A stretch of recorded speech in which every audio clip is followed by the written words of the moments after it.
swamp in my soul, gators on the horizon. Dungeon of demons, they plotting and rising. Gold teeth gleaming, tripping in the nighttime. Riding with the crew, sipping on the moonshine. Candy paint dripping, slapping slow through the block.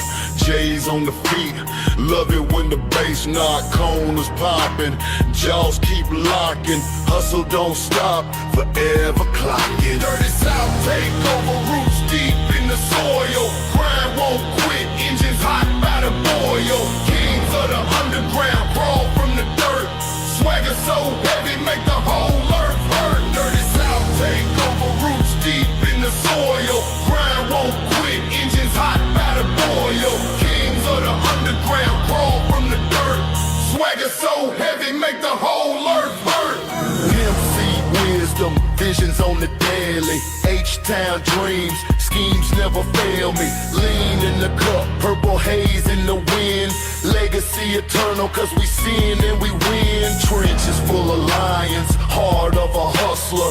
Tales of survival, each one a bone crusher. Scratching and clawing, for the crown we striving. Wheels stay spinning, all hustle, no line. Dirty South take over, roots deep in the soil. Crime won't quit, engines hot by the boil. Kings of the underground, crawl from the dirt. Swagger so heavy, make the whole earth hurt. Dirty South take over, roots deep in the soil. Crime won't quit, engines hot by the boil. Kings of the underground, crawl from the dirt. Swagger so heavy, make the whole earth hurt. Dirty South take over. Dirty South take over. Dirty South take over. Swagger so heavy, make the whole earth hurt.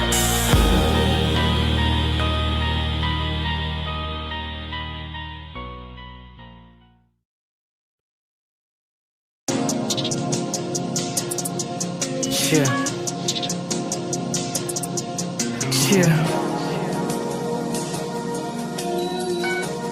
Oh, milky fella.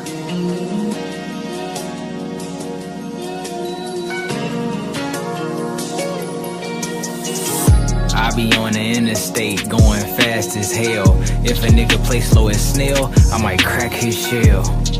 I dodge jail, police can't go to hell. I know the victim still waiting to exhale. I keep a bitch in the X Games, that's all I do with her. Me and him are not the same. You in my business, nigga, please stay in your lane. But if you must, I'm on resort with the champagne. I booked a new trip, so many flights, you would swear Delta had a membership. Real stories, I am not with the embellishing. I'm tryna fuck, baby, I am not a gentleman. I'd rather be a general at my pinnacle. Somewhere in Florida, getting way away from the snow. I'm that nigga with the flow that'll leave you on the flow. I got a hold of some game, you gotta pay to know. Leave a nigga on his ass if it's toe to toe. I'm always on the go, traveling, I'm coast to coast. I got my pedal to the metal, ain't no time to coast. They told me choose money or women, but I'm receiving both. I'm going hard naturally, no blue chews. You'd have to see the world to really see my point of views. That's not a diss, boy, I be on the trips, boy. 2 hours early, so the flight, I never miss it, boy. Life's different, boy, when you understand your mission, boy. All my guys, linebacker size, don't make us blitz your boy. Chill.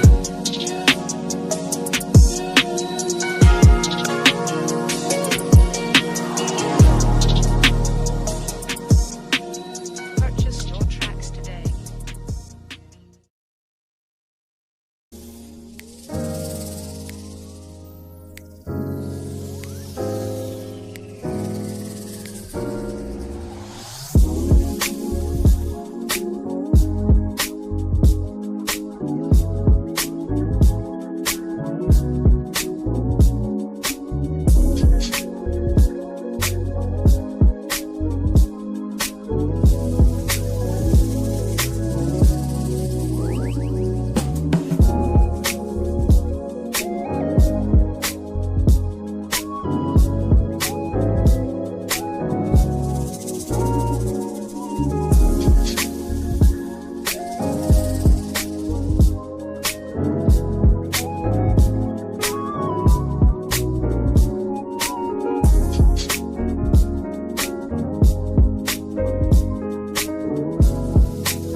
Yo, what's good with y'all, man? What's up? What's up? What's good? What's good, y'all? Put a 1 in the chat if you can hear me. Do me a favor, fuck with your boy. Put a 1 in the chat if you can hear my voice right now. Put a 1 in the chat if you can hear my voice right now.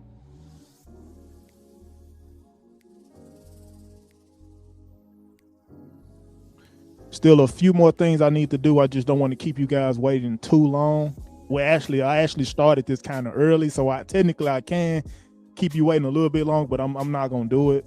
You know, I want to start this early. Maybe it'll save me some time, you know, later on.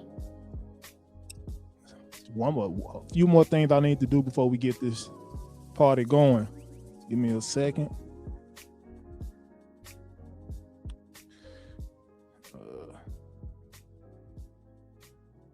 We have a big surprise for you today. We brought in your big... It's it's too early to bring that up. It's way too early to bring that up. But yeah, so let me look at the chat right quick. You know, let me see who I got in here so far. I got oh yeah, y'all do me a favor. Fuck with your boy, like the stream. Okay, so we see we got Hamilton. I appreciate you for stopping through, Hamilton. Real stuff, you know, appreciate that. Shout out to Hamilton K. Tony Wing Chun Pressure, man. Tony Wing Chun Pressure. That's my man. I think Tony, he was like the first moderator I made on my channel, right? So it's only fair that I give Tony the Don DeMarco.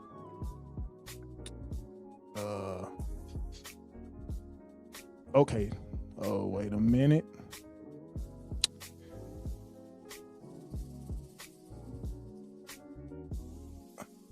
Okay, I got a hard time finding my sounds, bro. What the hell?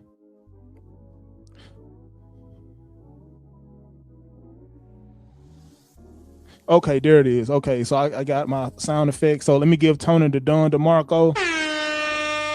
Don DeMarco. Appreciate that, Tony, man. Tony, the guys that, you know, join my panel pretty much. You guys know the regulars that join my panel. Tony, Anthony Scott, all of you guys are the OGs. You guys been with me since the very beginning, you know. So yeah, man, I appreciate you guys for staying consistent with me, 100, man. But yeah, so we got Tony Wing Chun Pressure. Had to give him the Don DeMarco. But okay, and we see who else we got in here. Okay, we just got a few people so far. Okay, some of you guys got questions for me. Let me see. People have been calling both CGA and MTR gameless losers recently. They've been calling them gameless losers, man. That's tragic, bro. I think both of them guys have game. I just think MTR.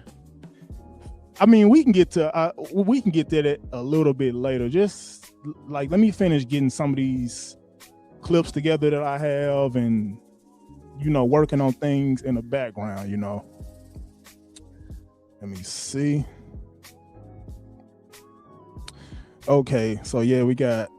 Let me see. I acknowledged Hamilton. You know, I appreciate you for stopping by. But yeah, so this live stream, you guys know, Passportbros versus DatingCoaches. Oh yeah, let me know if the background noise is too loud too. Let me know if I need to turn it down a little bit. 100. Please, somebody let me know that. But with that being said, you know, let's get to it. So, like I said, Passportbros versus DatingCoaches. It's been almost a year since I've done a live stream correlated to like DatingCoaches. It's been a long time, right? But this is something that's trending. You know, this is a hot topic right now.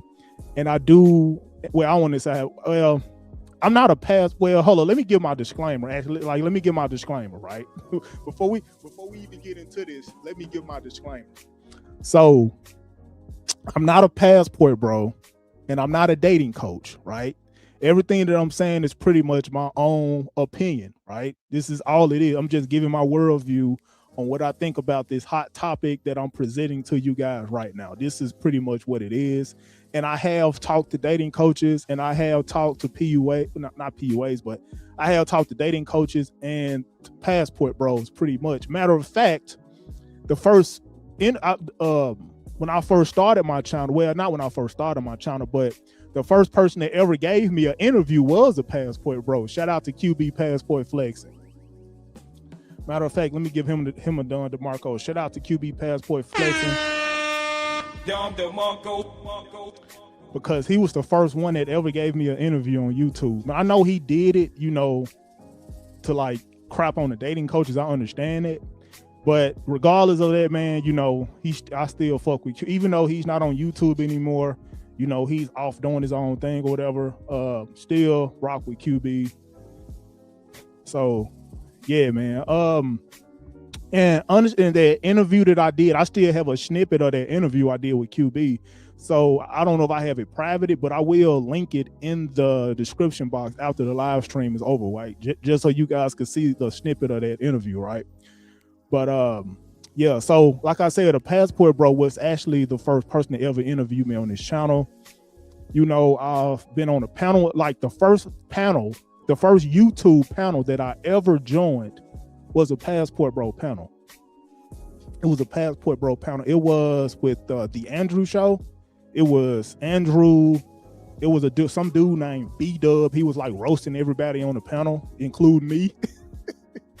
It was him. It was a dude. It was Austin Holloman was actually on that panel. I might actually link that live stream in the description box as well when I'm done with this live stream, right? So it was Austin Holloman was on the panel with us, Andrew, B-Dub, and various other passport bros, right? So the first panel I ever joined was a passport bro panel. You know what I mean? So yeah, fun fact about me. So I've been in communion with the passport bros, and I've also had, you know, situations with the dating coaches as well, right? And I'm not neither or. I'm not either or, so I can afford to be impartial. You know, I'm biased in a situation. I'm down the middle. I'm not for or against either or, because I know both men, well, not men, I don't know what I'm saying, man, both ideologies or both groups is aspiring to help men regardless, and that's the most important thing. Any man that's going out of their way to help another man, whether they're paying for the help or whatever, just you putting their service out there to help a guy, that is important to me. That's like the most important thing, regardless of whether you guys disagree with the passport bro, whether you guys disagree with the dating coaches. It don't matter as long as you're a guy and you're aspiring to help men, you know. But with that being said, I have to be, like I said, impartial, and I have to be down the middle and giving the pros and cons of dating coaches versus passport bro. I'm gonna give the pros and cons, and this is actually going to be a question that I'm going to have for anybody that decides to join my panel later on in the live stream, right? 100%. This is going to be a question that I'm going to have for anybody that decides to join the live later on, right? So, yeah, passport bros versus dating coaches. I'm going to start off with the dating coaches, right? Because, you know, you guys know I am critical on dating coaches, not as much as I used to be. I'm pretty much past that point right now. I'm pretty much neutral right now. You know, shout out to those guys. You know, keep doing what you're doing. No hatred, no animosity or whatever.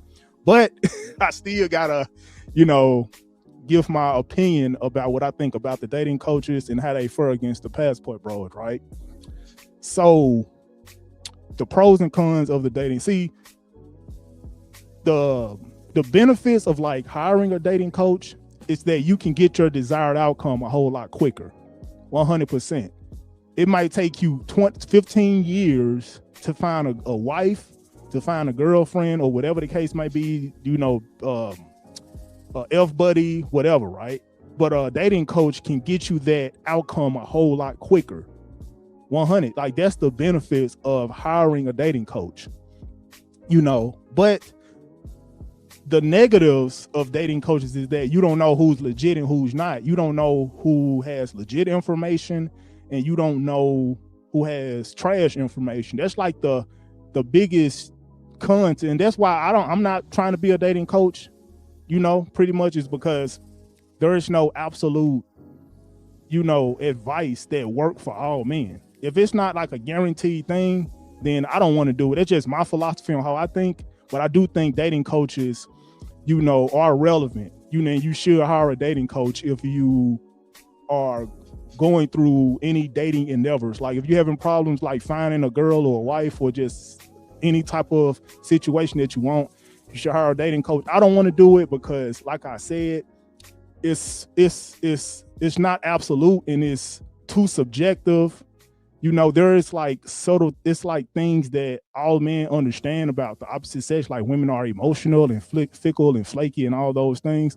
But it's like buying a PS5, right? If I have $500 and I go to Best Buy, if the PS5 is there, I know for a fact I can buy it because I have the money to buy it. And it's a fact that I'm gonna have this receipt as well, 100%. Like it's a absolute fact that I can buy a PS5. You know, I'm getting what I'm paying for, pretty much is what I'm saying right now.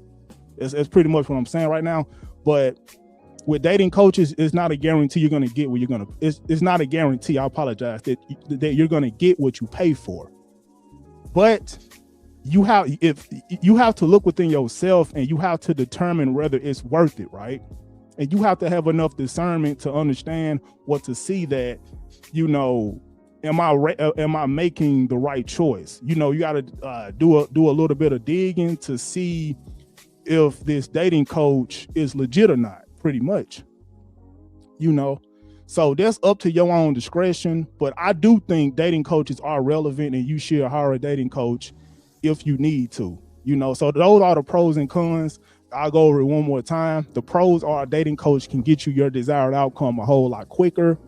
The con is you don't know who you're hiring. You know, everything can be like the receipts that he fabricate, well, the receipts that he show he can fabricate, you know, just everything he could just pay for just to help promote his services, right? So you don't know if he's doing it or pretty much the advice that he's given, it might not resonate with you. So you might think he's a fraud for that. He just saying some bullshit that I know is not true, but that's subjective because it really depends on whether how much experience you have. But if you have enough experience, you probably don't need a dating coach. But anyway, that's pretty much what I'm saying, bro. The pros are you can get a quicker outcome hiring a dating coach.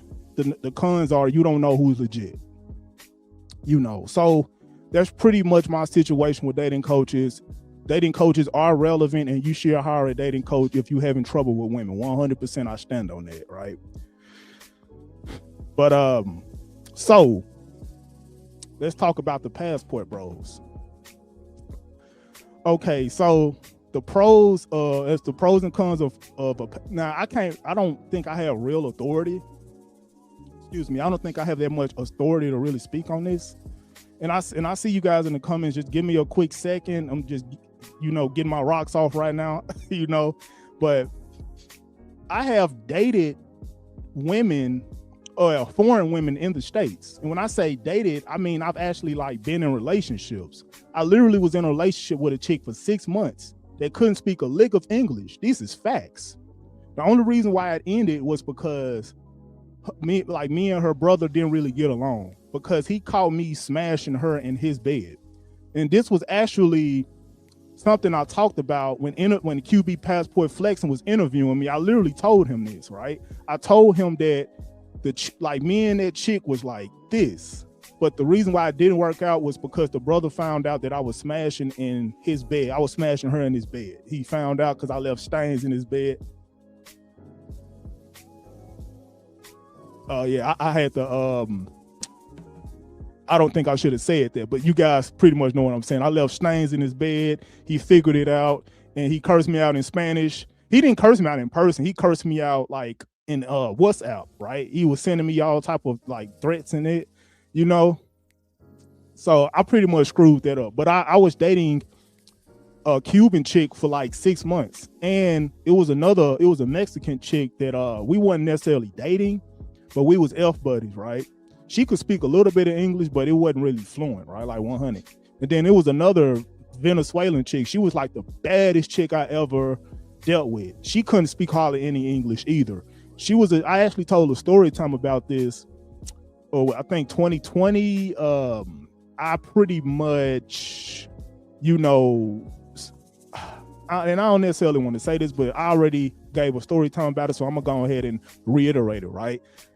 So she was married. She was technically still married, and I was smashing her in the apartments that her husband was paying for, because they were separated, but he was still paying for her apartments. He was still paying for her to stay to live in the apartments that I was working at, pretty much. And that's how we met, you know. But he pretty much found out about what was going on, and he sabotaged me and never heard back from her, right? That's like the short version of that story. But that chick was super bad, bro. She was bad like them Colombian chicks that you guys like so much, right? You know, but yeah, so there was another chick, and there was another Mexican chick. She actually could speak some English, but her family was like immigrants or whatever, right? Her family couldn't really speak English like that, but her English was pretty decent. But that chick was like, that was the woman I met at work. I met her at work, and we was fooling around for a little bit. I can't really count that one because she was still like American, you know, and it was like some Sudanese chicks that I messed with, you know, that couldn't really speak. They had a strong Sudanese accent, and there was a Thai chick that I dealt with, and there was a Filipino chick I dealt with for a little bit. That Thai chick had a strong accent, and a Filipino chick, she actually scammed me. Yeah, she scammed me. I got scammed back in, I forgot what, I think it was like 2021, I think, that the Filipino chick pretty much scammed me for like $70, you know.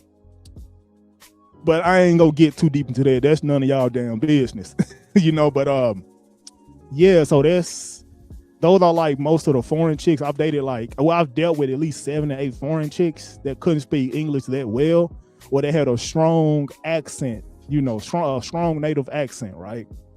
So I would say my experience is kind of limited, because I would say it'll be more valid if I dealt with at least 15 to 20 foreign chicks, but I only dealt with like 7. But I do think I have a little bit of authority to talk about, you know, the pros and cons to Passport Bros, because I've dealt with literal foreign women that couldn't speak a lick of English. Like, literally, we texting each other through WhatsApp to talk to one another. That's how bad it was with translation. But anyway, let's get into the pros and cons. Right? I'm kind of, you guys know I'm long-winded, and I see you guys in the chat. I'll get to the chat in a minute. Just let me finish giving my spiel about the pros and cons of Passport Bros. And yeah, so the pros to being a Passport Bro is you get freedom, you got options, you know, you get to see the world. You know, you got a lot of opportunity when you're a Passport Bro. It's cost of living is cheaper, you know, depending on where you're at. You know, the people can be cool as fuck. I know the foreign chicks I dealt with, that was pretty much cool. You know, I never, even the Sudanese chicks, they was cool as hell, right? Like 100. All the chicks I dealt with, I never really, 2 of them I still talk to here and there. Just 2 though. Just 2 of them I still talk to here and there. But most of them was cool, you know. So it was just life circumstances that happened to where we couldn't be together, or I couldn't date them no more, or whatever. I couldn't smash no more. But yeah, man, it's, you know, being a passport is a lot of opportunity, you know, and it's cheaper to do P for P. Let me see. Like I said, I think I already said this. Everything is inexpensive. And I know I have some Passport Bros that watch. I know some of you niggas watch my channel, so you can hop on the panel at some point and we can, you know, chop it up, or maybe you guys could put me up on game and let me know what I don't know. But yeah, so those are the pros, you know. But the con is you can just get finesse, bro. If you don't have no real street smarts, you know, you don't have no common sense. And this isn't really just the Passport Bros. This is anywhere in the world, but more so in those Passport Bro spaces, because it's not everything. Like, the government is not regulated. Like, it's not regulated like the U.S. Like, in my opinion, I think the U.S. has more law and order as opposed to the third world countries.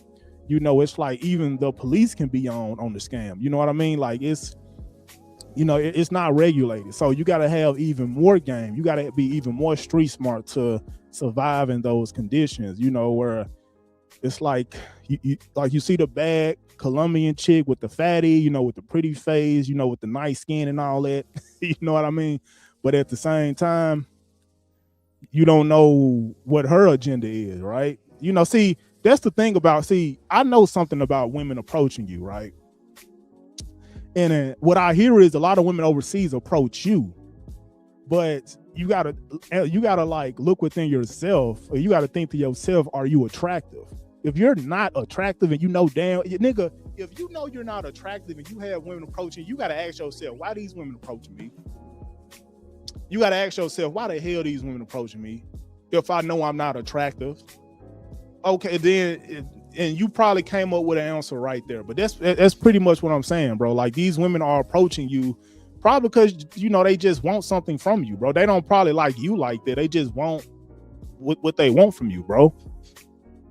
So if you're attractive, you're attractive. You know why they're approaching you. And I'm not necessarily saying that an attractive guy that get approached, like the women can still have an agenda with those guys as well. It really depends on the woman and her mindset and how down bad she is, right?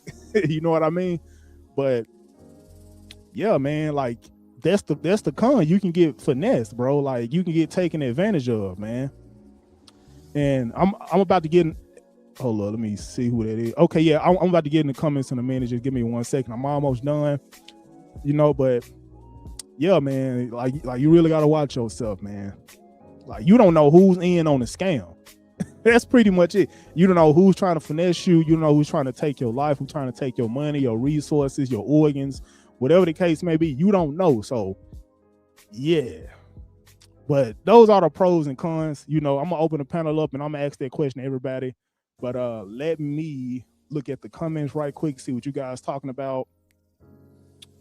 Okay, we got, let me see.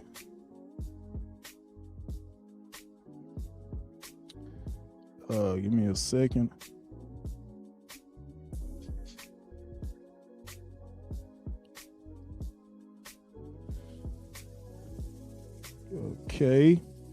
Okay, we got, what's your name? Grandfather. I don't know how to pronounce your name, bro. You said, for me, the funniest thing is you got guys like Steve the Dean and Carrie K. Zagan who say looks don't matter, but clowns on Passportbros because they say South Asian women aren't as attractive. Okay, I don't even know how I want to address this. I'm gonna try to read it again, see if I can comprehend it in its entirety, right?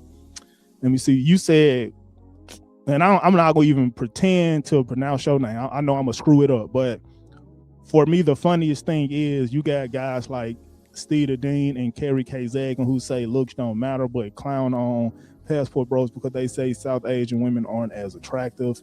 Well, okay. I'll say this, and this is just my opinion. Looks matter, but looks are subjective, right? Looks aren't entirely subjective, but looks are subjective, right? So that's all I really want to say about that. Looks do matter, but it really depends on who the individual is attracted to. Like you got some guys that's attracted to like skinnier women, and you got some guys that's attracted to like the bigger women. And so you got some guys that's attracted to women that's more so in the middle, but there are conventionally attractive women on the planet, bro. There are women that's like higher on the scale. Is pretty much what I'm saying right now. So some women are more attractive than others. Like if you go on the extreme scale, which is a super conventionally attractive woman and a super unattractive woman, then most of us is going to agree that the super attractive woman Bernice Burgos is going to be way more attractive than Lizzo is pretty much what I'm saying. But I do understand why they say looks don't matter. And I would say looks don't matter. Like you shouldn't necessarily focus on the looks. You should focus on how well she cooperates and if she'll submit to you and the amount of work she's willing to put in for you pretty much, right? And I would agree with that, but at the same time, I don't want that woman to be unattractive. She got to be up to my standards. But I think even more important than looks is, you know, like in like long term, right? If it's long term, I don't care if she's an 8, 9, or a 10. If it's like if I'm vetting her long term, she don't have to be. She could be like a 6 out of 10 or a 7. As long if she's submissive and obedient, that's the most important thing, bro. Because I care about my peace of mind, my freedom from me not putting my hands on this woman because she's acting all rude and bitchy and argumentative. Like that's pretty much what I prioritize, like cooperation and submission over the looks if it's long term, 100%. But that's just me though. So yeah, that's pretty much my stance on that. But looks do matter, 100%. I think I know for a fact looks matter, and don't let nobody tell you looks don't matter. But okay, let me see who else is in here. Let me see. Oh, Ronan, big OG. Man, y'all sub to Ronan, man. This is the big OG. Ronan was around when QB was around, so he know the BS I've been through on his YouTube journey, like 100%. Shout out to Ronan. Salute to the big OG. Matter of fact, let me get a big OG of Don DeMarco right quick.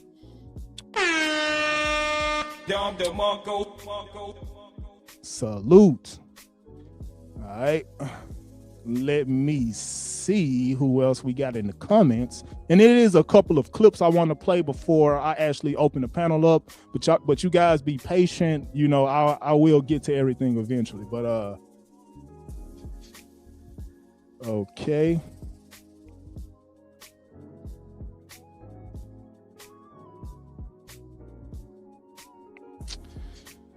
Okay, so you said true, but they contradict themselves just because they go against objective attractiveness just to take shots at Passport Bros. I mean, there is no I was actually wrong about this. Hear me out. I'm a honest dude. I try to tell the truth regardless. I'm not an egotistical dude. I just tell the truth. I'm not financially incentivized, you know, to be right. You know, I'm not financially incentivized to do anything really. I just want to tell the truth and just be real. I used to argue with those guys, or more so Lucario, about objective beauty, right?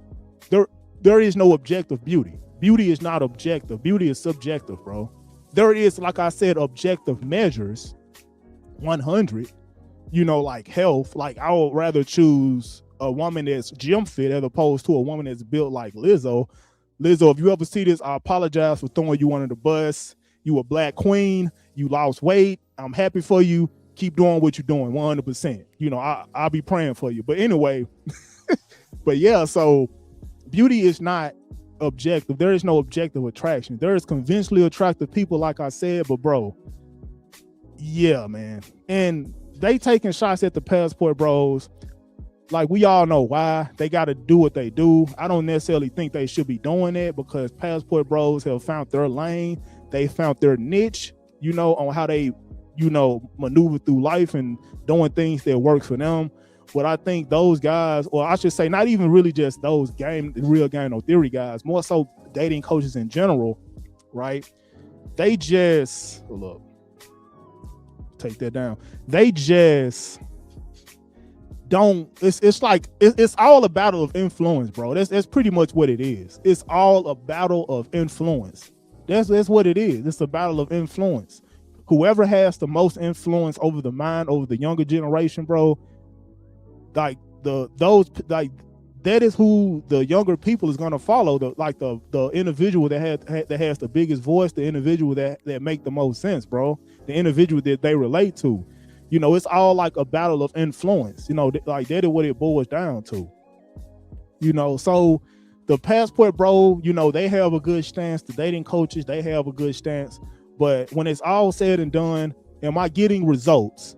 If I get my passport, will I get results with the women that I like? If I hire a dating coach, will I get results? That's really what it boils down to, like 100%, bro. You know, so yeah, man, like it's just a battle of influence, man. And me personally, I'll never take a shot at the Passport Bros, really, because I've dealt with foreign women and they was cool as fuck until, you know, I screwed up. But yeah, man. Let me see. Yeah, y'all do me a favor, man. Hit that like button. Okay, I got a question by Hamilton. And you guys put some more questions down. After I answer this last question, I'm going to play a couple of clips, and then I'm gonna play a long formatted video, and then I'm gonna open the panel up after I play that video. So yeah, y'all stick with me. Okay. So let me see. Hamilton K. Prodigy, do you think high interest has different manifestations? Like some women are more aggressive, but some won't be aggressive even if they're highly attracted to you. Let me see if I can. Hold on. Let me ponder on it, or let me reiterate it again. Prodigy, do you think high interest has different manifestations? Like some women are more aggressive, but some women won't be aggressive even if they're highly attracted to you. Yeah, I agree with that 100%, man. High interest is not the same with all women. Some women are different. I think it's levels to like high interest, in my opinion. I've had women that was so attracted to me, like they couldn't contain themselves. They were literally reaching and grabbing for my crotch trying to smash, bro. I literally had that happen to me with a couple of women, 100%. This is facts. But I've also had women that they weren't really ready to smash as quick as I wanted them to, right? I had to do a little bit, maybe I had to talk on the phone. Maybe I had to go out on like a date, maybe like one date, just do just a little bit, bro. But, and it's some women that, some women that had high interest in me to where it's like, I knew they had high interest in me, because they would always do things to like let me know they were highly attracted to me. Like they would give me money before they would want to fuck me. I'm like right hand. I've had women that would literally buy me stuff, give me money, but they weren't really ready to smash. I think because they were smashing other dudes outside of me. So they liked me, but they weren't really ready to smash when I wanted them to smash. They had to pretty much slowly get rid of the guy that they was already dealing with before they had time to like deal with me or let me hit, right? Even though they would they would just do things to let me know that they had like high interest. So it's kind of subjective, and it really depends on the woman and where she's at in her life. Like maybe she might be going through have a STD, going through some mental stress or whatever.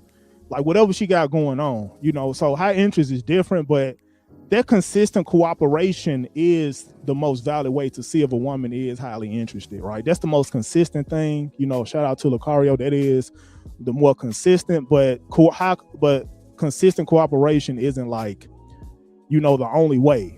It's women that I don't have to say anything to and they ready to fuck. So yeah, but I do agree with that, Hamilton, bro. Like, high interest is different ways that it manifests. It's just not one. It's variations to it, right? Not that many variations, but it is variation in that, in my opinion, right? But yeah, appreciate the question, bro. And I really want like some Passport Bros to like. I know I got some of you guys in here, so yeah. You said beauty is subjective, but hold up. You said beauty is subjective, but it's like cooking. Yes, it's subjective, but excuse me. Yes, it's subjective, but to say there is no objective metric by which your assess something is disingenuous. I think that said asses. I think you meant to say assets. I don't know. I said I can't read that well. I'm Memphis country bumpkin nigga like me. I'm still learning as I go. Please forgive me for that. But anyway, so yeah, man. Yeah, there's definitely like some objective measures to beauty that is irrefutable, bro. I'd rather choose a healthy and shaped chick as opposed to an attractive chick. A woman where her fucking eye, she got a deformity where her left eye is like down here and her right eye is like up here. Like I'm not screwing. Some guy might. I'm not screwing with that. So a woman that has good facial harmony and all that stuff, that is objective measure, but looks are subjective though, But for the most part, but yeah. All right. Bro, I've came a long way doing this YouTube, bro. I used to be so nervous talking on the camera. Now, even though I haven't streamed in like a month, I feel like it feels kind of natural. Like I can flow a little smoother as opposed to me back in the past. So yeah, I love the fact that I started doing this content. But yeah. Okay, so let me actually get to some of these. Let me get to some of these clips right quick. It's just a few. So I'm gonna start off with this one, right? Ever. Do you recognize this man? Yeah, he's one of my more tolerable donors. Hi, sweetheart. How are you? Richard, you know better than to open your mouth before you open your wallet. Well, I brought you some gifts. I brought you some Prada, some Gucci. You told me they're your favorite. Yeah, as long as it's not last season. So how much have you spent on her in the last year? I'd say between 200,000, 300,000, rough ballpark in between there. Nowhere near enough. Oh my God, how do you feel about spending that much money on a woman and her just not caring about you at all? I got no issues. I'm good with it. I'm fine. He knows his place. He doesn't mean more to me than the dirt at the bottom of my shoes. Can I just get a big, big hug from you? You know I don't touch simps, but you can buy more time. All right, I got money right here. Let's see. Here is 100. That's 5 seconds for you. 200. Okay. 300. Mm-hmm. That buys you another 5. He's about to leave. 5, yeah. You know, here. Oh, here. Okay. Here, take it all. Great, awesome. Oh my God. We have. Bro, that is so pathetic to me, man. So, my screen glitching. So the reason why I played that clip is to show you that some guys need like dating coaches, because if a dude like that went overseas, well, not need, but some like dating coaches are relevant. But if that dude went overseas, bro, I'm telling you guys, like, like, bro, look at that dude. Like, look at his mannerism and his behavior and just how he act around women, bro. He just gave that chick all his money just because he was attractive. I don't know, bro. That's what I'm talking about, bro. That dude, he need a whole mindset shift. He need to change his whole mindset. You know, he need to do something, bro. Like when I first seen this, I felt sick to my stomach, man. That was almost the equivalent to where I seen a man that was on a leash for a woman. He was on a dog. A dude had a dog leash around his neck for a woman. I felt the same way watching both. So this is what I'm saying, bro. That dude needs some type of self-help, bro. He needs some type of, like, if that dude went overseas, he would 100% get finesse. Not necessarily wishing anything bad on him. You know, like, I don't wish bad on nobody. I'm just saying, with a guy that's doing that, like him going overseas, getting his passport, or him just doing it, it wouldn't really do him no good, is what I'm saying. So if you ain't got no game, you know, and I know a lot of you guys hear the word game and you get triggered and all that stuff. Look, I don't think game is absolute. I don't think game is everything. I think you need game, but game is not everything. But if you don't have game, then bro, you gonna end up like this dude. If you don't have a standard, if you don't know who you are, you know, if you don't have no type of masculine bone in your body, man, you know, if you don't have a strategy on how, or the information or the wisdom on how you need to maneuver through life, then you gonna end up like that dude. Like, the only game he has is how to get money. As far as like how to keep himself healthy, and as far as, you know, how to have a standard and not, you know, go above and beyond for women, that's not him. He don't have that, bro. So this is why dating coaches are relevant. That dude, I believe if he hired a dating coaches one-on-one in person, then it would help him out. It would help him more than it would hurt him. It's pretty much all I'm saying right now. Right? You know, and it's another clip I want to show you guys. Like I said, it's a couple of clips I want to go through before I get to the MTR and AMS. So, okay, so this next clip is going to be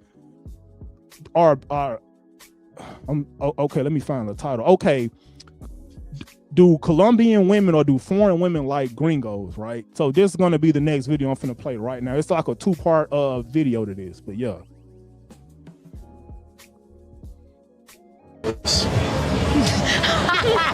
You asked the wrong person. What do you mean I asked the wrong person? You're Colombian. We're in Medellin. I do, but usually they don't. They don't like Colombians? No, Colombians girls don't usually like Gringos. That's Oh, what no? you me. Really? A lot of them say they do. That's why I'm like surprised. Maybe they're lying, or maybe you're lying. Maybe you are picking the wrong target. I'm not. Because in here, most of the girls are kind of whores. That was hilarious. I'm done. That was funny. That's true. It's true. So, of course, they love Gringos. Okay. Longest relationship was when an American guy. Oh, really? Yeah, and we had a great, like awesome, time. I had like a good perception. Okay. For me, it's like that. But for most of them, it's like they can be kind of jerks. What, the Gringos? Yeah. Really? Yeah, usually. And what about you? You love Gringos, right? You love them? No. she doesn't. Oh my God. Valentino, why Valentino? Like most of the No, why? Bad experience? Ni siquiera tengo una experiencia. Oh, you never had the experience? Never. And you never want to? I don't. She's lying. I don't believe her.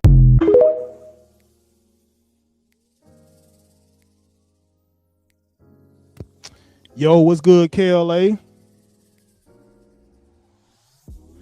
I'm gonna save your Hamilton. I see your question. I'm gonna save it right quick. What's good, KLA the Wanderer? I appreciate you for stopping by, bro. Let me change my outlook. Let me change my layout right quick.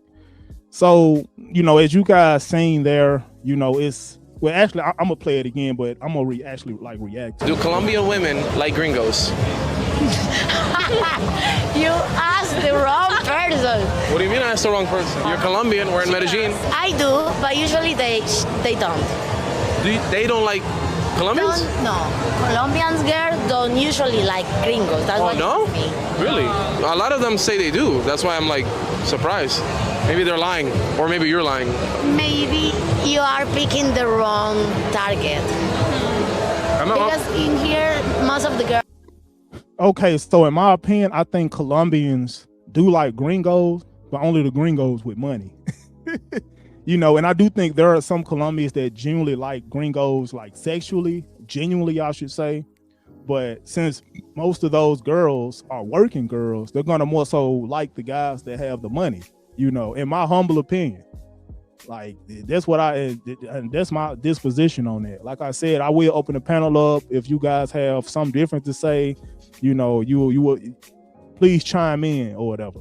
But yeah, I do think women like Gringos, but only the Gringos with money. And I think it's more so the Gringos with money as opposed to the Gringos is actually attractive. Because in my humble opinion, as far as I hear, I don't know this for a fact. Like I said, you guys could hop up on the panel and correct me if I'm wrong. But from what I hear, most of the Gringos overseas is unattractive. They're unattractive as far as like, this is just my opinion, but that's just what I like, word of ear. But yeah, so let's get back to it. Girls are kind of whores. That was hilarious. I'm done.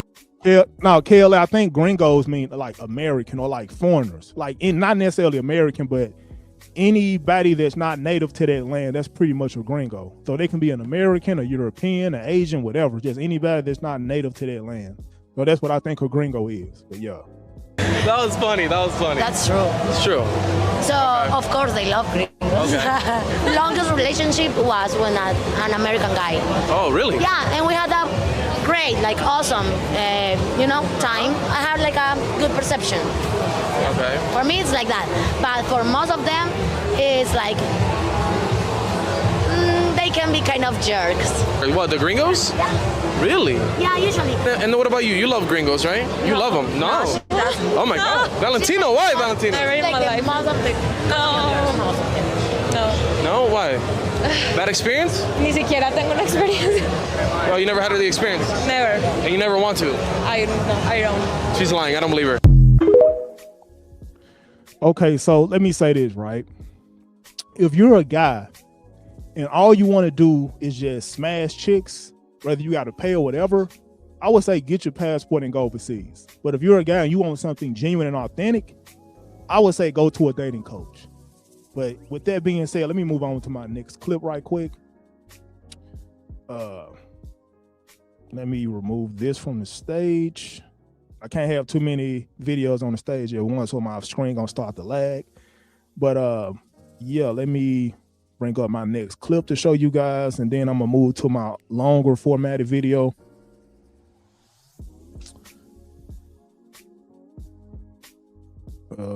Part 2. And women like Gringos. Gringos, no. No. Hey. Her boyfriend is from Australia, That's the so wrong I'm one. not Hold sure. up. But personally, I mean, I like Gringos, but no those like to look. You asked the wrong person. What do you mean I asked the wrong person? What's too white? Like Yeah, like this or like too clear. Like I mean, that like they look too much from the United States. What do you ladies find attractive in men? What do you guys look for? I like a man who has a pretty. Do Colombian women like Gringos? Gringos, no. No. Her boyfriend is from Australia, so I'm Australia. not sure. But personally, I mean, I like Gringos, but no those like to look like too white. I mean, I'm so sorry, but What's too white? Like yeah, like this or like too clear. Like I mean, that like they look too much from the United States. What do you ladies find attractive in men? What do you guys look for? I like a man who has a pretty smile. A pretty smile. Yeah. Okay. Oh, tall. Like tall. Yeah. Like Tall. this, right? Like My Yeah, teeth like crooked as that, hell. yeah. I'm smiling. Okay. And I mean, like looks like. But yeah, it's subjective, man. Me personally, I think the scale is leaning more towards Colombian women not liking Gringos as much, because a lot of the Gringos that come there don't even know how to speak the language. That's why I'm not really too quick to go overseas, because I can't speak Spanish that well. I can't speak Portuguese. I'm not finna go to the only way I go is if it's somebody going with me, right? Because I don't want to go to a foreign land where I don't know a lick of Spanish or a lick of Portuguese or a lick of, I don't know, the Sudanese. Like any language that's not American or that's not English, I should say. I don't want to go overseas and I know that. So, yeah, man, I have to go with somebody. But I knew the language, then yeah, because I can actually connect with the people there. You know, it'll be a lot easier to connect and not rely on the phone, you know, texting or whatever, like I did in the States. But yeah, so that's the clip, man. A lot of those women, they do like American men, just the American man that has game, that know how to speak their native tongue, and maybe the American man that's like physically attractive, they actually take care of themselves, right? You know, I would say they're American man with money, but if you just have money and that's all you got, then you pretty much gonna be looked at as like a mark or a trick, or like a target. But so this is the last clip I'm gonna play. This is probably gonna be the longest clip, but when I play this clip, I'm gonna go to my longer video. I'm gonna go to the MTR and I can't remember, AMS. Yeah, my fault. I don't know why I'm forgetting his man's name, but yeah.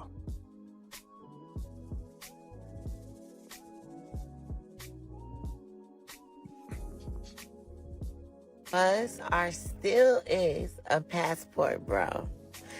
He was recently robbed in the Philippines of over $10,000.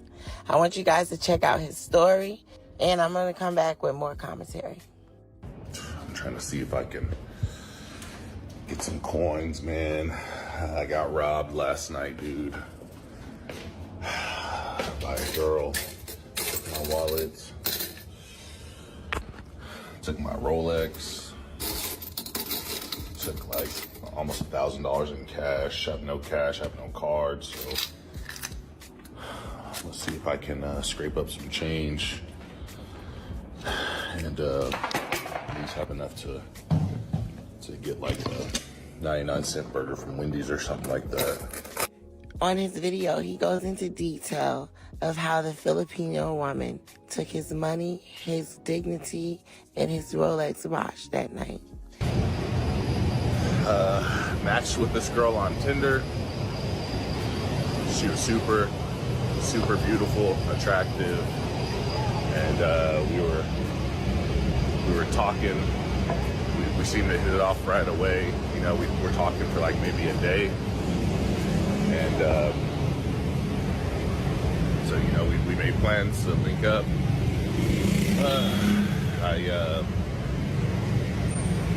We met up, you know, had to grab some food, and then we grabbed some drinks, and I, you know, I was trying to get her back over to my house. I thought the vibe was there, you know. She seemed super into me. She was saying all the right things. She was giving the choosing signals. You know, she was being touchy. So I figured I was good. I thought I was in there. And, you know, we got it cracking or whatever. You know, we did what we had to do. I just passed out, guys, you know, drinking. Yeah, anyway, so I woke up and, you know, I'm looking for the girl. It's already a red flag. She didn't wake me up, tell me she was heading out. Usually, girl doesn't just up and leave in the middle of the night. Then, anyway, I go downstairs, you know, and I just see like my stuff is a little bit in disarray. So, I had some cash in the drawer, in my drawer, and I had some cash like kind of on the nightstand. Like I said, my wallet. So let me speak on this real quick. It kind of pains me to hear this. And there was a clip where another guy, I think in Thailand, he fell in love with a pro. I don't necessarily want to play that clip. The only reason why I'm playing this clip because he was crapping. Well, I'm not going to spoil it for you guys, but you guys will understand why I'm playing the clip as the video progresses, right? But anyway, it saddens me to hear this because I understand why guys, and T-Bone Malone, you know, 100% I agree with your statement there as far as, you know, Passport Bros encouraging men to like go overseas. I encourage dudes to go overseas 100%. I'm not against that, you know, 100, you know, but it's pros and cons to it. And I talked about this earlier, but see, the thing is this, right? When you go overseas, like okay, like here, right? In the States, American women are free and liberal, and they are able to do what they want without hardly any repercussions or consequences. For the most part, I know that society, or there is instances where a society do hold women accountable, right? 100%. But I'm saying in a lot of cases, they don't. Like a woman can, like you can approach a woman and she can harshly reject you. And if you do anything to her, if you slap her, you know, if you curse her out, if she feel threatened, or if you actually do something to her, nigga, bro, you going to jail, bro. It's over for you. Like, bro, you going to jail. But anyway, so I understand that, and you move, and a lot of guys move overseas because they don't want to deal with that. And I trust me, I empathize with that because I've had women curse me out too, not like that, not really, but it's happened to me, and I know the feeling I felt when it happened to me. But the thing is, with like going overseas, you paying for women not to do that. You paying for women not to give you that type of energy, right? That's valid, but like I said, it comes with a price. Because you don't know her agenda. Like, she know what you want, but you don't know what she wants from you. And I think that's the problem. That's like the con to it. The pro is you escaping, you know, women being all rude and bitchy and argumentative and all that stuff. And you going overseas, getting more cooperation, submission, and like compliance or whatever. And that is 100% valid. But like I said, you do not know what these chicks have in store for you, bro. You don't know. And if you, it's even if you a dude with game, it's still no absolute way to know if a woman is trying to like finesse you. Like the best way to get the best way to circumnavigate all that BS is if you just not talk to any of the women there, bro. That's it. But that's going to be impossible for a lot of men because the women overseas are typically, from what I hear, right, is more attractive, right? And if you a dude and you've never experienced a baddie and you are around a ton of baddie that's approaching you and all you got to do is like spend not even $100, spend like $50 to smash 3 chicks, then that's like the Willy Wonka golden ticket, bro. So I'm not passing this up. But like I said, it's pros and cons to it. You can catch an STD. You can get your organs taken. You can get scoped. Like the list goes on and on. So it's pros and cons. But I do advocate for guys to go overseas, man. Just be smart about it. Have a little bit of street sense. Be cognitive, aware of your surroundings, and just you know, have some game about you, man, like 100. But yeah. Wallet was gone. My really, really expensive watch was gone, like a $9,000 watch. She got all my debit and credit cards. I saw a charge on there from Jollibee. Y'all, it's hard not to feel sorry for this man. I actually follow him. However, he's the same one that was bashing American women in a video 2 weeks earlier. Check this out. So let's start by saying, if you travel to a place like the Philippines, you will never, ever encounter this sort of attitude and this sort of perspective. When, like I said, it's kind of sad and it's actually quite depressing, really.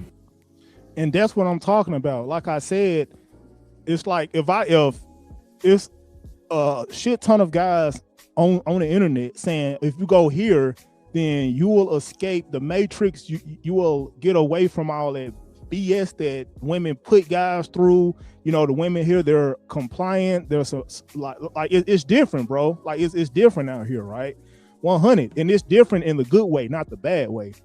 And a lot of guys here, they go overseas, and you know, because they don't have a game, or I said a game, because they don't have game, or they don't have street smarts, or because they're so enamored by the attractive women there, you know, they like the women pretty much catch them slipping, bro, and it's over with. You know, things happen to them, and it's unfortunate, but yeah, man.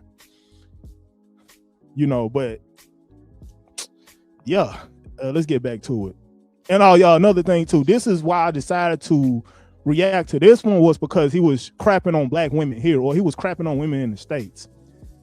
And the reason why I never crap on women in the States is because now I know this is subjective, but me personally, I don't get that type of energy from women in the States like that. I don't like women cursing me out. It's because I only talk to women.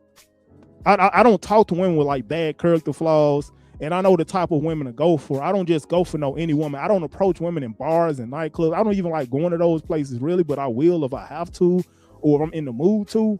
But it's like where you talk to women, that matters, bro. Like it's like the quality, right?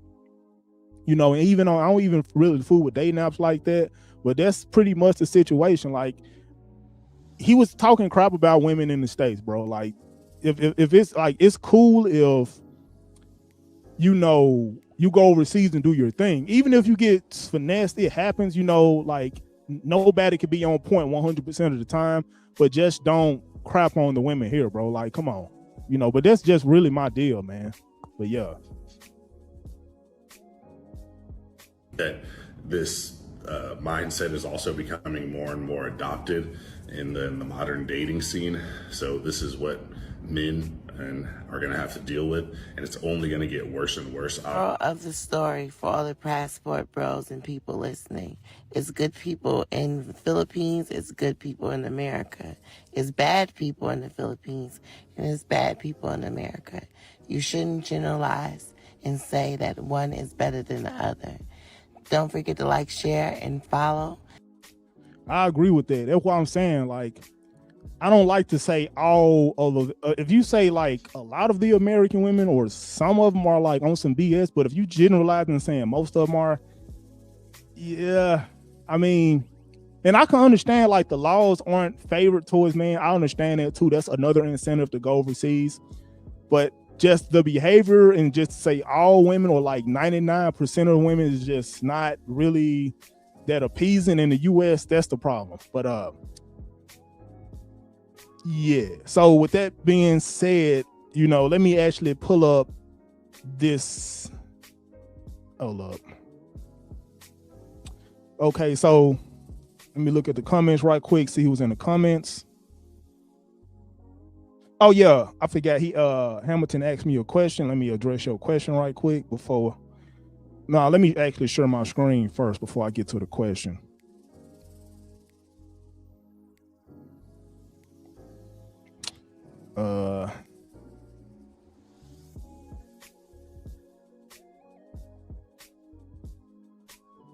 Okay, so I'm gonna start off with MTR.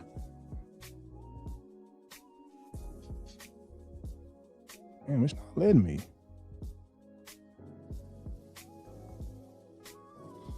Oh, look, let me delete one of these right quick.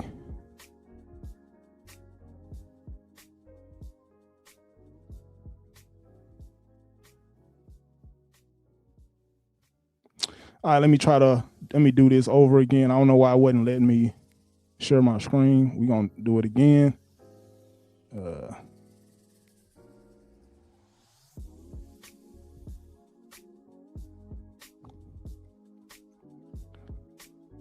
right. No. Yeah. We're gonna start off with AMS then MTR.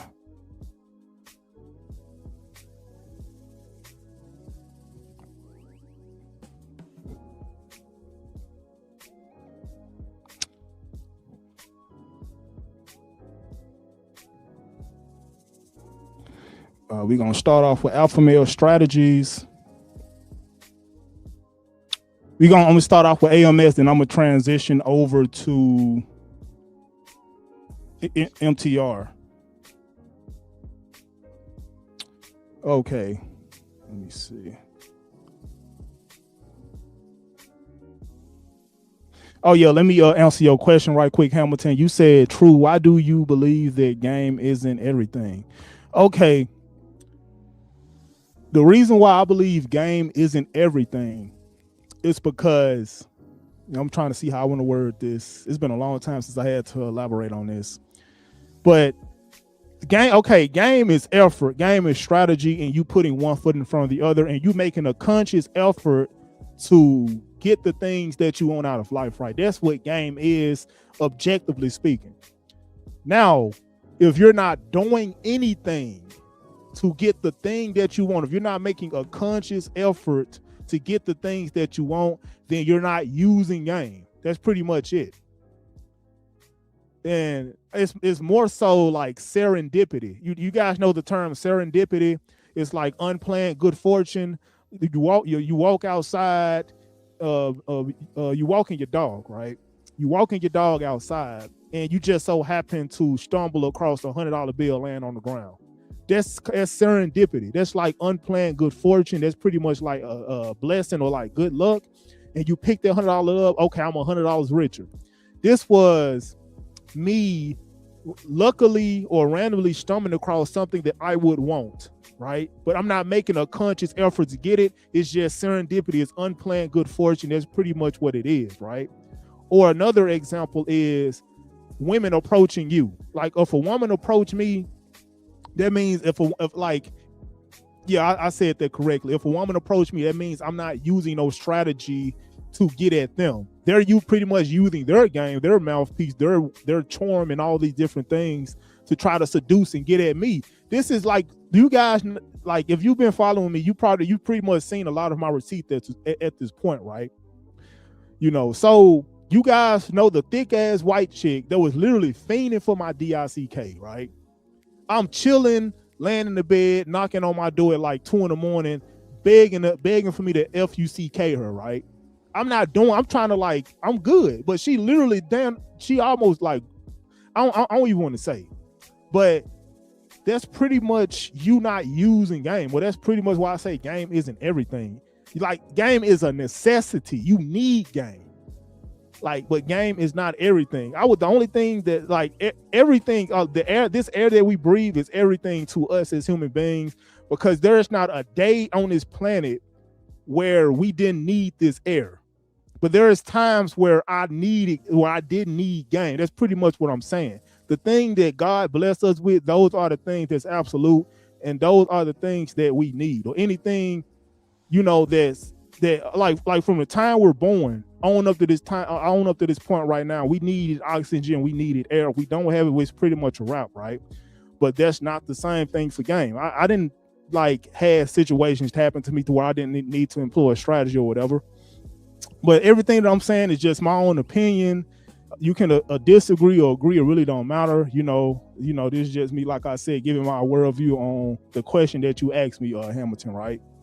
But yeah, so that's pretty much my disposition on the question that you asked me. Let me see if I see any more questions in the chat. Okay, I don't see no more questions in the chat. So let me play this video, I should say.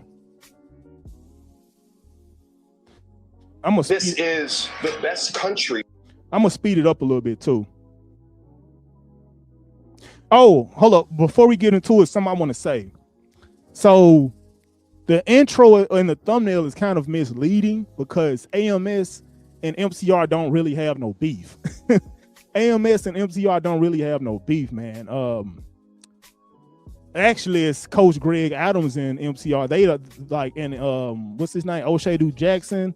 They're actually the ones that's beefing right now, like, of anything. So I should have changed it, but I didn't want to go through the hassle of redoing everything over again. And I don't necessarily know.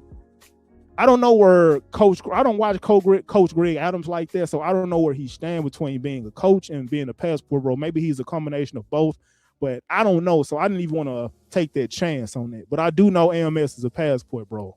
Not a dating coach. My fault, AMS, if you ever see this. I apologize in advance. I know you probably hate the dating coaches or whatever. I mean, see, I'm fucking up even more. But yeah, man, I do know AMS is a dating coach, so I just wanted to stick to what I had already planned. But yeah, let me speed it up a little bit.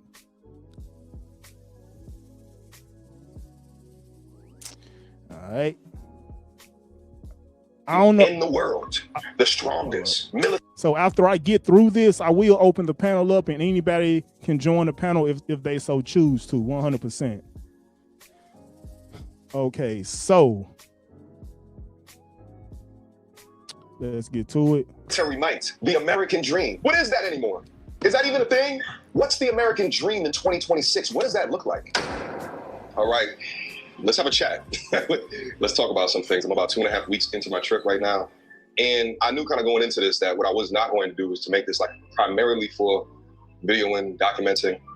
But I wanted to give y'all updates, all right? At least what's going through my mind at the time. I don't know when I'm going to be uploading this. But nevertheless, this is about 2.5 weeks into the trip. So at this particular junction, we can say that I have been satiated enough, indoctrinated enough into what's going on out here, and enough to get at least an initial fun, okay?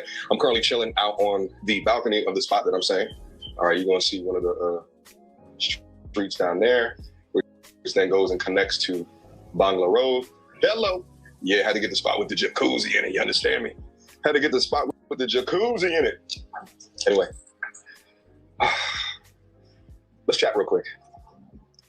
So it's about 2.5 weeks in, and I've had an epiphany. There was a moment today when I was getting up from my 2-hour massage, which in total was like $12, okay? I hope that's all he was getting was a massage, man. That's a long, long massage. I hope, we have no happy end, that's a long massage. Well, I don't know. By the way, if you guys come down here, the best masseuses is like the older Thai women. The young ones don't know what they're doing, okay? Go with the older, okay, if you walk by the shops and they, you see like masseuses this and a third, generally the least attractive, the better the massage, all right? Your eyes are closed anyway. Don't worry about it. Your back will thank you for it. Anyway, it was at the end of the 2-hour, $12 oil massage, one of which there was knots that was taken out of my back that's probably been in there since 2016. I got up and I said to myself, after thinking it probably about for an hour in the massage, and I said to myself, we've all been scammed. We've been sold a lie. We've been told, do good in school. Hopefully you get to go into college, community college, maybe upgrade to a cool 4-year school, or maybe go get yourself a good trade, right? But figure out what you can do in order to be valuable. You get a house, you find a pretty little thing, a PYT, y'all have kids, white picket fence, maybe a dog, maybe a cat, and you're gonna be happy. That shit is a lie. Look around you where you live right now. Is that true? Is that true in the West? Right now, and listen, I do well for myself. But when I go into these different stores and I see the price for like eggs and shit like that, I'm like, what the fuck is this? So even if you do all of these things, and unless you find yourself in a particularly high revenue generating work or field, like my camera kind of like lagging, it's spiking a little bit, so I'm gonna go off camera until my internet gets better. But yeah, trying to do something that you're interested in and trying to make money, that ain't gonna make no goddamn sense over there. But you go through and you do all of that, And you're left with this sense of what's more. You get left with this feeling of, is that it? But then as that's happening, you're also listening to the propaganda. You're listening to the propaganda of that this is the best place in the world for you to live. That this is the best country in the world, the strongest. Military might, the American dream. What is that anymore? Is that even a thing? What's... All right, as y'all guys come in, hit the like button. If you don't like the video, like it any goddamn way. But shout out to my brother MTR. So let me talk about some of the stuff. Guys, when you stay here in America, in a capitalist society, right? And then you go to a second or third world country, of course it's going to seem like it's the best thing since sliced bread, because you bring in American dollars to a country where it goes 10 times farther, right? But if you live there and you made the money that they pay there, those eggs are going to be comparable to what you would pay up here to your salary. So y'all guys, it's all relative. They're cheap to him, but I bet you people that live and make their money there, it's not cheap to them. So when you're able to bring American dollars and go live there, of course, see, you basically become a fish in a small pond, or a whale in a small pond. And AMS is 100% right on that, man. You know, that's just like moving from a bigger city. I mean, from a smaller city to a bigger city, bro. Like, and see where I'm at now. I'm like a big fish. Now I'm like I say I'm a big fish in a small pond. But if I go to California, like New York, bro, you know, I might not be as lit. I might not be as popular. You know, I might not be as on point. You know, it's more expensive in New York as opposed to in the Midwest. So AMS, he got a point with that, 100. Right? Because, well, y'all guys seen Friday After Next? Was that Friday After Next? Next Friday, right? Well, the dude said, around here, I'm the king. And that's because when you move somewhere else where you're a big fish in a small pond, you have more status. So to him, everything down there seems so cheap, but try making money down there. See, in America, guys, America is the best country. All right, y'all want to know how I know America is the best country? Do you guys think that Taiwan and all these other second and third world countries that the passport bros go to, do y'all guys think they have a legal immigration force like ICE dragging people out the country? That no, you don't got to drag nobody out of Taiwan. I promise you that. Yeah, you ain't no ICE doing roundups in Taiwan. That's because it ain't that great. Y'all see, we got protests up here. People, the people they'll rather you unalive them than take them back to their third world country. They like, hell no, we ain't going. You got people, they literally breaking down in tears at the airport when I show up. Tears. Oh Lord, no, I can't go back there. So, guys, don't take America for granted. All these Americans that go to these second and third world countries, they're taking their retirements that they made in America. And I think they do have a organization like ICE overseas. It's just not as it's probably not as on point as it is in America, because America is the most fruitful country. You know, we got like our dollar bill stretches a whole lot further, you know. So in America, everybody like dying to come over here, literally, right? So I think that's the situation. But I do think overseas they do have those organizations like ICE or whatever. It's just not as enforced, right? So, but yeah. They able to go live like kings somewhere else, but live there and make the money there and not make these American dollars, and see how that works for you. All right, guys. And like even the some of the guys, well, let me finish. What's the American dream in 2026? What does that look like? Specifically for a man, one of which it seems as though it is now popularized to make you not feel good for being a man. It seems as though it is normalized to hate men. Men ain't shit. Men are dogs. And I was thinking about it along with this. And I agree with that as well. I 100% agree with that. In the States, it's normalized for women to like hate men, bro. Like men aren't nothing. Men are dogs.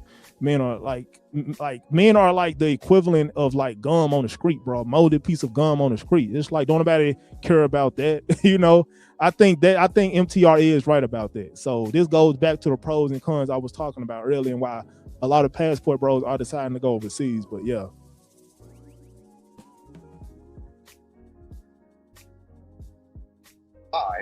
There's this tactic of holding the carrot in front of the horse so that he runs the race.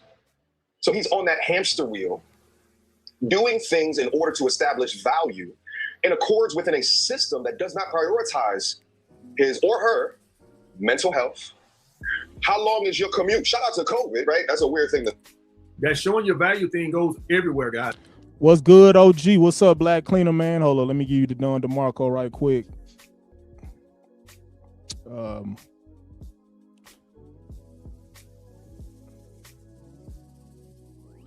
I appreciate you for pulling up, OG. Like 100, man. Give you the Don DeMarco. Let me see what you said in the chat right quick. You said, hold up. Where is it? Pull the comments back up right quick. You said, I'm surprised you decided to go forward with this topic. Salute to you. Yeah, I wasn't going to do it initially, you know, but I decided that I had already did a poll saying, like, do you want to, like, do you guys want me to do the passport bro, or do you want to talk about should women approach more or whatever? So most people have voted with the women approaching. So I like, let me go ahead and do this, you know. I like to try to be consistent and be about what I say. But yeah, I did initially say I wasn't going to do it, but I was like, you know what? It's been over a month since I've streamed. So let me just go ahead and knock a stream out. Even though I'm not in the algorithm for streaming, you know, I still want to at least do at least one stream or 2 streams a month just so I can try to be in the algorithm somewhere. You know what I mean? But yeah, but I think this is a good topic to talk about. You know, and I am impartial. I think it's value with dating coaches and it's also value with passport bros. Both are just trying to help men in the end of the day, like I said earlier. But yeah, 100. Let's get back to it. It's just not in America. At least America don't have that stupid ass diary that you got to give the family members when you take their wife, take their daughter off their hands, right? You got to give them something, give them a couple goats or something like that. At least we don't got to do that. But that's everywhere. It's all relative, guys, right? It's all relative. Up here, you're going to have more fierce competition because of the capitalist society. Like everybody down there, you're not going to find a whole bunch of rich guys to compete against, right? Everybody down there pretty much poor. Of course, you got your rich everywhere. But up here, it's fierce.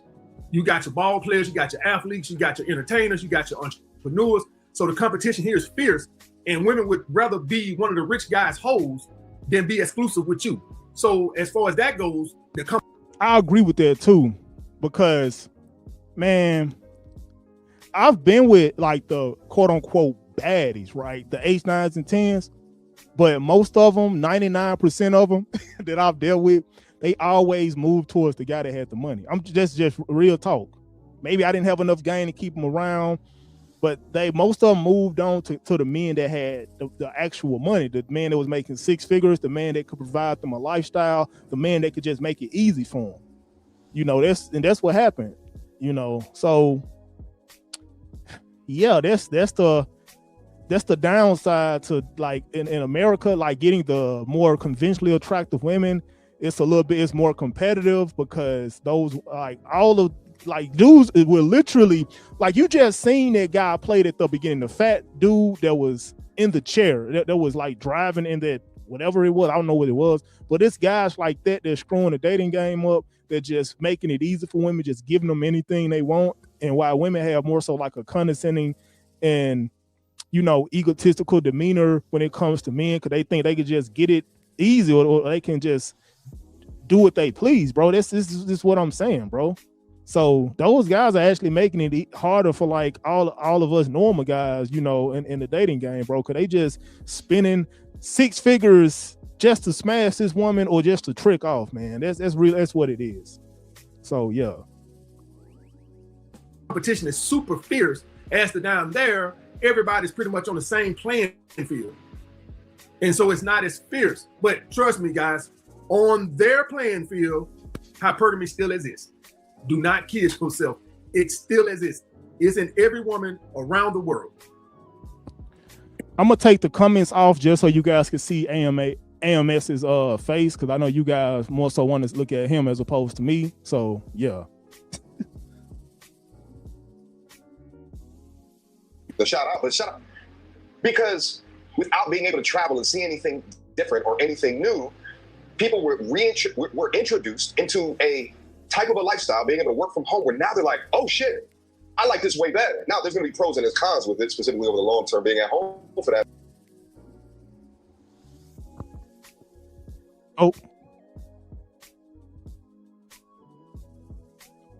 Give me a second. I made a mistake. Let me bring the damn, I'm fucking up bad. Man, it's too early for this shit, bro.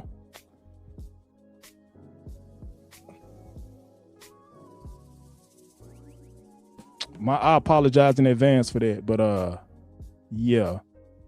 Think differently about the system that we are currently in. The system, by the way, of a 9 to 5 is like, what, 150 years old? 20 years old? How old is it? It's old enough where that's all that we know, but it's not that old. It's new. We just feel like it's normal.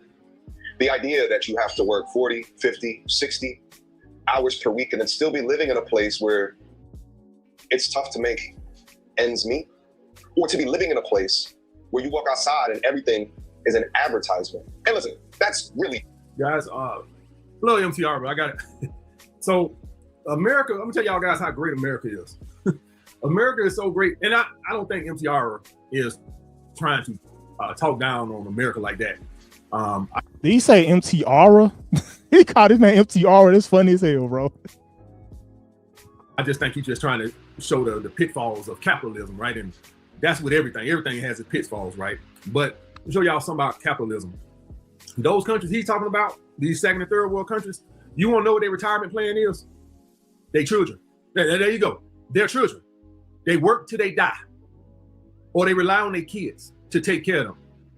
Over here in America, you guys who watching this right now, you 21 years old, just started investing $100, $200 a month into the S&P 500. By the time you become 65, you'll be a multi-millionaire. That's how great this country is.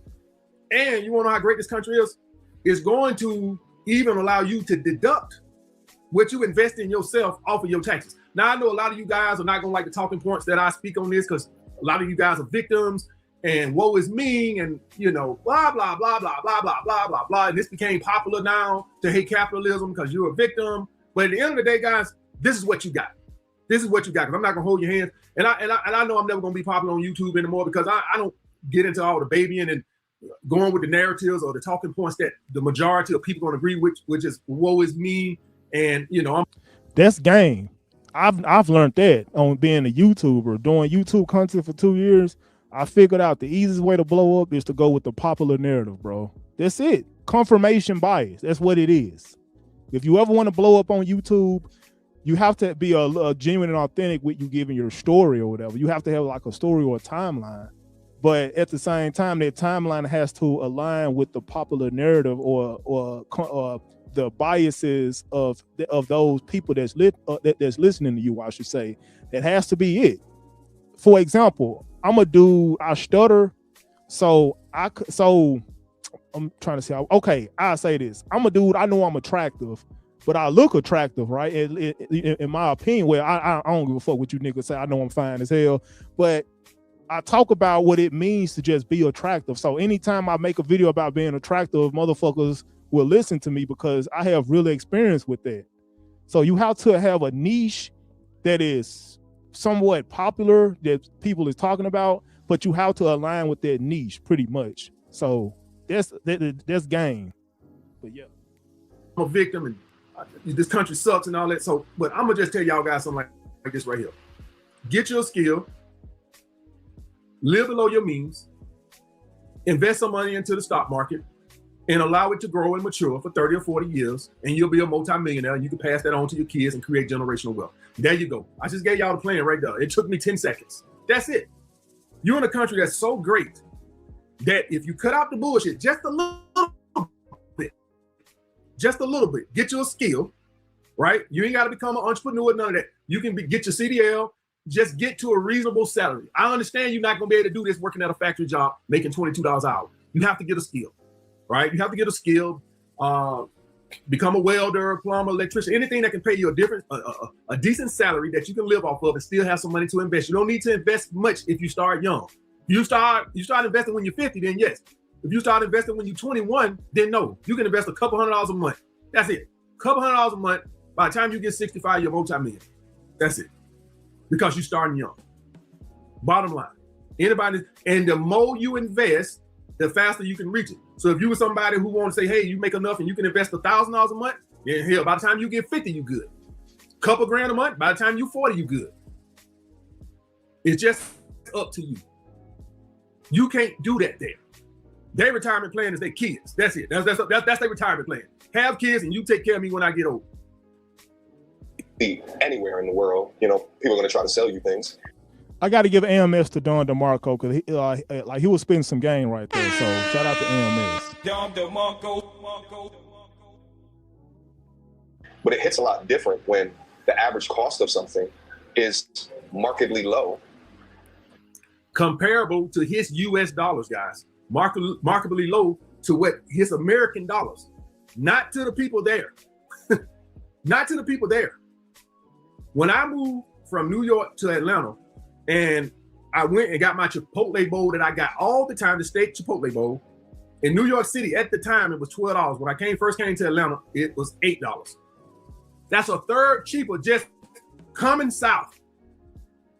And I'm like, holy, but I'm making the same money I make on YouTube in New York that I do in Atlanta.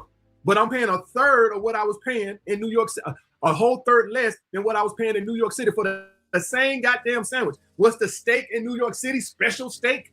Was that organic rice? No, it was the same damn bowl, just different location. So the point, but New York, I was doing something over the internet to make money. If I was in New York City, the job that I'm gonna have, in other words, in New York City, it ain't nothing for a personal trainer to make $150,000 a year. You ain't making that in Atlanta. Nobody's gonna pay you $150 an hour to train them. They pay you that in New York City at the Equinox, and when you go private. No, I'll never move to New York, ever. Nobody ain't paying you. This was 12, 13 years ago. I don't even want to know what the Equinox charge now. Tier 4 in New York City at the time was paying, like, they was charging like $175 an hour for Tier 4. This was like 2014. You can't get nobody to pay you that in Atlanta right now, 2026. So the point I'm trying to make, guys, is everything is relative. Relative. Yeah, everything seems cheap. Now you bringing American dollars down there. Go make Taiwan dollars and then let's talk about that. I bet you ain't got no ICE protest down there in Taiwan. Y'all guys think they got any ICE roundups down there? I doubt it. Ain't nobody dragging the stream to get out of Taiwan. I trust you that. Hey, I'll leave, sir. Don't worry. I'll leave. If Taiwan illegal deportation showed up at MTRs and said, hey man, you gotta leave the country, trust me, I guarantee you MTR ain't dragging and screaming up out of there. You're like, for my suitcase, I'm already headed to the airport. You ain't gotta tell me twice because it ain't that great. The people that come here, you see the videos, they literally dragging and screaming and crying. Than in the West. The thing is, and I think that part of the trickery at foot here is to convince you that everything that you're accepting in whatever block, situation, hood, scenario, city, state, province, county, like that shit is good. Like it's good. It should be normalized. It's enough. But listen, even for me, this feeling of shit just don't make sense. Why is it that now, you know, I make incredible revenue, but I'm still on this hamster wheel, so much so that I'm unable to click on that pause button and just smell the... You know, another thing I think too, guys, MTR is experiencing the thing where they say money can't buy you happiness, right? And so what he got to do is he got to find things that hobbies or something that bring him happiness. That's what I'm hearing a lot. It sounds to me like he's ran into the old adage of money, you can't buy happiness. That's what it seems like to me. And so that's just something he's gonna have to figure out to find out what that is. what kind of hobby that is, because it's no matter how much money you make, you still have to find happiness. And so only he can figure that out, what that is. The roses. And a large portion of that is being tied within a capitalistic society, one of which there is an air of popularity of keeping up with the damn Joneses. Now more than ever, I know that my association of money was correct. Well, some of it, okay? The portion that is correct is have a budget. Because there's a goal. And the goal. Y'all guys want to know what the best thing that happened to me was when I started back going out prospecting, trying to get business for my staffing agency and stuff like that. And I was going into these places and I was seeing the struggle because I've been doing well for so long. I haven't made under 6 figures since 2014, right? That I almost forgot what the struggle looked like. And when I started going to these hotels and restaurants, you know, trying to get business and stuff like that, and when I would see the employees, I would realize, you know, I low-key want to like react to like Melli and MTR like having their moment together. I don't know if I want to do it yet. You guys let me know if you want to see that, because I never really seen, I don't know how MTR really act around. Well, I think I have a clue, but as far as I hear, he have no game, or he don't know how to interact with women that like him. That's what I hear. I don't know that for a fact, but I don't think he would have no problem with it. I don't know, bro. Like, he seemed like he's an intelligent type of guy. He looked like he's a guy that women would find attractive. I don't know, but I don't see him struggling with women. I don't know, bro. I don't. It's like, I don't like going off the surface level when I look at female-male interactions. I like to actually know. So, and because I seen your comment, Tony Wing Chun, and maybe he got game. I have to look and see, but yeah. So it would make me think of what I take for granted, because I don't think about it. But when I would see these people, and I was going and I would see them, and I would say to myself, I bet you they don't got $500 to their name. Some of you think you take for granted, you don't think about, but these people are busting their ass, and I bet you they don't got $500 in their bank account. They probably even got a bank account. And how I know? Because that used to be me. Didn't even have a bank account. Used to have to go cash my check at a check cashing place where you already poor, but then they're gonna charge you like 2% to cash your check because you don't even got a bank account. So y'all guys get what I'm saying? And so that made me a lot more grateful to be appreciative, because you just don't think about it when you've been doing well for so long. You don't think about that, or the poor and all this, that, and other. You just forget. And so MTR has probably made a lot of money for a long time. He don't think about it. He just lives his life. And I hadn't thought about it for years. You know, it's kind of like that part of my memory of living in the basement kind of got blocked out of my head, and I forgot to struggle. But actually, I wasn't struggling in the basement because it was cheap, right? So I shouldn't say struggling, right? Because I was living way below my means, right? So even though it wasn't the Taj Mahal, it kept me from struggling because I ain't have much bills. It just, yeah, it was shitty, but I wasn't struggling. So I shouldn't say struggling, but y'all guys get what I'm saying. It wasn't the nicest place in the world. And I wasn't making that much money. I was only making about 30 grand a year. But when you live cheap, and that just goes to prove my point, guys, I was only making about 30 grand a year in New York City, and I still wasn't struggling because I lived in the basement. So the point is, guys, you have to make up in your mind to not get in that. I only stay this apartment like 900 square feet, guys. That's it, 900 square feet. And I'll just be honest with y'all guys. I only pay, I think the rent is $3,100. It's on automatic. I think it's $3,100 a month, right? You don't think I can afford more than that? You don't think I can afford 2-3 times that? I don't want that stress, guys, for why? Some guy came and said, AMS, why don't you get a big house? Get a big house for what? To impress you? I agree with that, bro. Like, I'm not finna move into a 3 or 4 bedroom house. Even if I'm a multi-million, I'm not finna move into that if I don't need to do it. Like, you know, no. Like, if it's $3,500 a month just for the 1 bedroom, that's what I need. I don't have a kid. I don't have a wife. I don't have relatives that live with me or whatever. Like, I'm a live, you know, inexpensive, you know, just to save money and just to keep that level of stress away. Like, I agree with that wholeheartedly with AMS. Like, me personally, I can afford to move into something more expensive than what I'm staying at. Now, what I'm staying at now isn't bad, but I can afford to move in something a little bit more expensive. But why would I? When I'm not paying, you know, $1,200 a month for rent? Like, hell no. I'm gonna stay where I'm at now, save up money, and maybe later on down the line I'll move into something that's a little bit more sense. Maybe if I have a kid or whatever. So yeah, or like a wife or like a girlfriend. But until that time, it's no need to do that. But yeah. And Tony Wing Chun Pressure, I seen your comment. That's another reason why I'm never moving to New York ever. It's over with for that. But yeah. Get a big house for what? To prove a point to you? Get a big house. I'm a single man with no kids. I don't even got a goddamn dog. What the hell do I need more than a 900 square foot apartment for? To prove something to you? See, this is what I'm talking about. I don't need no damn 3,000 square foot home. I don't have no wife, no kid. I don't even got a goddamn cat. What I need a goddamn 4-bedroom, 3-bathroom house for? What the hell do I need a 3-bedroom, 2-bath house? Who gonna sleep in the other 2 rooms? Phantom ghosts? See, this is the stuff that I'm talking about, that people put themselves in these positions unnecessarily, and then you want to blame capitalism. No, blame yourself. I'm not talking MTR specifically. I'm just talking about people in general who put themselves in situations where they're keeping up with the Joneses and doing this and doing that. Guys, any of y'all guys been following me now a long time. Y'all guys know I started making 1 video a week years ago. Years ago. And it's been times and periods where I would pick it up a little bit and dial it right back down. Dial it right back down where it was at. That ain't no accident. Guys were saying, hey, you only make 1 video a week. I've been making 1 video a week now for 5 years. Because I was content. I had enough money invested, enough money saved. What the hell am I making 5 videos a day for? Who the hell I'm trying to prove something to? That's you putting yourself, don't know how to live. You gotta take yourself off the hamster wheel. I can make a video every day. I can make a video every day. I can make 2 videos every day. When I see some of these people make all this goddamn content, I can sit and think, man, do they have a drug habit or something? But y'all guys want to know what that's about. That's not even about the money. Y'all want to know what that's about. At that point, it becomes about you trying to prove to everybody else you can outwork them. That's what that's about.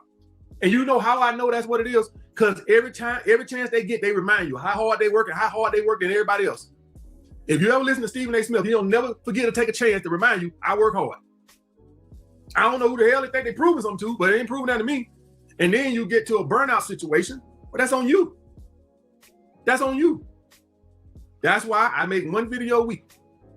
Ain't that many goddamn strategies in the world about how to get no goddamn ass. Goal is to save and invest as much as what you can so that you use the tool for something else. And listen, guys, it's not to say that your life in the West, all right, ain't good, all right? Shit, a lot of you guys, it's good. Y'all better stay your ass in the West. See, MTR makes his money off of YouTube. You gonna try to go down there and do your job down in Taiwan, it ain't gonna work. See, he able to take YouTube money and live in Taiwan and live like a king. Your ass up here, you a plumber, you making 65, 70 grand a year, and you take your ass to Taiwan and become a plumber down there, and now your ass making 8 grand a year. You back in the same situation, just a shittier country with a worse infrastructure. That's it. Same, if you somebody who can make your money off of YouTube and go live in a 3rd world country, then yes, you're gonna live like a king.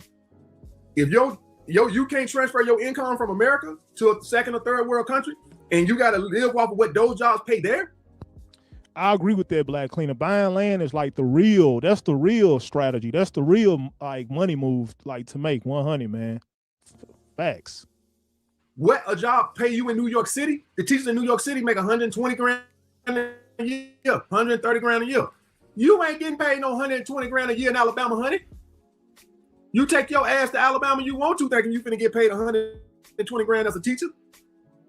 Your ass ain't making no 100 grand as a goddamn police officer in Alabama or Mississippi. You make that in New York City. See, it's all relative, guys. Bro, you be lucky if you can make 30K a month. I mean, 30K a year in Mississippi. I'm just being real, bro. I wouldn't advise nobody to move to Mississippi just to make money. It's over with. Please don't do that. Mississippi is a no-go and New York is a no-go. Those 2 places, I wouldn't recommend nobody to move to. Whether you trying to save money or make money. No. It's all relative. This whatever, how you can live in New York City, that's how it all gonna transfer to when you go do that job in Alabama.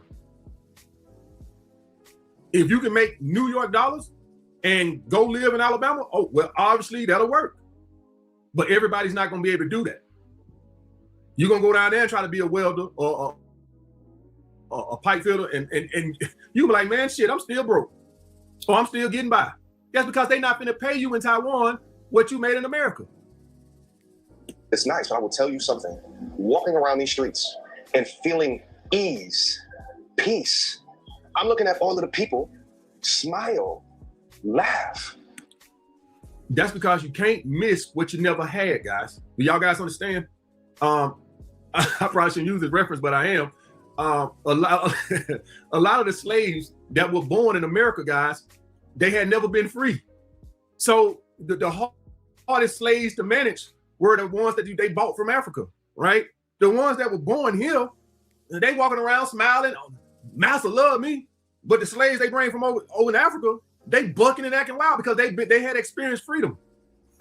So the point what I'm trying to make, if any of y'all guys have a dog, right? And you let that dog just run around the backyard, fenced in, he just run around all day. And one day you decide, oh man, I'm gonna put my dog on the chain. I tried that once. And the reason I tried that because my dog kept breaking out of the fence, right? He kept digging holes on the fence. My neighbors was scared of the dog, so I had to put him on a leash. That motherfucker cried out there for 40 days and 40 nights on that damn chain. 40 days and 40. Now, had he been born from the jump on that chain, he wouldn't have been acting like that because he knew what freedom felt like. But since he had, been free running around, and then you go put him on a chain, well, now it's like, I want to go back to doing that. Down there, they don't know all they know is struggle. If you somebody who's been poor all your life, some of the happiest times in your life, guys, for any of y'all guys, was when you was poor, because that's all you knew. You knew how to make things fun with the money you had. You didn't know no better. Hey, things are tight, but that's all you knew. Now, if you somebody who had a high-paid job and now you got to go be poor, man, you're going to become depressed like a motherfucker. You're going to be sad. It's going to be hard for you to get over that because you had money. So all they know is the struggle. That's all they know. That's all they know. That's all they see.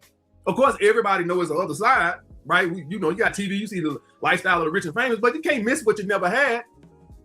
If I had to trade shoes with let's say LeBron James or Michael Jordan right now and live their lifestyle for 1 year, and then you come back and put me back in my lifestyle, I cry for goddamn 40 days and 40 nights.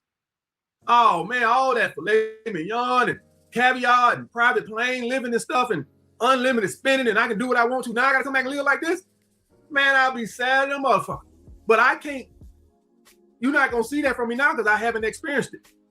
So all I'm trying to say is, guys, the reason they walk around smiling and stuff like that, that's all they know is struggle. That's all they know is to get by. They don't know no other side. You can't miss what you never had.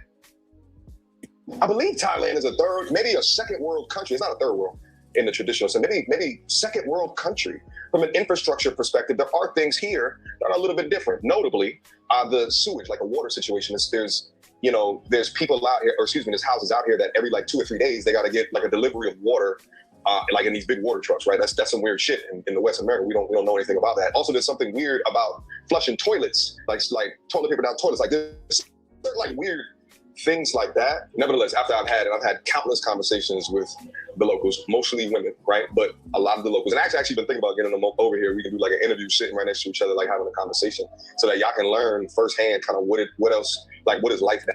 And if the women over there, guys, in these countries, they're going to be more feminine to you because they see you as a catch. Femininity from women has always been about leverage, right? Leverage as in you're higher value than them, so they have something they can gain. So it's in their best interest to be on their best behavior. Black Clean, are you talking about alpha male strategies? I'm guessing you talking about AMS with that. Which is to be feminine, right? It's always been that way. So, they say, okay, I want to get this catch, so they stay feminine until they, got their hooks in you, then they'll change. Once they think they got you a little hooked or they think you like them a little bit, then they start becoming more masculine. But the women down there are not a bit more feminine than the women here. You just have to have more leverage here to get that femininity. Y'all guys understand? And how do I know this? Because I watched 90 Day Fiance. And the women are feminine at the beginning to get the hooks in the guy. And then as soon as they get their hooks into the guy, well, he cares about them, like them, then all of a sudden they start becoming bitchy and masculine. Right? And so I want y'all guys to understand that a lot of femininity is contingent on your leverage. I'm on my best. I'm incentivized to be on my best behavior because I'm trying to get my hooks in you. But I guarantee you, they're not more feminine to the guys that are there that are on the same economic standing as them. They're going to be feminine to the American guys and treat them like kings because they think everybody in America got a 10,000 square foot home with 3 swimming pools in the backyard with a goddamn maid. especially the guys that are traveling. The fact that you're traveling there and you're an American, they think, well, you must have some disposable income. You can't be a poor American if you're traveling here. So everybody there is going to treat you of importance because not only is you American, which is an advantage there, right? Because they know about the capitalism that's here. But then on top of that, you're traveling, which shows a level of disposable income, which is going to be more incentive for them to treat you better. I don't know if you guys watched it's an anime I used to watch called Black Clover way back in like 2019. And in that anime, it was the nobles and it was the commoners, right? And anytime, well, the nobles actually looked at the commoners like they was trash, like they were the scum of the earth. Like, why you guys have no magic power? You know, but I think that's the difference. Like the people overseas look at Americans like they're the nobles, you know, pretty much when, you know, or like they live in the land of the nobles pretty much. So I think that's like the difference. You guys probably aren't familiar with that anime Black Clover, but that's the best thing I could come up with as far as like compare contrast.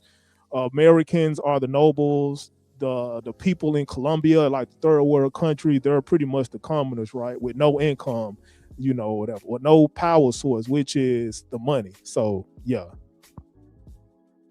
So you're not gonna get their true behavior because they're incentivized to treat you better. You're not gonna get their true behavior until you bring them here, right? Till you bring them here, and now that you're legally obligated to take care of them, then you're gonna get their true behavior. And if any of y'all guys watch 90 Day Fiance, y'all see how batshit crazy the women become once the guys bring them to America, and now they know they got you on the hook to take care of them financially. When they was in their country, some of them, they treat you a lot better. You get them back here, now they know they got you by the balls. Down here. But as I look out and I see people that earn modestly are hard. And you see that here, guys, pre-marriage, right? When y'all guys are courting a woman, dating a woman, opposed to when you get married to or give her a commitment, you ain't even got to get married to her. Give her a commitment, you see the woman change a little bit. She'll be feminine on your first, 6 months or whatever. That what made you give her the commitment. And then when she sees that now, okay, you on her only source of sex, then it changes. The power dynamic changes. And she starts to act different. Unless you regain that leverage by showing her you're walking. And Tony, I seen your comment, Coach Greg Adams talk about like sexual leverage or just dating leverage, I should say. I don't know. I don't watch Coach Greg Adams. I seen his intro. Coach Greg got a fire ass intro, like 100. But Steve roasted MTR too. But yeah, man. So this video is almost over. I'm gonna let it play a little bit longer, and we're gonna move to MTR. And actually, after this video is done, I'm gonna open the panel up so you guys could chime in on this topic. But yeah, so back to what I was trying to say, before I interrupted my damn self. It's like leverage, man. That's what this whole dating and mating thing is about. It's all leverage, bro. Like the passport bro move overseas so they can have some leverage. And the women, they play the long game like AMS is referring to so they could have leverage, right? And the women in America, they don't necessarily have to play their sort of game, right? Because they are in the same position as a man. They can work and they can earn their own money. And, we all know how American women are, right? Like, come on. But that's the difference. American women don't necessarily have to play the long game. Like, they can pick who they want. At least the attractive women can, and even some of the unattractive women. But overseas, the women have to be attractive. The women have to be fit so they could get picked by the noblemen, like I was saying earlier. Like, I think AMS said this way earlier. Well, when I first started playing, this clip, AMS said that a woman in the States, like let's just say Miami Bimbo, she would rather be a side piece to a celebrity millionaire individual as opposed to just settling for an average looking dude or just an average guy, I should say. When I say average, I mean looks, money, status, all that stuff. He just average overall. She would pretty much just settle for even an ugly looking guy that has $1 million, right? As opposed to overseas, that's when like it flips, it stacks in our favor, and like I said, the women have to be attractive in order for us to really want to pick them or whatever. But yeah, that's pretty much my disposition on that. The video almost over. Let me go and let it play out. Wait. Because you can regain that leverage when you show her you'll walk away. Not when you're married, but in just a committed relationship. Basically what I'm saying, guys, femininity is all tied to leverage. Without that leverage, you don't get femininity. Plain and simple. Hardworking people, and I see smiles, I see happiness, and it's a large portion of that is these people are just living life. They're not in the rat race. They're not on the hamster wheel. They're taking care of their families. They're earning. Bingo. They're not in the rat race. Bingo. And basically, guys, y'all guys heard of the Miami effect? Well, New York got something like that too. And basically what I'm saying, guys, is when you stay somewhere where it's a lid on top of you, you just accept the situation at hand. When you're in America and you know you can do anything, it's like you can't get off that hamster wheel because you know, man, I can achieve anything. There, they know they have limitations. That's why they don't try. They just accept that I'm gonna go work my job and come home because there's limitations there. Here, if you're somebody who's ambitious and you like nice things, the fact that you're in America inspires you to just work hard because you see people who have resources that are dumber than you. How can that not inspire you? Listen, inspire you. Look at Floyd Mayweather. They say he can barely read. Now I know he done screwed up all his money or whatever. I got to give the Don DeMarco. Let me see. I got to use the Don DeMarco Black Cleaner. I ain't know you was a fan of anime. I'm not really super big into anime like I used to be, but I do appreciate, you know, the anime fans. Like I am still a fan of anime. I literally have an Itachi poster like right beside me, 100%. So Don DeMarco, man. Don DeMarco. All right, let's finish this up. But the point what I'm trying to say, guys, is the capitalism is push you on a hamster wheel because you see people who have more than you. You look at Kim Kardashian, the bitch is basically a billionaire from sucking cock on camera. Essentially. Kylie Jenner and them are basically billionaires from being a sister of somebody who sucked cock on camera. When you break it down, that's basically what they are.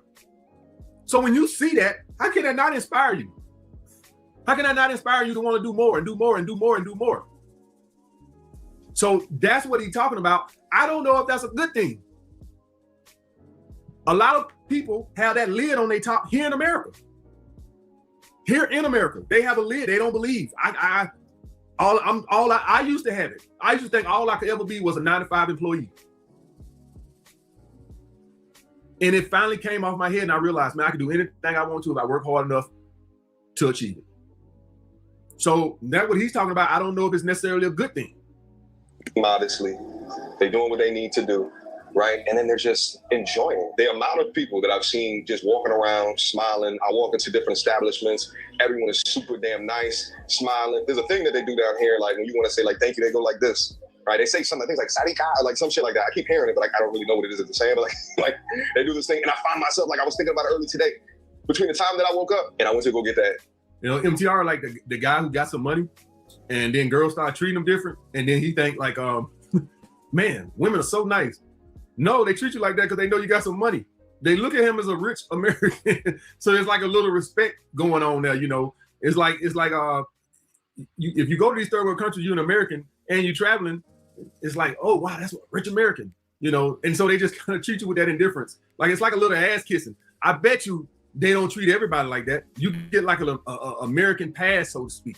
Right? Where it's like people just treat you better because they just view you as an American, as somebody who have resources and stuff like that. So you kind of get looked up to a lot. And a lot of people don't understand that you start to get treated different. All right, guys, I'm gonna stop the video there. Shout out to my brother MTR.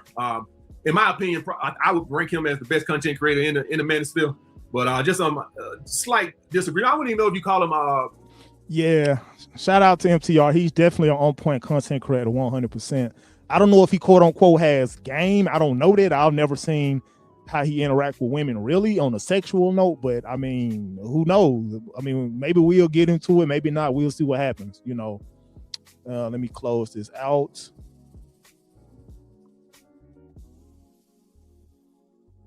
Okay, I had to close. Let me sit up a little bit. I had to close that tab out. So let me, hold up. So this is what I'm gonna do. I'm going to open the panel up, but before I do that, let me actually grab a bottle of water. But as I grab this water, I'm actually going to play a quick video, you know, for like commercial, like a quick break, you know. But yeah, man, I'll be right back. Y'all stay tuned.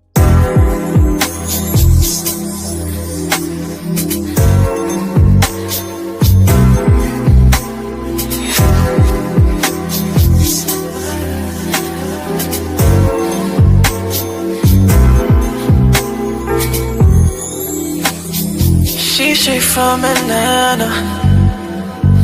I ain't even have to show her what's up. She just wants her drugs like Santana. We just started and she's pouring a cup. I'll get you everything you wanted. Right down to the second you have all of my time. Now it's just us two and we're exploring. No, had to send a prayer for the way you're designed. Your body, baby, your body, baby, your body, baby, your body, baby.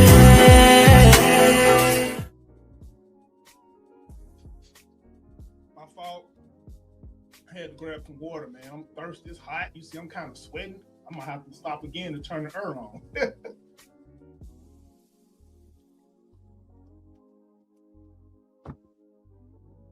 Okay, so let me drop the link in the chat right quick.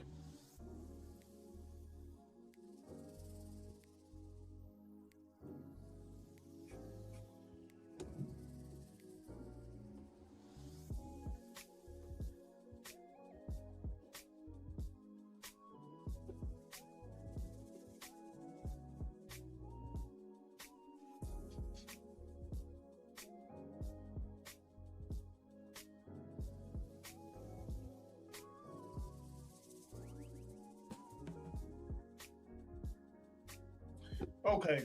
All right. I did all that talking. You probably didn't hear a damn word I said, but I had to stop to grab some water. You know, I'm sweating bullets right now. You guys can see I'm sweating a little bit, but I had to get something to cool me down. But yeah, so I just dropped the link. You know, Ashley, let me pin the link at the top of the chat. Well, I can't do it on my computer. I have to like do it on my phone. But yeah, so if anybody want to join and chime in on this, feel free to do so. Okay, Tony. What's good, Tony? What's up? What's up, man? It's been a minute.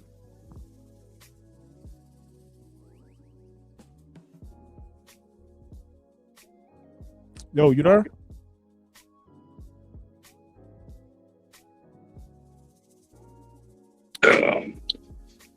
Okay, I hear you, man.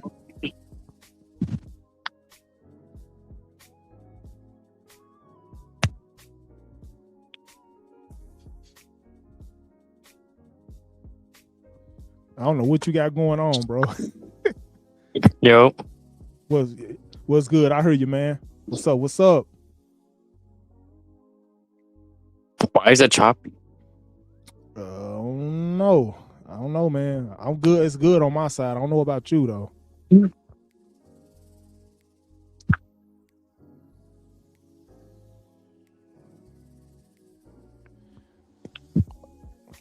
Are you using your phone? Like what are you doing? Yeah, bro? I'm using my phone.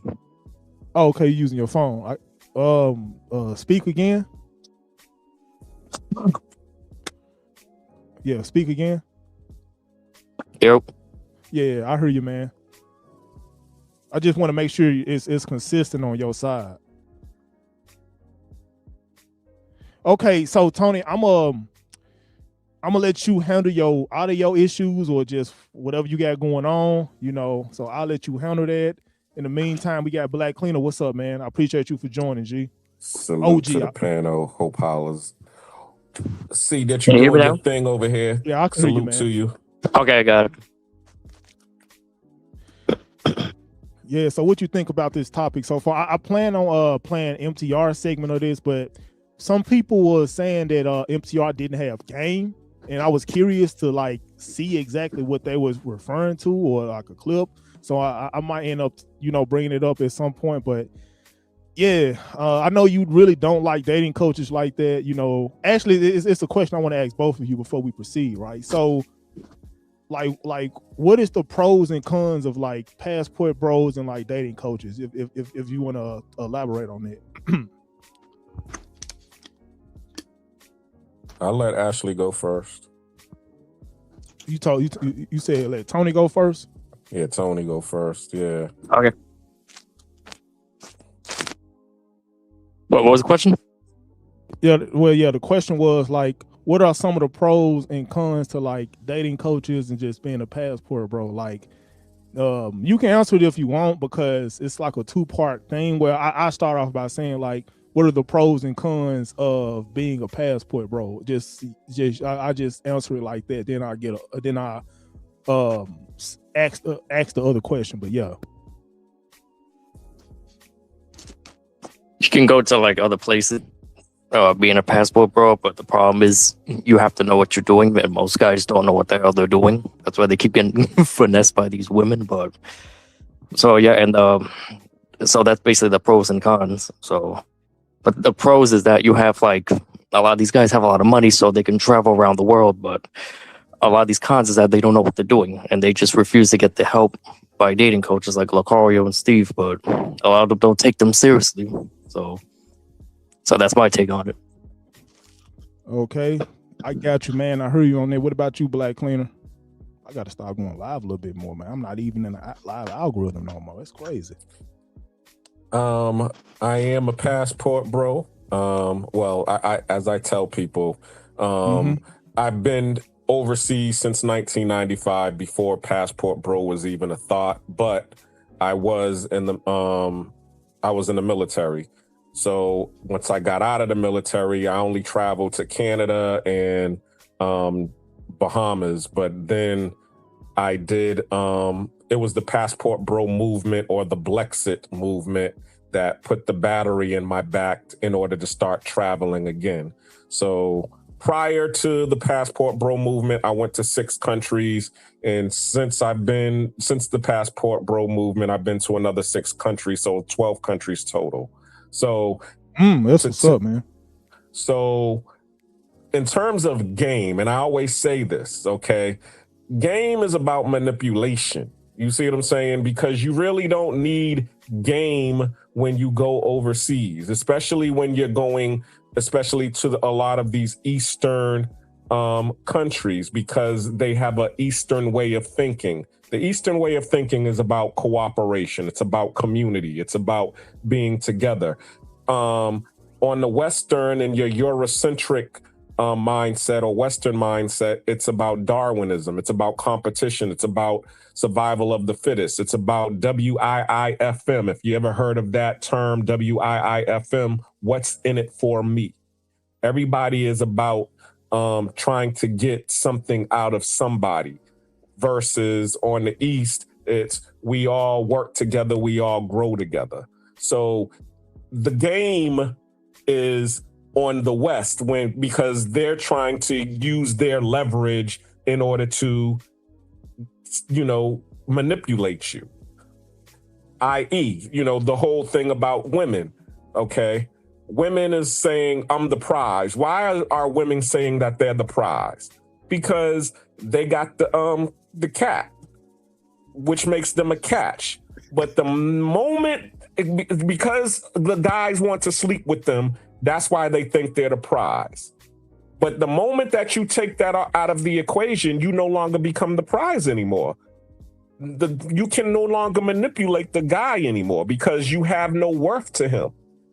See, that's why, and that's another reason why a lot of guys are leaving and going, out of the country, because they are tired of the girls trying to use their, what's in between their legs as a bargaining chip in order to get more than what it's valued at.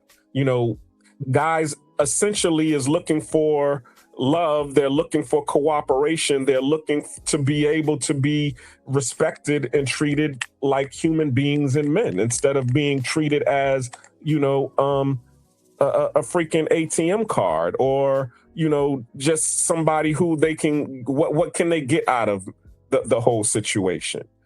And once you go overseas, what you see is that, and I'm gonna land here, is that there isn't a system overseas, meaning in the United States, we always talk about the matrix. What is this matrix? This matrix is this infrastructure of job security, of government safety nets that allows women to say, well, okay,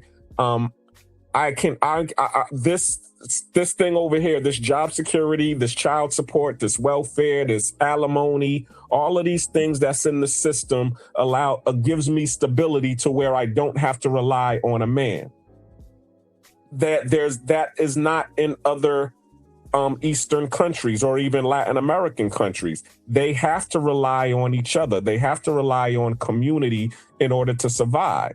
So when you go over there, yeah, they do see you as, an American who has resources, but they're not looking to manipulate you unless you show them that you are, trying to manipulate them.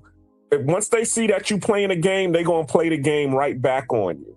But if you treating them with respect, they're going to make you a part of their family and a part of their community. And I've experienced that in Japan, and I've experienced that here in Latin America, both in Colombia and also here in Panama where I live. You treat them with respect, you're going to get respect. You treat them like, you's a weekend warrior and you out here trying to whoremonger, well, they're going to treat you like an ATM, just like they do in the States. Point blank, period. So I guess those are like the pros and cons for you. It really depends on what your interests are, or like your what word I want to use, like how you want to approach the situation. Like if you really just want cheeks, they gonna treat you like an ATM. But if you want something genuine, authentic, then it's a different type of energy that's associated with it, right? Correct. I wrote about this in my book. You got a book? Yeah, I got 2 books, actually, a 3-part trilogy. It's I know you had a book, bro. Yeah, it's on Amazon. And in the book, I actually befriended this girl who was a night worker, professional companion. And because I was having problems with my girlfriend at the time, and I was trying to figure out what the heck is going on. And then the girl basically, I wasn't sleeping with her, but she did solicit me. And of course, I told you a long time ago, I'm cheap. So as soon as a girl, tries to, say 150, 200, I'm like, yo, get out of my face. I'm not paying that. I can do plenty of other things with that. You're not going to drain me of my resources. So, I was like $30, and she was all like, why are you here? You already know all these girls what the going rate is. Why are you sitting around here? And I'm like, I came around here because they play good music, and I just wanted some attention because it's my birthday and my girl didn't call me. So she was just like, something, I'm gonna take you up on that $30. Buy me and my girl a drink. That's the $30, and we're gonna talk about this. And I sat there with her and her girl, and I was like, yo, I've been here for about, 6 months or whatever. I've been dealing with this girl, and I'm over here, giving her the woe is me. And she was just like, yo, based on what you're telling me, sound like your girl is, is a gold digger, what they call a chapeadora. She's playing the long game. But then she broke it down. She was all like, don't, think that it's about game with her. She said, she's like, I don't believe in love. I believe in family. That's the one thing that she said. That's what I wanted to get out to get to the point. But she showed me why she believed in family. She invited me to her house, and not after, that night, but she eventually invited me to her house. And she lived in the hood in like a tin roof apartment in the hood. And it was a 1-bedroom apartment. And she lived there with 3 other grown women, and she had her 2 sons, 2 teenage sons that lived there. And I was like, damn, so what's going on here? And she's like, yeah, well, we go to work because we're from Colombia, and we got to send money back to our families to support our families. So we come to Panama to work, and we hire this girl over here to be able to take care of my son while, we go to work. So the 1-bedroom apartment was $150 a month. And they all lived there, 5 people, grown, hairy people. And the 2 girls went out and, Hey, Black Clan, can I cut you off real quick? Uh-huh. I want to cut you off real quick. I want to give Don DeMarco to QQ Tasha. I appreciate you for sliding through. And that goes to everybody else in the chat that's watching right now, 100%. But yeah, you got it, man. I apologize for that. I ain't seen her pull up in a minute, but yeah. But once I saw that, and also, they cooked for me, and we were just doing. She introduced me to her sons, let me know her history and stuff, and she was all like, "This is what really goes on in that you all don't see. See, you all be in these tourist areas and these tourist traps, and all y'all see is the nightclubs and the rooftops and VIP and the pool and all of that stuff. You don't see what happens when we leave you all, or you all throw us out of your hotel, or once the yacht party is done. This is what we're coming back to. You see what I'm saying? We're coming back to working here. I mean, to this. And working together to be able to get us out of this situation. And it's the same situation that's probably going on with your girlfriend. Ask her to invite you to where she lives at, if she can, And once I did that, and I started to really see what was going on with my girl at the time. She was lucky because she owned her own house, you know what I'm saying? But she had 3 kids and no job. She got her own house all paid for, but now she got to go try to find an income to be able to, pay the utilities and pay, for school and pay for food and all of this stuff. And because she is an Afro-Latina, she cannot go and just... Shout out to the Afro-Latinas. My fault, man. I had to give a shout out to the Afro-Latinas. She just can't go and, fill out a job application and go get a job and, they're going to hire her. She's relegated to, hustling, you know what I'm saying? Being out here selling... she's like, she doesn't want to go out here and sell, coochie, we'll just say that. And so she just does everything else but, she's going to go out here, she's going to cook, she's going to clean, she's going to babysit, she's going to, go out here and make, pastry. She's going to do all of those things in order to, support her family. And you're going to find other people that are like that too. So really what it is that, and I land here, once again, going back to the system. They don't have the system of job security here in Latin America. So they try to depend on each other. And when you show that you're one of these people who are like, that they can depend on and that they can rely on, and that they're going to work with you just like you're going to work with them. But as I said, if you're going to be over here like, nah, yeah, just take this little, $150, take this $300 and get out my face. And when I'm gone, I'm gone. Well, then, yeah, they're going to play that little game with you. Oh, you don't really care about me? You don't see me as family? You just see me as this? All right, well, guess what? I don't see you as family neither. I see you as an ATM. And that's what a lot of the women say. They say, I don't believe in love, but I do believe in family. So if you treat me like your family, I'm going to treat you like you're my family as well. And that's $100. Yeah, that's $100, man. Tony, is there anything you want to elaborate on before I play this video? Because I know MTR and Melli had history, so I don't know. I don't know. Like, people talking about he didn't have game, maybe he do. I don't know. So I'm just curious to see how he interact with this chick. So yeah, Tony, is there anything you want to elaborate on before I play this clip, bro? He didn't really do anything. He just goofed off or whatever. He didn't really say anything good or well on the date too, because he didn't really do anything. He just clowned around and just looked at her and just looked away. So that's basically it. He didn't really have any game at all. He looked very shy and very looking away a lot. So that's why everybody's making fun of him. So. No, I got you. Hey Jay, I let you on the panel, but I guess you dropped down. But yeah, man. I was finna pass you the. Oh, okay, there he is. Let me bring him back up. What's good, Jay? What's up, man? It's been a minute, bro.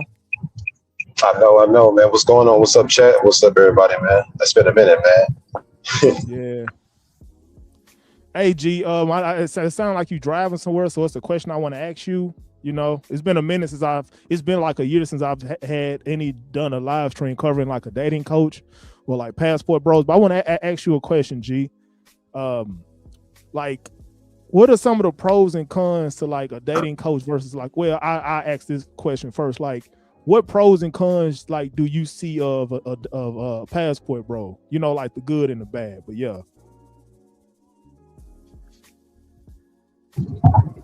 I mean, with Passport, I mean, I'm pretty sure they can give you some information, especially if they live in the area. If they live in the area and they season, then they can give you some information, quote unquote, game as far as like, hey, you know, this area is kind of rough. This area is pretty nice.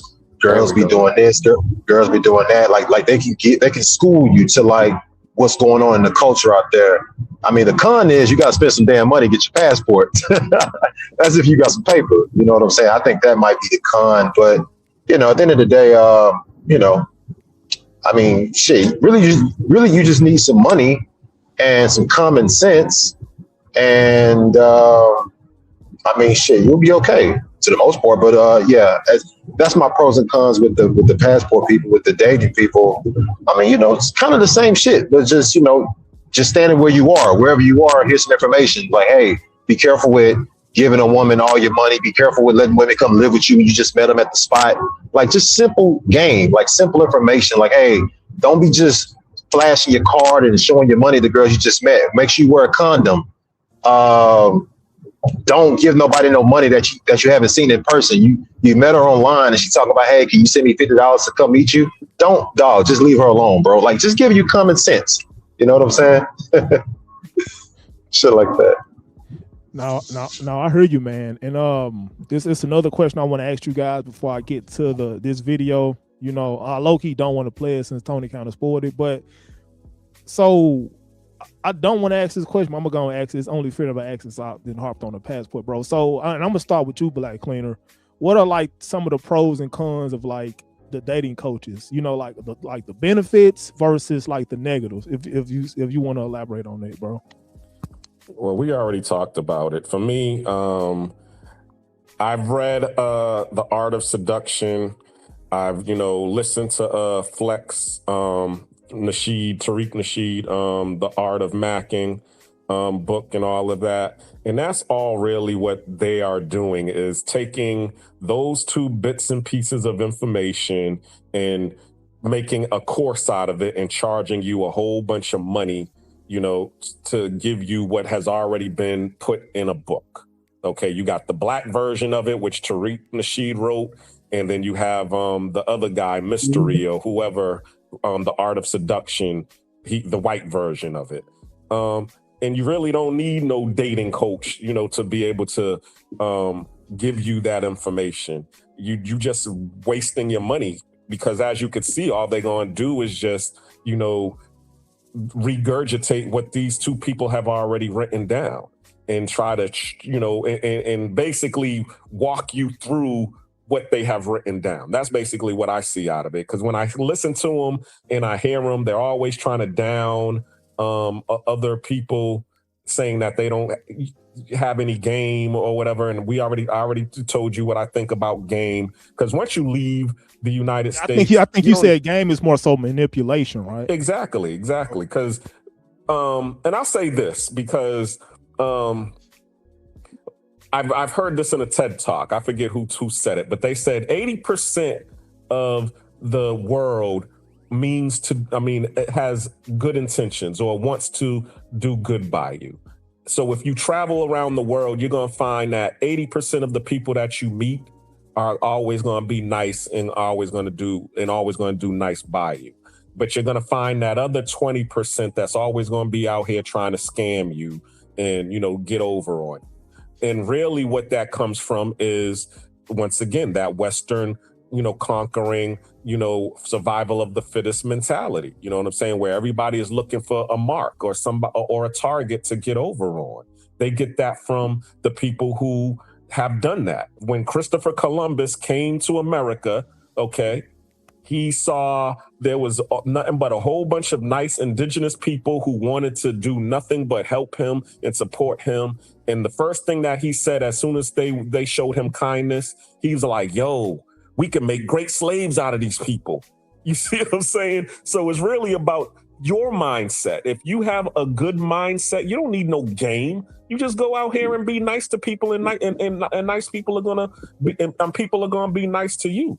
The only thing that you gotta do is like what Jay said, is show some common sense and some discernment. But when you recognize the Christopher Columbus type of mentality, where okay, this person is being nice, but he's trying to be sly and trying to scam you. That's the only thing. But for the most part, nah. I'm like Junior. So hold on, wait a minute. So pretty much, you are like 100% anti-dating coach, right? I'm 100% anti-dating coach. If you need some dating tactics, I would just recommend reading The Art of Macking or The Art of Seduction, to learn how to gauge, because that's really what you're trying to do, is learn how to read the room, to see if a girl, what are the signs that a girl likes you. That's really what that is. But you don't really need any game in order to, to be able to get a person. I was in the military with this dude. His name was Burnham, okay? And he looked like a young Montgomery Burns. I mean, literally skinny like him. I mean, whole features. And this dude was out in Japan, and he had 3 and 4 girlfriends. No game at all. You know what I'm saying? Because a lot of times, these people out here, they're shy. So as long as you are a kind person who's willing to walk up to them and say hello and just be your genuine self, you're going to get you're going to get the same kind of energy back. That's what I've learned. The only time that I really need game is when I'm at home, because it's the women who's like, okay, this dude wants to sleep with me. Well, what can I get from this dude? If I can't get nothing from this dude, or if this dude is of no interest to me, then he's invisible to me. That's it. But as soon as I leave and I go to other places, I'm genuine with them. They genuine with me. As I said, even the girls that's out here working, if I'm genuine with them, they genuine with me. I got you, man. So there is no pros to dating coaches. All of them is pretty much it's a scam in your opinion, and don't invest in dating coach. Just read a book if you need some help. I got you, man. So I'm gonna move on to Tony. Tony, you there, bro? Yeah. All right. So, like, you tell me, like, what are some pros and cons of dating coaches, I should say. Yeah. Yo, so what's good, Travel POV? Hold up, what's good, Travel POV? I appreciate you for tuning in. The link is in the chat, so hop up on the panel if you have the time to, or just tune in the chat and just give your thoughts and opinions about the topic or whatever. But yeah, you got it, Tony. You got it, man. So the pros of a dating coach is, because I literally been on the Bad Boy membership, and he's gonna give you like. Wait. So I remember you said you was on a Bad Boy. Don't please, for the love of I know. Christ, I'm not gonna say anything. Don't expose none of that stuff. Yeah, you got it. I'm not gonna say anything like, yeah. So like on that, they just teach you what to do, like sequential steps, what to do, like each and every program, things like that. And so he's gonna teach you like every single step on how to do point A to point B to point C, and every Saturday night, every Sunday night, you're gonna have to go downtown to the bar club and just approach women over and over and over again on a consistent basis, things like that. And the cons is that we don't know if that dating coach is even real, because they're posting pictures, but they could have like just paid for just freaking random women just to take pictures with them. So that's basically the pros and cons of it, dating coaches, in my opinion. So I got you, man. I hear you. So the pros are, you can potentially get a result, but the con is, he could, like, most of them could be frauds, and you don't know who's real. It's like trying to find. You don't know who's good. I got you. So I'm gonna move on to Jay. You know, Jay is kind of familiar with this already. Oh, I mean, Jay, you pretty much know the question, right?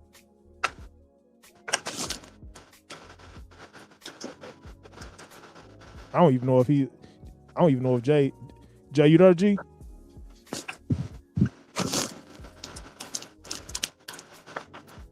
Okay, I don't know if he's there or not.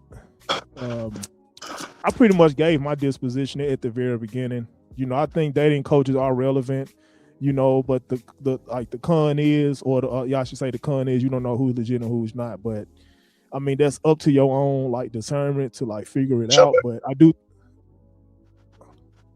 Jay, you know, I don't know what the hell that was.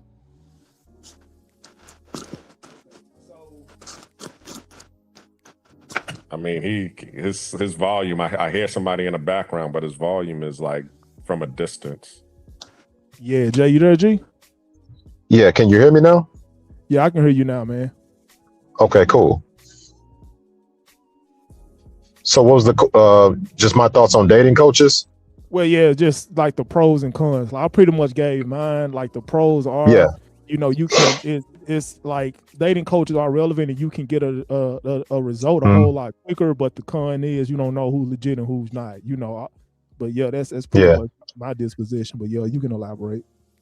I'll just say, you know, some pros is, you know, you're getting some information. I guess it depends what type of information you're getting. Is it over the phone? Or are you talking to this guy? Or are you just like going on your phone, looking at some words as if you're in class? So I guess it depends on how you're getting the information. Because if he's FaceTiming you and he's like, hey, man, you know, go to the coffee shop. I'm going to walk you through this shit. Like, that's kind of cool. You know what I'm saying? So I think the pros is giving guys the confidence, giving guys some encouragement, you know, I guess the tactics and shit like that. I think the con is like anything in business for the most part. People going to feed you a little bit to keep you hooked and then keep you coming back for more and more and more. So I can tell you what to do. And you can be like, damn, okay, so I got the girl. What I do next? Okay, well, you know, pay another $800. I'm gonna teach you that. Okay, cool. I paid the $800. Okay, so I got the girl. I smashed. How I get her to be my girlfriend? Okay, well, pay $900. I'm gonna tell you. Okay, I got the girl. I smashed, and I got her as my girlfriend. How do I get her to marry me? Okay, we'll pay another $1,500. Like, you see how the game keep going? You know what I'm saying? Yeah. So that can be a con, but I mean, at the end of the day, that's business. So I get it. But I guess it depends on how that dating coach is telling you what's going on, because sometimes I think some of these guys be in delusion. So they'll tell a client like, hey, man, you can get Tony Braxton. Buy my course. It's like, what? Like, hey, you can take Jay. No, you got it, man. My fault. Hey, I can teach you how to take Beyonce from Jay-Z. Buy my course. So it's like, you got to be careful, man, because you got some people out here that is selling game. Like they preach game, but they selling game. And in this context, they selling a bag of bullshit. So you got to be careful, man. As a consumer, you know, vet everybody that's trying to sell you some shit. Don't just be over here throwing your money into these people's laps because they can tell you how to get sex in 48 hours because they got the best formula. I mean, it's kind of the same with these get rich schemes. If someone is telling you like, hey, man, I can get you $1 million, buy my course. It's like, hold on, what? $1 million in a day? Why the fuck are you even selling this shit? You should be keeping this. You should be keeping this secret to yourself. And why the hell is it only $10? If I can get $1 million and you sell it for 10, what the fuck is this? So you got to have enough wisdom in your mind to be thinking critically in this game of life. Because if you're not, everybody gonna fuck you over and rape your pockets. But I'm gonna just be quiet, man.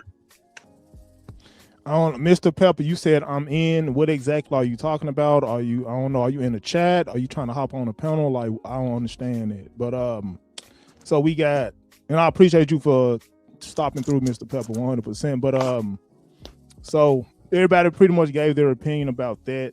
Okay, we got Anthony Scott, OG moderator. You know, let me actually give him the Don DeMarco. He's been with me for a long time as well. You know, but give me a second. Okay, so he said, but none of them are like that. We seen the footage and receipts. Dating is common sense. Well, it's not common. Well, I believe dating can be common sense, but some guys, are like on the spectrum. Some guys are just not mentally there, bro. Some guys actually need that tutelage. Some guys actually need that mentorship. Some guys actually need that guidance, you know, like me. I didn't necessarily need, or I need to invest to a dating coach, you know, because I'm saying I'm blessed to an extent, you know, but some guys aren't blessed the same. Some guys actually need to learn a aspect of game, or actually need to like dig deep and like learn who they are as a man. They need to have some type of strategy. Like once you learn who you are, you can implement that into a strategy on how you pursue the opposite sex. So some guys don't naturally have that instilled in them. Some guys don't have fathers. Some guys don't have like that masculine entity in them, and they have to pretty much learn it on their own. But if you hire invest into a dating coach, they can help speed that process up, and they can yield you a desired result. But you got to remember, like Jay, you said, it's more so like a business too, you know. So it's also, you know, it could be a perpetual loop of bullshit if you're not, you know, getting tutelage by the right individual. So they go for all dating coaches, the black ones, the white ones, the Spanish ones, the Indian ones, all these motherfuckers. You got to vet all of them to see, are they somebody that you would like follow or get tutelage from? So, but you know, that's yeah, you got it, bro. The funny thing is this, and I'll just tell you this story. Okay, here was a girl that I used to date. She's from Zimbabwe, lives in Canada, and she ends up going to Japan to go. Oh, wait a minute, wait. So now I got you. So let me say this real fast. So after you get this story, I'm gonna get to the Melli Monaco because I haven't got to it yet. But yeah, you got it. She goes to Japan and she's loving the culture of Japan. But what she's noticing is this. She says, I would love to marry a Japanese guy because I just love how they treat their family or they treat their friends. But Japanese guys are very shy. They do not approach nobody. And that's what you start to realize, that, you know, as you're just talking about, there's a lot of people that are out here in this world that are socially awkward. But it's not just the men. It's everybody. The women, too, are socially awkward. We're all socially awkward. So, I mean, I can understand, okay, you needing a coach of some sort in order to break you out of your socially awkwardness, to be able to learn how to approach people, you know what I'm saying? And be very socially and be very extroverted. But in terms of, you know, being a dating, you know, something, I'll change it a little bit, because we all need some type of coach. When we go to the gym, you need that professional trainer to help you, to motivate you to work out. When you're trying to start a business, you need somebody who understands business to show you the different routines. So I guess if you're trying to, you know, learn how to approach women and be confident in women, yeah, you are going to need somebody to be able to show you how to get out of your socially awkwardness. But as Jay was saying, if you're just doing it over the phone or whatever, and he's, you know, not there to be able to help you gain your confidence that way, then you're wasting your money, you know, because you could, I mean, especially now with ChatGPT, because ChatGPT can tell you everything that a dating coach would tell you. You could actually say to ChatGPT, teach me how to gain girls in the way of whatever dating coach that you would want to do, and ChatGPT will give you all of the game that they're going to give you. This man, Black Cleaner, is like, he would rather jump off a bridge than to listen to a dating coach. This is funny as hell, but I could kind of understand it to an extent, you know. But I want to go to, and I'll say this: the reason is because I had older brothers and I had uncles. So those were my dating coaches. You know what I'm saying? So no, I 1,000,000% agree with that. I wholeheartedly agree with that. 100. And we'll leave it there then. Cool. I got you, man. So I'm gonna move to the travel POV. What's good with your G? What's up? What's up, What's man? going on? What's up, Black Cleaner? Hey, Black Cleaner, I seen like a year or two ago when like ChatGPT first came out, there was a streamer who he was with his computer and he was hey, ChatGPT, tell me what to say next. She said this. Tell me what to say next. But it was funny in a sense. But yeah. Oh yeah, so let me for ask you me, well, go let me ahead. pose the question to you, right? So it's a combination of two questions. I'm gonna ask you one question, I'm gonna ask you the next. So the first question is, what are the pros and cons of a passport bro? You are I don't know if you would want to label yourself a passport bro, but you have traveled, so yeah, man, you got it. I don't really label myself anything, but I do travel and I do trap. I do mess with, be with girls overseas and stuff like that. So you can call me whatever. Because a label is a label. So what was the question again? What I got you. What I do? Yeah, define yeah. it? So So the question was, like, what? I'm how the hell I'm forgetting the question? I didn't ask everybody else. So the question is, what are the pros and cons of Well, that's the second question. So the first question is, like, what are the pros and cons of being a passport bro or just traveling or whatever? So yeah. Okay. The pros of traveling is you see beautiful women at a lower cost. You get to experience the world, but you're talking about only in a dating sense, right? It don't matter, like whatever sense you want to elaborate on. Oh, okay. You travel to see the world, you see new opportunities, you see different mindsets and different things in different languages and different cultures. That's the good part of it, and also it could be the bad part of it. Now, since you're not a part of that person's culture, it could be a bad thing in a sense that she only looks at you as a dollar sign. So that could be the bad parts of it. The bad parts of it is when you're traveling out in the world, you may not know how to communicate. You may be good with girls and how to make them laugh in the States, but if you don't speak the language, that doesn't translate well overseas. So that's how I would answer that. And y'all do me a favor, all my moderators, everybody channel that's in the chat, Tony Wing, Sean Pressure, Travel POV, Passport, and the Black Cleaner Passport. Put the links to the channel in the comment section. I should say in the chat. Yeah, you got it. I put a link in the back chat on about what Travel POV was just talking about. That would be interesting for you to play if you can. Okay. All right. I'll play it. Hold up. All right. Okay, Tony just left. So I'll play it, but let me play this Melli Monaco clip since everybody. Oh, I forgot to ask you this the last question. So what are the pros and cons of dating coaches? Like what are the benefits of somebody hiring dating coaches, and like what are the ramifications? All right. So you can elaborate on that. When you asked the question down there, I did pick the Passport Bros, but now I'm thinking about it, I probably would rather a dating coach. In the sense that what the pros of a dating coach is helping you learn how, I wouldn't say per se a dating coach, but you need somebody who's gonna help you get in shape. You need somebody who it's all around. It can't just be like the way you speak.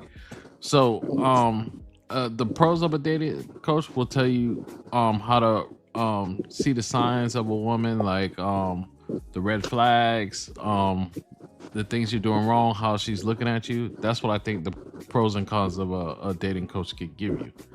If you didn't grow up with your father or anything like that, you can find those cues from that. The sad part of a dating coach, I think one of somebody on the panel said it earlier. They keep trying to make you pay, but they're not going to walk you through everything. So you're going to have problems. But I think a dating coach can translate over to the Passport Bros, because if you're here and you can't read the signs of women, even if you're overseas, you can't read the signs of women. So you need to learn how to read them. You need to learn who's what. This girl's just for fun. This one is marriage material. You got to read those signs. So in anything. I got you, man. I appreciate you for elaborating on that 100%.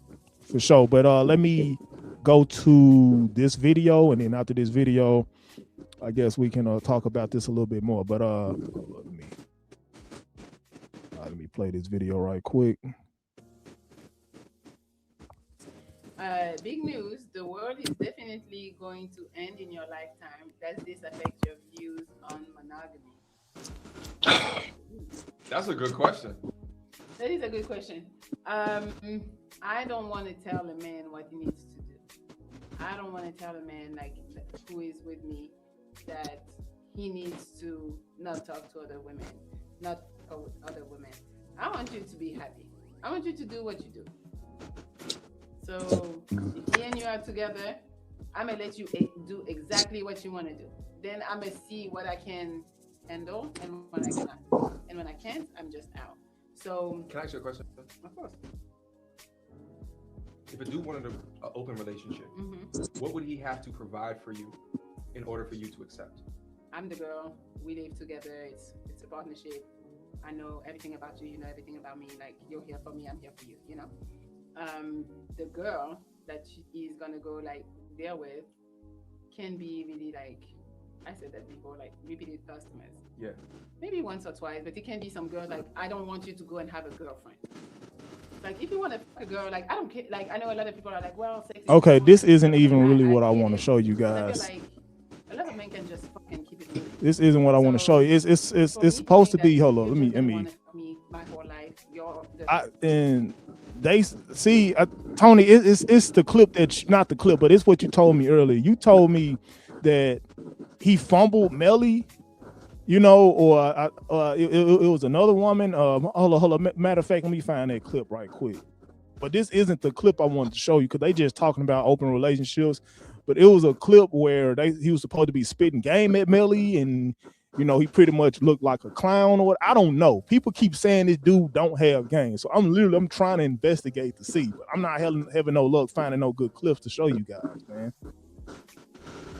Actually, it was a recap. Clip the clip was the recap where she was talking to I think Gilbert Arenas about what happened on her date with when she invited him to Jamaica, and she was saying he was a biggest loser type of situation. That's the one I guess you're trying to get at. Where It was she that trying one, yeah. to give it a Talk about recap. that.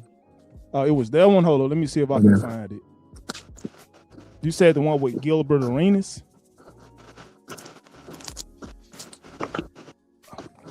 Yeah, she was giving a recap on her date with MTR in Jamaica and how he said that he got active, and she was like, he never smashed, we didn't do anything type of situation. He didn't make a but we're gonna move. put that on her. Okay, maybe I don't know. Maybe I can find it. I'm trying to see if I can. Maybe this might be it. Hold on, let me see if this is it right here. So one of my loyal supporters asked me to. So many versions of this video out, man. I don't even know if I'm on the right one. Hold on, let me make it full screen right quick. Do a reaction to this video based on the fact that a few years ago I did a reaction to Melli, who is now married to Gilbert Arenas. I did a reaction when she went over to a content creator house by the name of MTR, and they did some content which was very interesting. I'm not quite sure if they were in a relationship. Well, I'm not quite sure what was the extent of their relationship, if it was just a work situation, but from the chemistry, it just seemed like Melli was showing a lot of interest in MTR. So I did a reaction to that video, which is on my other channel. I did go live a few years ago, and I did a breakdown of their interaction. Nevertheless, now she's married to Gilbert Arenas, and now she's addressing their relationship, or what their relationship was based on. So let's get into the video. the end of the show, we answer your questions, and you can do so. I post on my YouTube channel, on my wall, on my posting, where you can put a little question for us. He did the same, so wherever you find it, please ask your questions, and we will make sure we answer them for the next show. All right, so we got some already for this show. Oh, that we didn't answer last week because you wanted to walk away. Mm-hmm. What was I talking about that you were like, I don't remember. Oh yeah, that was What was I talking about? we were talking about MTR. Oh, MC Hammer. MTR. And yeah. Okay. Now that's very interesting. The fact that he walked away when he was speaking about MTR last week. So which means for some reason it bothers him a bit, or he just don't want to be around for that conversation. And let's be real. As a man, you really don't want to hear your girl, or matter of fact, in this case, your wife, talk about her past relationships. Let's be real. Like, no man really wants to hear that. Facts. All right. Oh no, that was funny because then you found out why the rumor went around, and then you got offended that you forgot. You got offended like, oh my God, I remember now. Yeah. Should I say no? Yeah. Okay, guys. So me and him are not cool anymore, and it's not because of he didn't try to crack or whatever. It was so we did some content together. And okay, so for those of you who don't know what's happening, went on a vacation, invited this man called MTR who has a YouTube channel that is pretty successful, and we went just as friends. Gail kept on saying that it's weird he didn't try you, blah blah blah. I'm like, he just wasn't interested in me. That was the story. So right there. See, here's the thing, right? As a man, we all got egos, we all got pride. This is Gil we are talking about here. He's a former NBA superstar. He got a lot of money. He wifed up a woman that a content creator wasn't really interested in. Think about that. As a man, depending on your ego and your pride, that could bother you.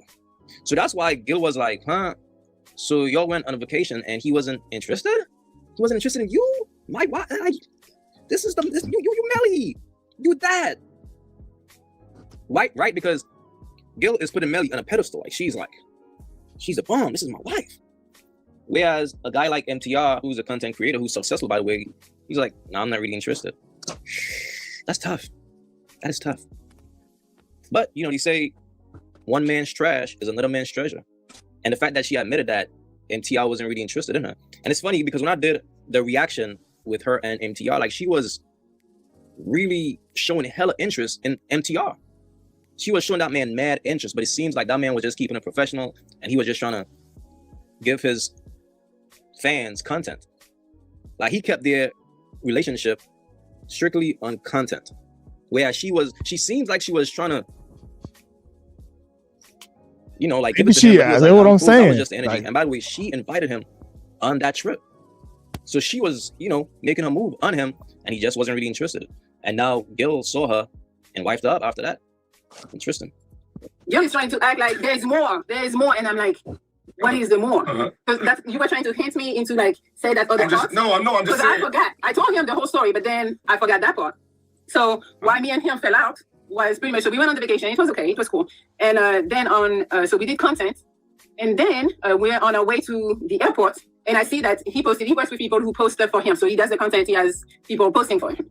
So he has a picture. He has a thumbnail. And on the thumbnail, so it's me and him because we did a video together. We're in the pool, you know, having fun. And then on the thumbnail, it says, we're in the pool having fun.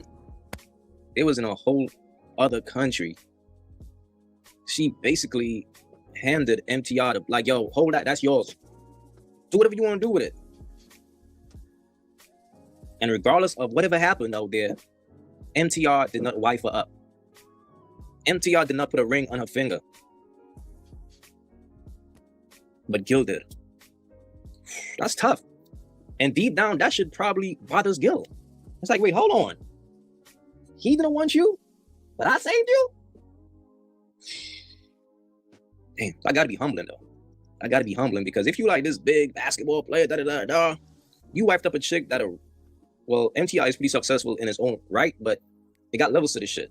See what I'm saying? Like, so a regular dude who was self-made dismiss the woman of your dreams. That is kind of tough. MTR got active with Melli in the tropics or whatever. So I felt like, okay, I know the game, it's YouTube, we're gonna clickbait shit. But I felt like, don't use me to act like you cracked, because that wasn't the case. And I kind of like felt offended. So I was like, maybe, you know, we're YouTubers. So he's like, oh, she won't care. So he posted it. So then we're at the airport and I'm seeing the thing comes up on my phone. I'm on YouTube and it shows up. So I'm like, I want to ask you guys a question. Would any of you crack Melli? Like, do you see that as a W of you cracking Melli? I'm curious. I don't know who she is. And she's not my this chick on the screen right here. You know this. I see. French. This French chick that's talking. You know, she's kind of tall. She's not, you know, FYI, but yeah. Yeah, she's not my type. I hate that tattoo. That bright tattoo. Yeah, wait, I don't like this. I don't like this. And I'm in a bikini too. Is still behind me like No That's share. about it. Okay. You said I okay, wouldn't. so you said you would smash, right? Okay, Yeah. Tony, you said you wouldn't.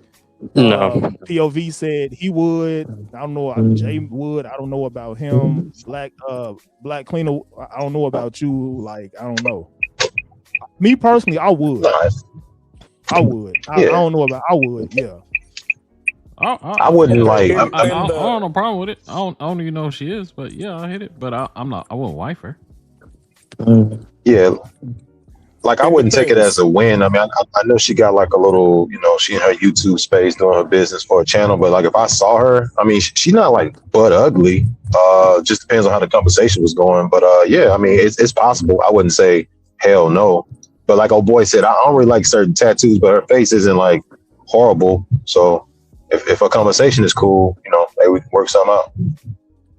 I got you, man. So the travel POV. Have you ever heard of the show called The Pineapple Show? Oh yeah. I heard of something like that where guys they scream out pineapple and then they go to the next one. I haven't really. Yeah, seen it, well, but the women I heard of scream it. that out. But yeah, she is. She was the host of that show. Ah, okay. Yeah, she was the host of it. Actually, you know the dude Jay on the screen.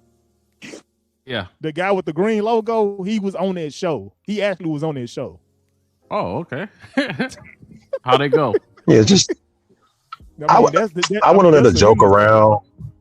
Yeah, I was just on there joking around. I guess guys go on there and like try to shoot their shot at girls. And I heard about it, so I just want to go on there and I was playing around. I wasn't serious. So as far as how did it go, they was kind of getting mad because I wasn't really like showing a whole lot of interest, I guess, or like really performing. I just wanted to come on the show and be a dick, and then I got off. I was just fucking around, bored in my room one night, just fucking around. All right. Yeah, actually, Melli was kind of hating on him a little bit, but I ain't even get too deep into that. But yeah, I just wanted to get a better perspective. Black Cleaner, he didn't give an ounce. He probably wouldn't do it, but yeah, we can get back. It depends on the conversation and also her. Because I mean, if we'll just say it like this: if she invited me to Jamaica and she was giving me choosing signals, I might go ahead and do it. But if she's over there and she's playing all of these little American, type of games where she's trying to get, manipulate to get stuff, that probably might turn me off, and I'll be like, nah, I'm not good. Nah, we good. Yeah, if I was in that guy, if I was the other guy who's a content creator and you're talking about content creator, this is business. So I probably wouldn't mix. You're just business. Yeah. Okay. And that's how. So no, you got it, Jay. You got it. No, just real quick. Even with Gil Arenas, like I'm not much into this space of like following people like that. But I thought this was like a facade, like a game. Like I don't like this whole marriage shit. I thought he was using this to play games and make it seem like something to build his little brand and blah blah blah. Like I didn't even know this is a real thing. And even if it is a real thing, I'm still kind of like shaking my head like, Gilbert, out of all the women you done smashed all over the fucking globe, really, bro, really. So I don't even know if this is even real. Truthfully. Yeah, it's real. And this actually is, I think this video, this happened like with MTR and her. This was years ago, but he actually got married to her. You know what I mean? It was real. Yeah. Like, you gonna really settle down with that?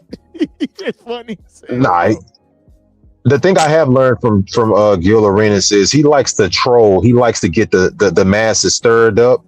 He has like a little show called Gil's Arenas, and he likes to say little things that kind of like get people talking. So I know a part of his game is to like do certain things for shock value. So I see the play he be doing and shit. So even this little play with her, I feel like it was kind of on some like let me play into this. But I don't know why he chose her. Maybe she was big at the time. I don't know. But not trying to hate. But sometimes like I was saying earlier, when the woman is coming up to you, oh, you so fine, I'm on birth control, you don't gotta wear a rubber. You gotta question these things. Like, what the hell am I hearing? What am I seeing? What is she talking about? Like, why is she even asking me to don't wear a rubber? Like, what's her ulterior motive? So even with this shit, I'd be like, why is Gilbert taking this serious? I said, oh, YouTube views, content. Oh, right, Jay, right. So yeah. I got you, man. So as far as MTR, man, you guys pretty much saying you wouldn't mix business with pleasure. So it's probably his benefit that he didn't smash this woman. There was another woman he didn't smash. I'm gonna actually bring her up too at some point. But yeah, see, a lot of people on YouTube were saying that the dude don't have game. Like a lot of people on YouTube saying like MTR don't have game. He's a cornball. He's a nerd. You know, all this stuff because he didn't partake in trying to smash or he didn't have enough game to smash. And there was another clip where this woman was throwing it at him and he wasn't really taking the bait. So, I mean, it's like, yeah, it's like perspective and how you want to look at it from a business perspective or like an attraction perspective. You know, it's like, it's all perspective. But yeah, man, let's get, I'm gonna play it out. Hey, True P. You got it, bro.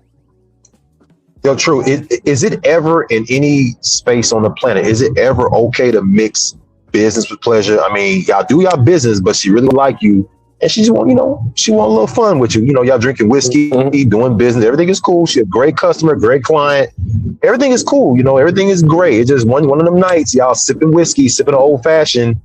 And, you know, she kind of rubbing a leg on you and shit like that. And she's very attractive. Like, I'm asking, is it ever in some galaxy to mix business with a little sexual pleasure? That's all I want to know. I'm just curious to get your perspective on that. I mean, me personally, the exception to the rule is always there. You know, me personally, it depends on how much money I'm making with this chick. You know, if I'm like at a warehouse job and I don't really care about working that job, and she's like my team leader supervisor, then I don't care. I'm not making no money working her no way. This is nothing. Like, or maybe I got a side hustle making way more money. So it's like it's like perspective and like a little nuance and in that question you asked. But me personally, I think in most cases it's not a good idea to do that. But depending on the chick and how much game she had, because you can be in a situation where it's two people and y'all making a lot of money together. But if she's a woman and she don't really have game like that, as far as like knowing how to like hide and conceal her emotions and having like some type of emotional control and not putting y'all business out there in the front, then I think it is cool for you to smash her. But a lot of women aren't like this. So, I mean, that's just how I look at it. So me personally, I wouldn't do it, but I mean, yeah. I got another question. Which reputation or which jacket would you rather wear? The jacket that you didn't smash and that you was a cornball, or the jacket that you did smash and that it was whack?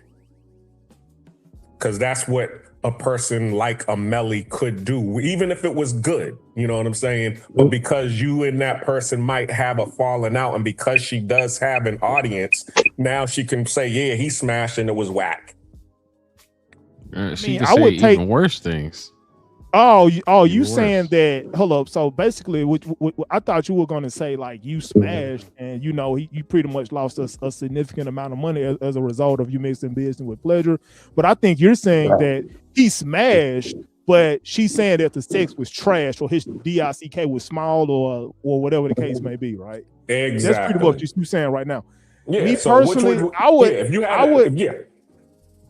I would just be the cornball. I ain't finna have no chick telling me that I was trash in bed or, you know, just throwing dirt at my name. Like MTR, as a result of him not smashing Melli and the other chick or whatever, he's almost at 1 million subscribers, right? So he actually blossomed as a result of that. I'm securing myself and I know who I am and I know what I can do. So if I'm not doing it, you know. If I'm in a position like MTR, I'm not smashing no chicks and I'm not doing it. So yeah, it's too risky, in my opinion. Exactly, and now you look at what's going on with what's the other dude who done got all of these girls pregnant. So really, it's best not to mix those things. You know what I'm saying? It's rather, he did do the right thing. Yep, it's because the cornball thing is going to fade. You know what I'm saying? Yeah, you can lose a lot of play on. Yeah, you can lose a lot of play on the back end. You know, this woman just throwing dirt at your name. You know, just dragging you across the mud. You lose all your female audience. You can lose your female subscribers too. So, yeah, I mean, it's like it's kind of tricky with this YouTube stuff and just being a public influence. Like it's like a lot of avenues or whatever. So you got to take a big risk, the right avenue. Yeah, if you involve yourself in you're showing yourself every day. Yeah, what I'm saying is, if you involve yourself with the wrong person, just not even just in YouTube, just in business in general, then if you just involve yourself with the wrong person, you can set yourself up for an L. 100. Like it was a situation that I dealt with, man. Well, I'm not even getting. I was finna expose myself, but I don't even want to get into like my situation. But it is kind of like tricky, you know, like just being a public figure or just talking your rhetoric on YouTube or just on the internet. But that's just me. I wouldn't do it. But I mean, you guys got it.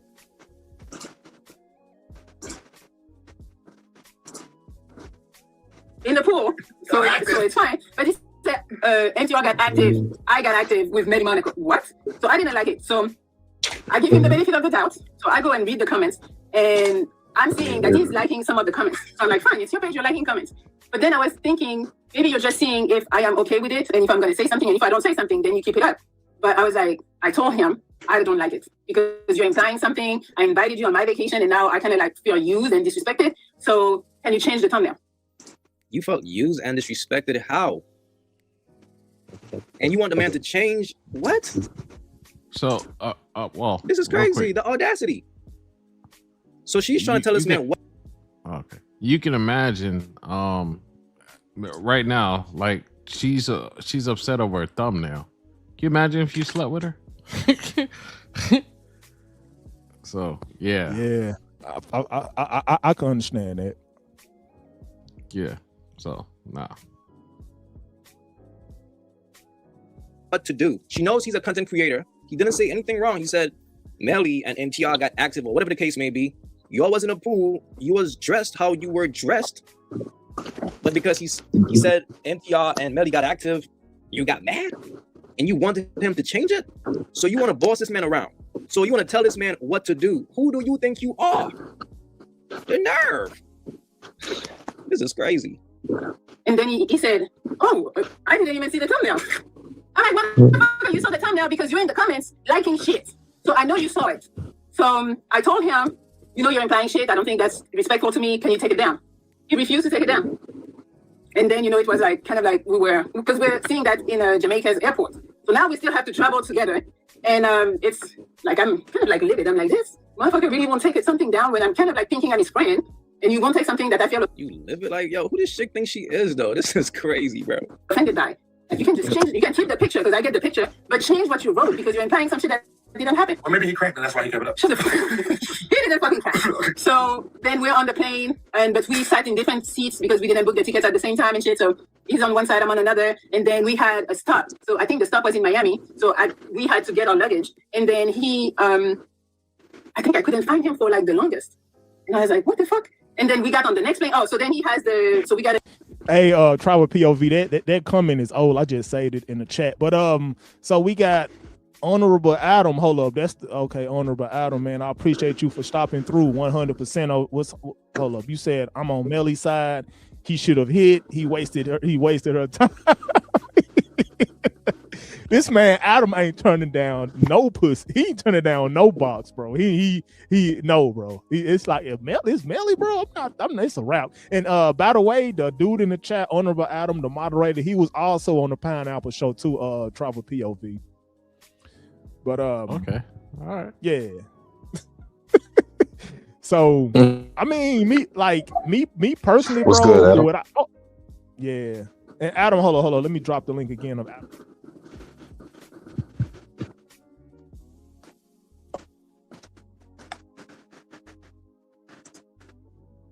Hey, Rich, I just dropped the link if you want to join, you know.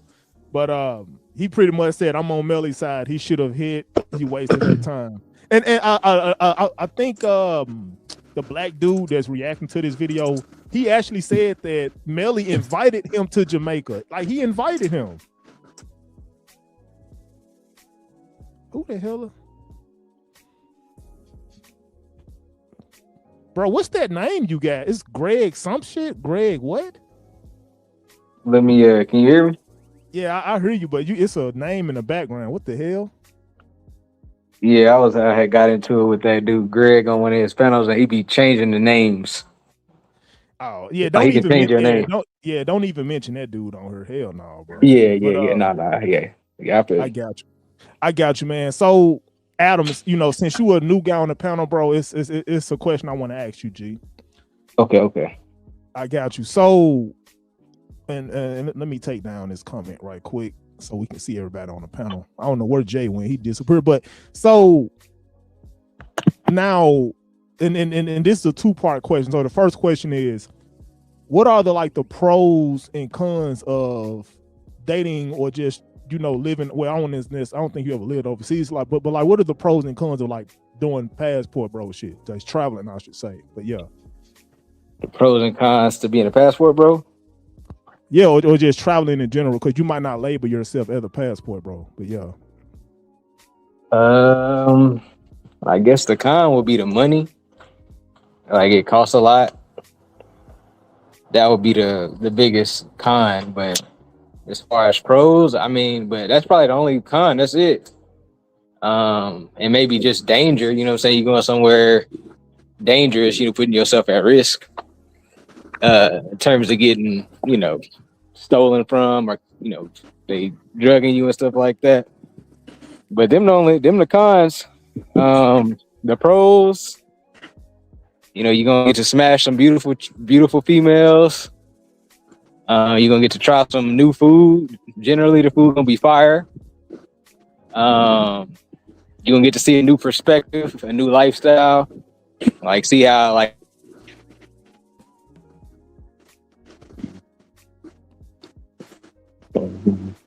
your voice cut out, G. Can you hear me? Yeah, I can hear you now. Yeah, your voice had cut out right there. Yeah, you got it. What was the last thing you heard?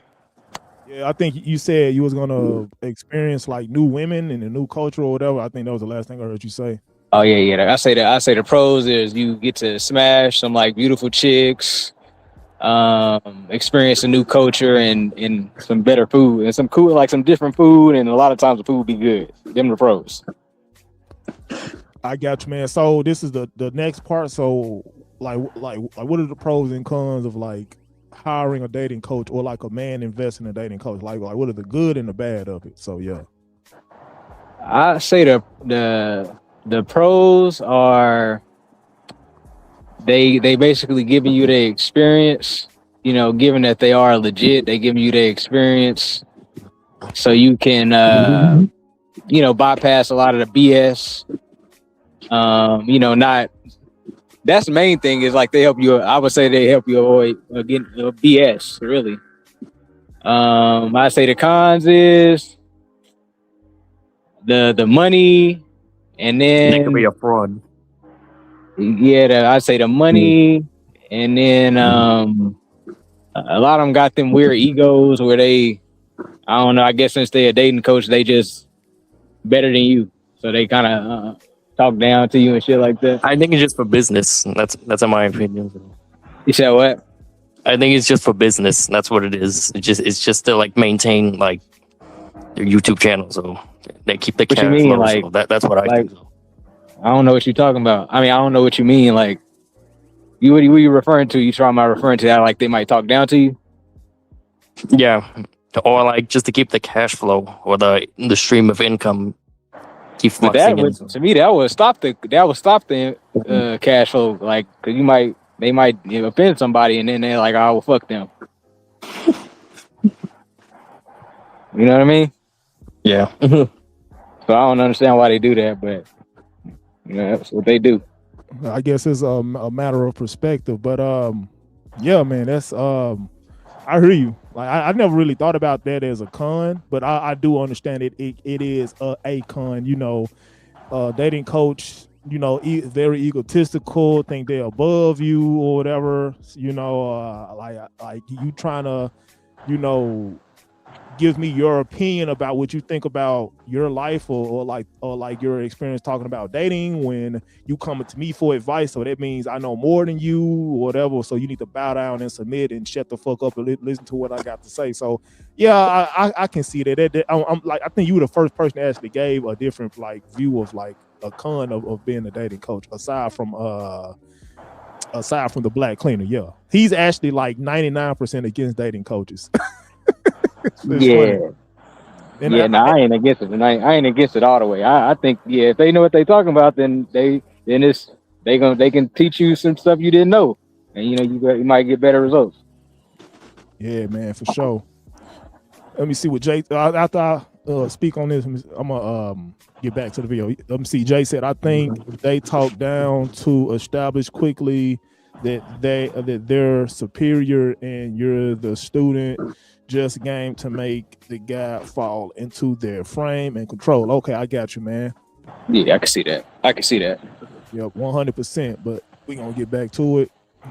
Go through how you call it, security. But since I'm not a citizen, I have to go through the long line. He goes through global entry, and then he goes fast. So I'm not expecting him to wait for me in the big ass line. So then we get on the next lane. I don't see him going in. I don't like nothing. So I'm pretty sure he made it. And then we finally get to Atlanta, because I think I was coming out of Atlanta.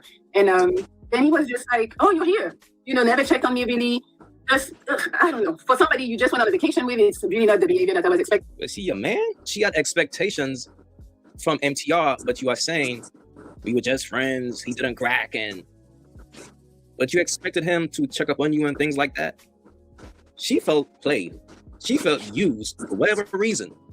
Whatever happened out there, she felt, and it's showing, and it's sad, bro. It might be deeper than whatever she's complaining about, actually, because this is coming from a deeper place. She felt a bit entitled. She felt he should have treated her a little better. That's what it seems. Like she said, pay attention to her words. She said she felt used and disrespected. But he didn't crack. But I could understand, like, he wasn't comfortable because I told him I don't like something he did, and he refused to take it down. So that's why I don't really fuck with him. That's the main story. So it wasn't about he cracked and I was like, "Oh, he cracked and left me." It wasn't that. It was really. I mean, motherfucker cracked and then tried to go to the airport. Damn. Why is that joking on me? I swear you'll be needing something. I don't know if he did crack. Would she actually like admit to it? Like, come on. I know when Melli gets to talking fast. I'm trying to talk fast so you guys don't feel like, "Oh my God, Yo, you know what's crazy though? Whether he cracked or he didn't crack, it didn't matter. Because Melli wanted him. And if he didn't crack, that's even worse. That's even worse. Because if he didn't crack, is that why you're really upset? Like, you're upset because he probably used you for content and he really didn't want you? Like, why is she so upset? That's coming from a deeper place, and it's kind of embarrassing to Gil, because this is his wife. Can I say something real quick? We're talking about here. Yeah, you got it, bro. I see Melli's perspective. I'm on Melli's side on this. Like, if we put the shoe on the other foot, we'd be mad too. Like, if we invited a girl on a vacation and then she wasn't trying to do nothing, we'd be mad too. Like, man, you know why I invited you on this vacation. Like, why would you come out here and I ain't do nothing? You know what I'm saying? Like, I'd be mad too. So she flew him out. That's what you're saying? I don't know if she flew him out. I know she invited him out. I don't know if she paid for his flight. Yeah. I don't know. Yeah. Either way, if you're going on vacation, 9 times out of 10 people going on vacation so they can do some freaky shit. You know what I'm saying? Like, and then you would come out here, you ain't doing nothing. Like, yeah, I'd be mad. I'd be mad just like Melli. I feel you, Nah, man. but it depends on what you invited her for. Like, you got to know your intentions. I mean, you're on vacation, you trying to smash. Me personally, if I'm on vacation, I'm trying to smash. That's like, I don't care where I go, I'm trying to smash there, everywhere. So yeah, but if your job is a content creator and you over there to create content, you didn't know it was over there smashing. we could do content any other way. Like, we going on vacation to do content. Like, we trying to fuck. I mean, me first, that's what I'm thinking. Like, I'm thinking like that's y'all could do content on Zoom or something. Like, we out here in a tropical location, like in bikinis, and like, come on now, you invited somebody on vacation, especially if it's a person of the opposite sex, you think it's something might happen. You know what I mean? That expectation might be there.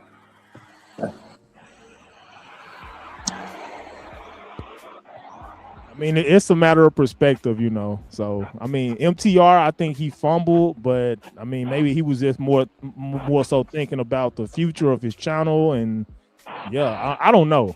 I think he was in the middle. So yeah, maybe. it's I don't know, but I'm gonna go on let it play out. He married this woman. Nah, this right here is sad, bro. This right here is sad because, like I said, whether or not he cracked, it's a bad look either way. It really don't matter if he cracked or not, to be honest with you, because she already admitted that he wasn't interested in me. I invited him. He used me, and he disrespected me, and I was mad because I expected him to check up on me. What does that? All right, so it's another clip I want to play of with this other chick. Her name was Melanie King or something. I don't know how to pronounce her name, but I'm gonna go through that clip as well. I know her, Melanie King. Yeah. Yeah, he had an opportunity to actually, like, this chick was actually throwing it at him, and he said he didn't want to do it. So just give me a second while I pull this clip up right here.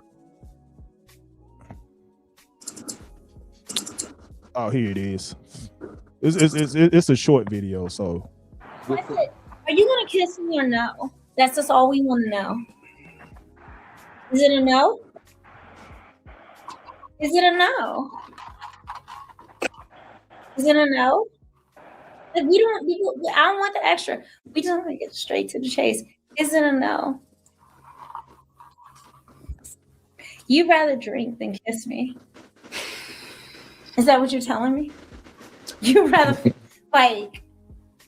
drink Boone's Farm, Mad Dog 2020. MD 2020 in the building. What's up with the? You mad at the Mad Dog? You mad at the Mad Dog? I'm in my feelings now. I'm in my feelings. They requested, are you gonna kiss me or no? That's just all we want to know. Is it a no?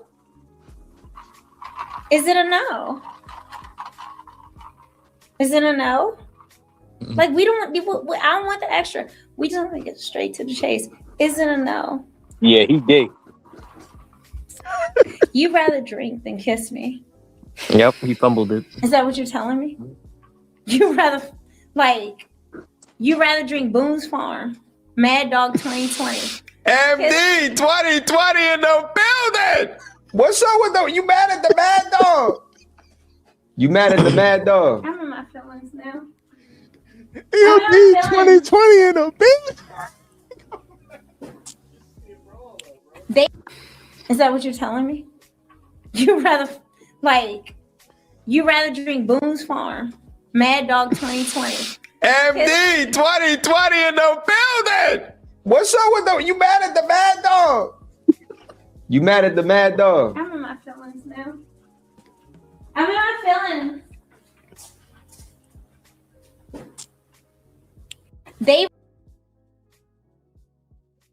Okay, so what? So what do you guys thought? Let me bring up Jay's comment right quick. What did he say? Adam about their business. Once that plane land and baggage claim is ready, it's a wrap. He is on and popping. I 100. Adam ain't turning it. He ain't turning down Melli or the other chick. I mean, I don't know. It really depends on, like, my vision for my channel. But so I don't know. Like, that last clip I showed, that wasn't really a good look for him. But I'm just being real. I gotta keep it a buck. The Melli clip, the Melli video, you know, he got a little bit of wiggle room, you know, but that Melanie King chick, I probably would have, like, me personally, man, I would have cut the camera off and I would have said, look, if you ask me that shit one more time, I'm gonna grab you by the fucking neck and fuck the shit out of you. I'm just being real. Like, if you ask me that shit one more time, I'm gonna grab you by the neck, kiss you, slap you, and fuck. You know, I ain't even get too deep into that.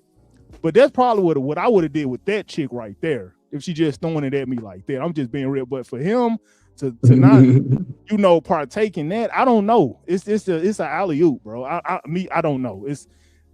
I think somebody told me that Kevin Samuels told him don't mix business with pleasure. Like, don't do anything with your YouTube audience, your female audience. I should say. Don't mix it. Not the audience, but the other influencers, other female influencers, because they could impact your channel. So I think that was the advice Kevin Samuels gave him, and that's why he decided not to do anything.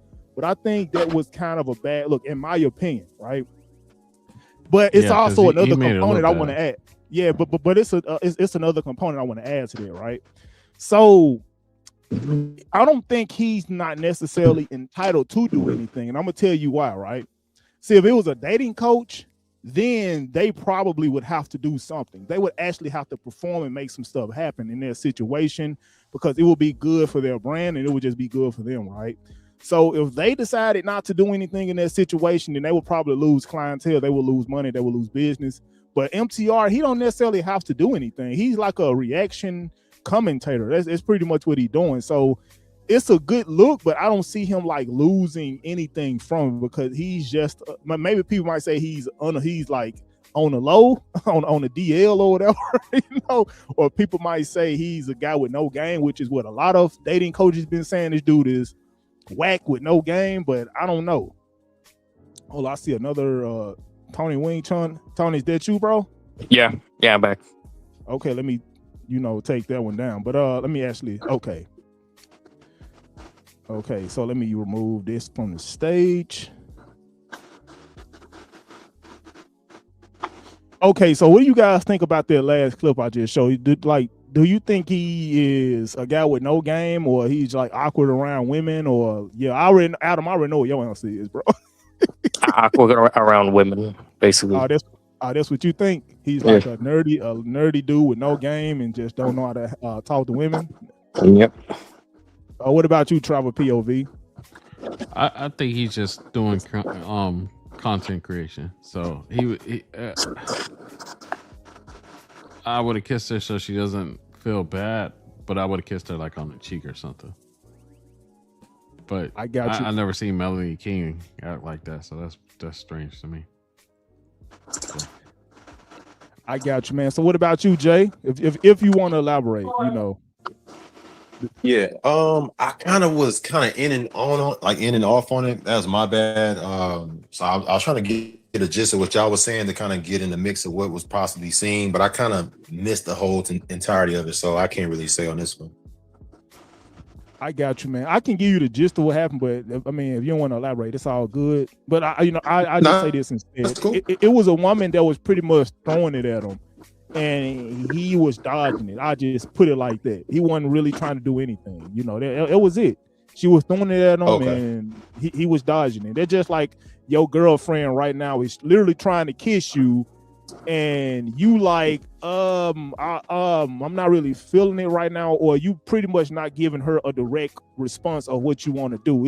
You pretty much just looking at the camera, drinking, and just watching her say whatever she say, or like listen to her say whatever she say. It's like you're not doing anything to try to put forth effort to just try to kiss her or whatever. That's it, bro. What do you think?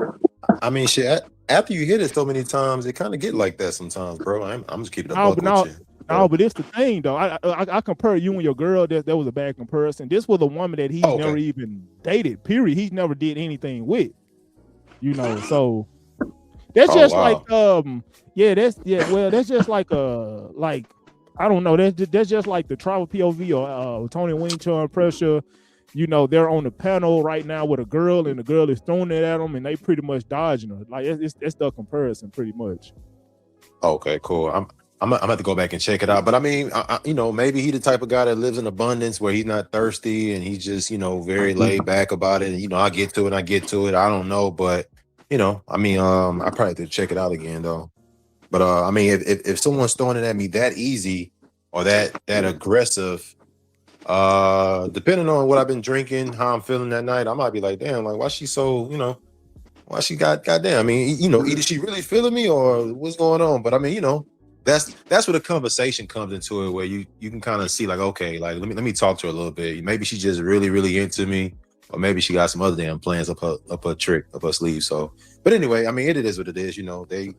I guess girls be doing that and guys just whatever. Like, I'll get to it. I guess, whatever. I got you, man. So let me bring up this. So this is gonna be the last video I played, and then I guess we can do like a brief discussion on everything, and I'm gonna close it down, or we can answer some questions. But so this is MTR reacting to the alpha male strategies, you know, the video he did where his final message to the Passport Bros. So we gonna, you know, react to it as well. Don't have the job flexibility to be a Passport Bro. Yeah, not now. That was the main point of that video, the reaction video to MTR. That was the main point of it. Yeah. Most of you guys never will be a Passport Bro because you don't have the job flexibility or you don't make enough money to be a Passport Bro. You traveling 2 weeks out the year don't make you no Passport Bro. It makes you a nigga on vacation. That's what you are. That's what you are. The good brother AMS just responded. He's got this video here entitled Final Message to the Passport Bros. Let's open this one up and see what's in store. Let's go. What's good, Samuel Rodriguez? I appreciate you for sliding through, man.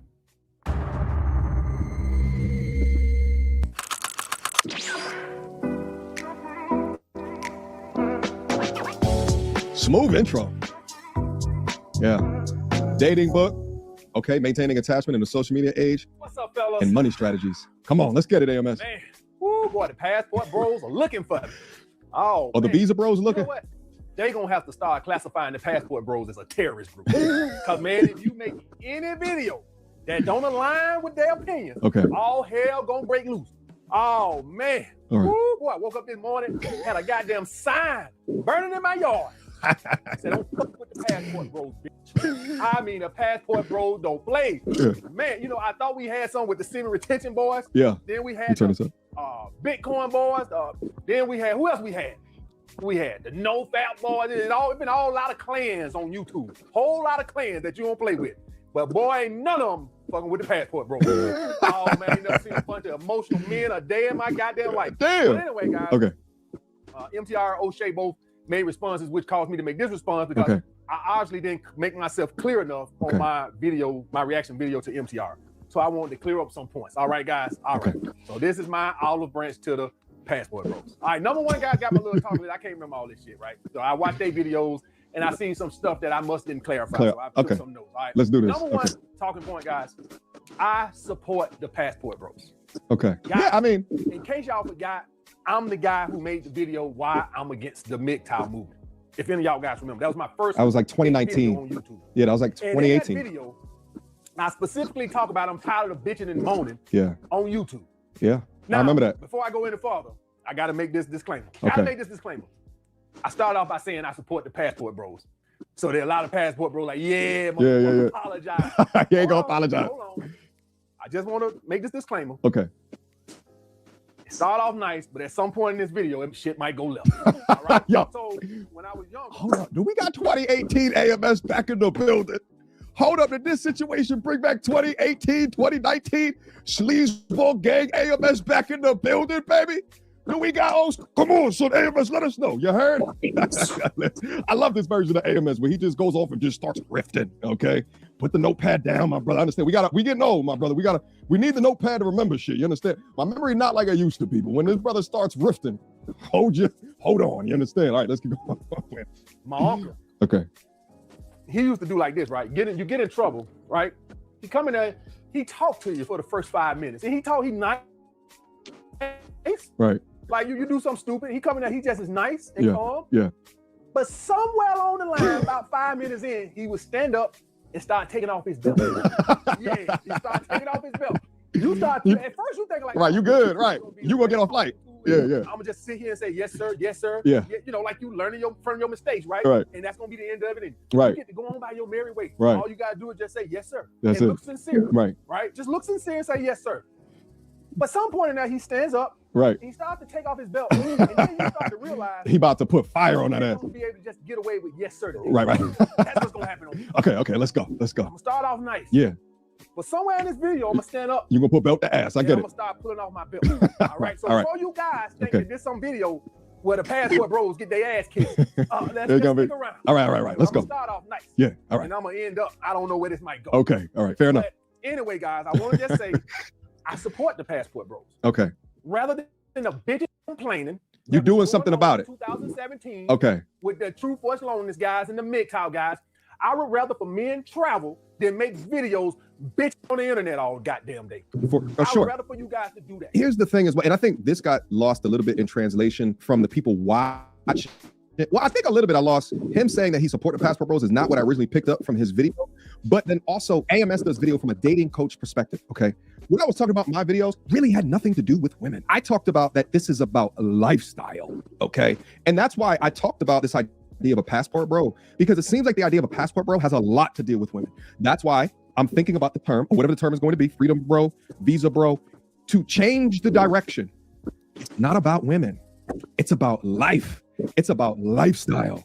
That is a completely fundamentally important differential if you were to find a passport bro and whatever term that I coin into the future. It's about lifestyle. So I think some of the points that I had was most so focused on lifestyle, whereas AMS might have been focusing on points on dating. And just like I said in my original live stream, is that the conversation involving women is as a caveat, is as a result of your lifestyle. Whether or not you choose that lifestyle to be your kingdom within the US, or you choose your lifestyle to be a kingdom somewhere else, where you can do it at a much more interesting fee, if that makes sense. Let's go. Have gotten fucking ridiculous. Okay. I would give you that. Sure. I told all you boys to do the self-improvement, get on your grind. He did. So men Be about your purpose. Got in shape. Yep. And then right when men got to the goal, the goal line, the women picked the damn goal. They moved it. And moved it. Now you gotta be 6'3". Damn, son. Yeah, it ain't good enough. You gotta just have something going for yourself. Nope, now you gotta be 6'3", not 6 feet, 6'3". So I don't blame you guys. All right, I don't blame you guys. Okay. So let me just point that out right there. It's not my reason. Passport, bro. Okay. Better than a bunch of bitch MGTOW videos all day. Like somebody really give a shit. I see these women on TikTok talking about decentering men, and they've been celibate for 5 years. It's almost like they think the world's supposed to stop moving because they celibate. That's just one fucking vagina. Right. There's plenty more to go around. Right. Don't stop moving because you ain't gained your vagina out in 5 years. There's a bunch of Right. bitches out here fucking. Right. It's like they think the world stopped because they went celibate. Yeah. Well, a lot of these chicks as well, like if you look into it, you click in their bio and they selling some type of crystal energy femininity course, right? Like some bullshit about how to like descend their man, right? There's always business, usually if they're smart. I've seen some dumb ones that just want to talk about shit and get validated all day. But at least if you're gonna do that, at least try to make some sort of business off it, baby girl. You just on the internet, half crying and complaining for no goddamn reason. Absurd. You do it all for the validation, both in reality and on the internet, which is wild to me. But let's go. Like men at home crying because she got her one vagina celibate. And that was my only point with men going their own way. Nobody gives a shit. Oh, he's on one. Let's get it. So let me point that out right there. Okay. All right. The next talking point, guys, is the passport bros are not my audience. Guys, Yeah. what are the passport bros? The passport bros are typically gonna be what? Men over 30.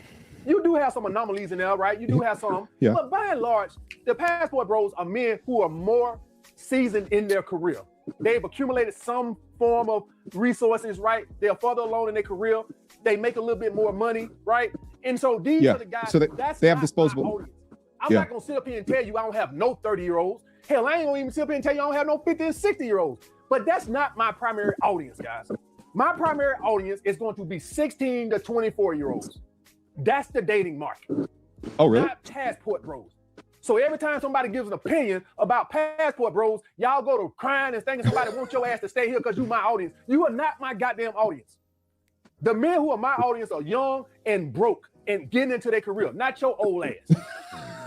If you think my primary audience is a bunch of 35-year-old grown-ass men, you stupid as hell. My audience can't afford to be fucking passport bros. You got it, Black Cleaner. The question that I have is, would you want this person teaching your child?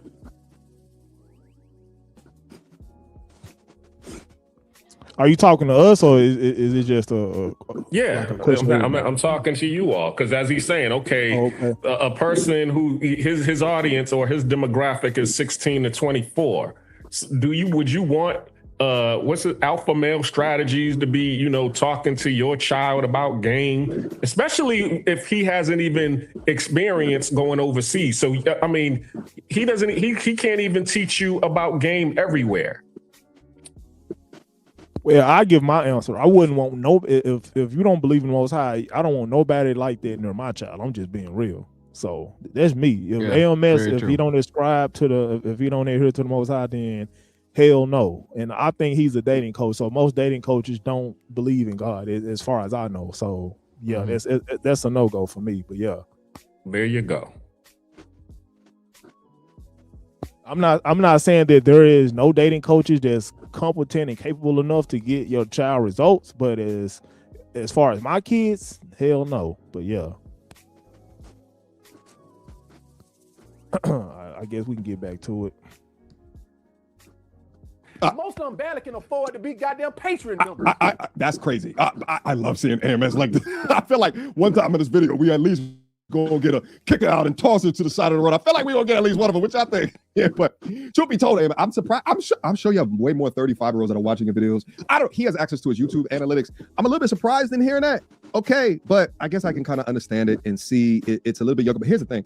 The message that I'm trying to speak for, and this is why I think I need to coin the term differently, whether or not, people who identify as Passport Pros want to listen, but like, I'm also speaking to the young 22-year-old that is trying to figure out where they are at in life and are thinking that there's only one way to do it. Okay, it's also for them as well, right? Because when I say the new American dream in the next 5 to 10 years is going to be to leave America, in my honest opinion, so the idea of working your entire life until you hit 65 and then you get to enjoy the last 5 years of your life, you know what I'm saying? While at the same time, like, right, like normal place for you might be to take Geritol and rub it upon your body, right? You taking warm baths, you got to go take a damn number 2 and your balls hit the water, right? When you get up there, but I'd rather live more life younger, you understand me? So it's like, figure it out as much as what you can and stop wasting time in your young ass 20s so that you can live later in your life like others can not, okay? I think that the new American dream is going to be working as hard as what you can up to about 35, 40, 45 years old. And now that AI is a thing, there are people silently creating businesses that we never even thought possible. And if you work hard enough, and if you substitute your lack of your purpose, figure your purpose out. If you substitute wasting your time running around with these crazy ass chicks, if you substitute, just like AMS did, just like I did, women in the short term so you could build something for the long term, and you might be buying back flexibility later on in life. But it's important that you know when you're 18, 19, 20, that there is this option out there, an option that is only made available to you being born in the West, specifically if you're in the United States or like Europe or some shit like that. And if you're also born in these places, how lucky are you to have the optionality due to the strength of your visa? The strength of your visa. The people that's over there, they can't come up to the United States. They can't come over without an application process, one of which most of them get denied.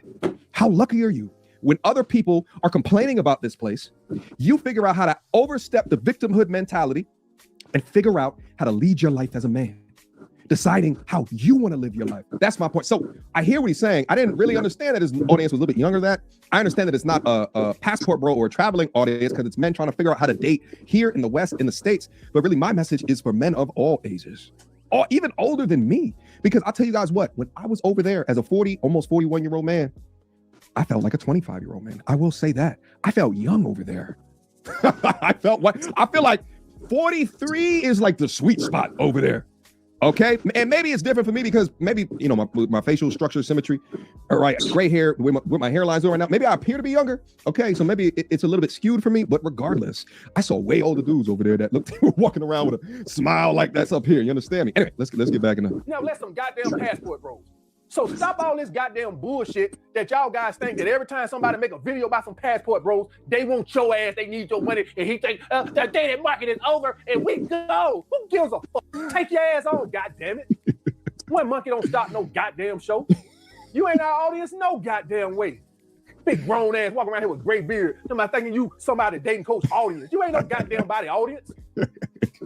Listen, do I probably got some older guys? Yes, but they probably passively watch.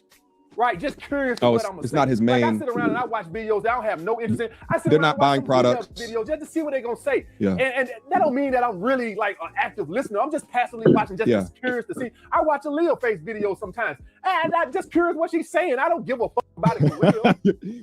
Yeah, he's explaining the difference between a watcher versus someone in the audience, someone in the community. Right, those are very different things. When you consider, people who watch.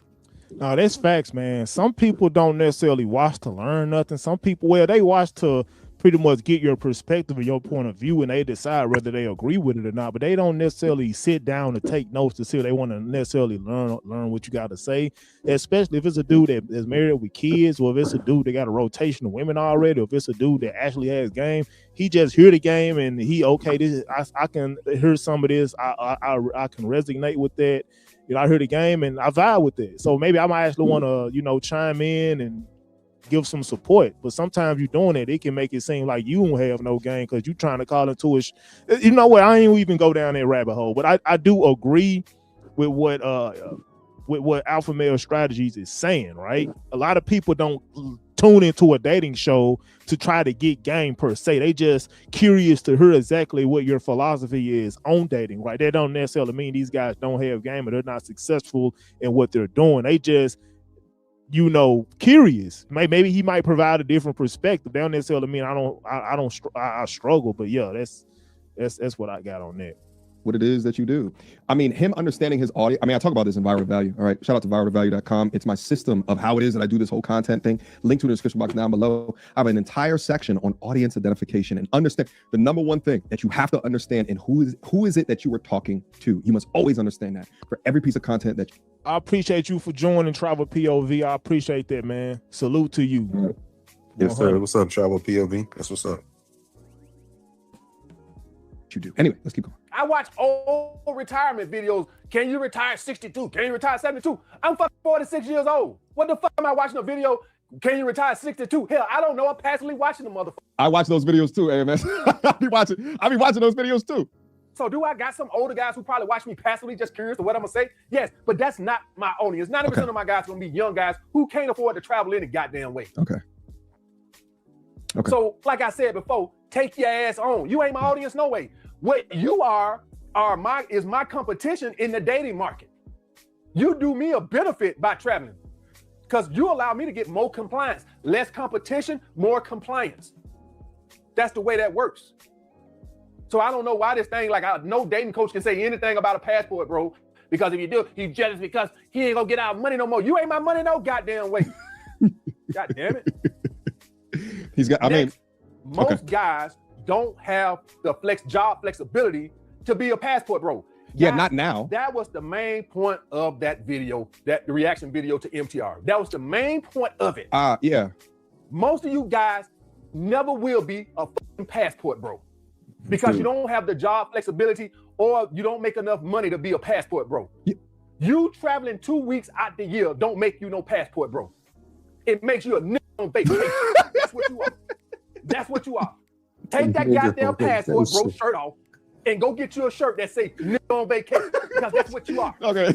You travel 2 weeks out the goddamn year and you think you some goddamn passport bro. You ain't no goddamn passport bro. You are true. AMS, we need you to do more videos per week, baby. All right, enough's enough. Why you been holding out on us? You got it, man. You might going Is that go true, ahead, bro? Is that true, True P? You know, you request 5 days off to go to Argentina or go to Trinidad or fucking Puerto Rico. Is that true? You take 5 days off work, fly out there, and you got about a good 100 and some hours. Does that make you a passport bro because you went out there and had a ball, or you just a nigga out there traveling for a couple days? I couldn't tell you, man. I don't know. I mean, I don't even know what the accurate term of a passport bro is, to be real. I have a clue of what it is, but I don't know. Yeah. Okay. The person who coined the term passport bro, Aaron Ferris, shout out to BMT. It was leaving the matrix for a better way of life, i.e. geo arbitrage. Everything is more cheaper, more affordable, and a lot more safer. That's really what you're doing. You're not going there to whoremonger or chasing wives or whatever. You're escaping, the pressures and the stress of the matrix. That's really what a passport bro was, is utilizing your passport for geo arbitrage. All right. I got you. That sounds pretty real then. Yeah. I want to ask a question. So what AMS just said, as far as you just a nigga on vacation, right? Do you agree with that? You just traveling once out the year. Do they make you a passport bro or just a guy on vacation? I mean, shit. Adam went out there, did his thing. I don't think he would really. I mean, this is my opinion. I don't think he would really side and pledge allegiance to him being a passport, bro. I mean, he just enjoying vacation, kick it out there for a little while. You know what I'm saying? Or even myself, if I go somewhere for a week, I can't really say I'm a part of the team. But hey, I went out there, had an experience, or if I did or didn't, whatever. That's and I'd be like, wow, okay, I kind of got an idea of what these guys are doing who do live a life where things are much different. I get more bang for my buck. Women are more pleasant. Crime is probably lesser. I'm loving the islands, the beaches, the culture, blah, blah, blah. Like, damn, it feels good. My dollar. I think for me, it'll be more so my dollar stretches. The ass, man, that's just 10 minutes of fun. But the fact that my little 50K runs crazy long out there, I'll be like, wow, like this is great. that 50K could be 500,000 in certain countries. Like, word for real. Yeah, I'm with you. Yeah. Nah, if you just traveling once a year or just here and there, nah, I wouldn't label you a passport, bro. That's like anything that you get a label for, it got to be something that you do constantly. Like, if you're gonna get the label, you gotta do it frequently. So I agree. You know what I'm saying? Like, if you cut somebody hair, you know what I mean, like twice a year, you're not a barber. You know what I mean? You're a barber if you every day in there lining niggas up. So yeah, nah, you ain't no passport, bro, unless you frequently travel. For sure on that. But I got a different perspective on it though. I got a different perspective on the passport, bro. And I know Black Clean, I know you pretty much you live in Panama, right? Yeah, so really I'm an expat. Okay. My thing, I got a perspective on that. I think, and you can let me know how you feel about this. I think, like, if you decide to leave America and go to another country, in my opinion, that's gonna make you soft. Like, because I look at it like you it's like a crutch to you. You know what I'm saying? I think that if you trying to do your thing, you should. If anything, do your thing in America, get your weight up, and then like you conquered America, then okay, you go ahead and move. But if it's like, okay, I'm not able to make it in America, I'm gonna go over here. To me, that's a crutch, and that's gonna like make you more soft, like more lame in the long run. Okay, well, let me ask you this question. So let's say that you are a small, well, I was trying to use the term like how Jay-Z would always talk about how he would go down to Virginia, him and DeHaven and all of them, to be able to go set up shop in order to slang.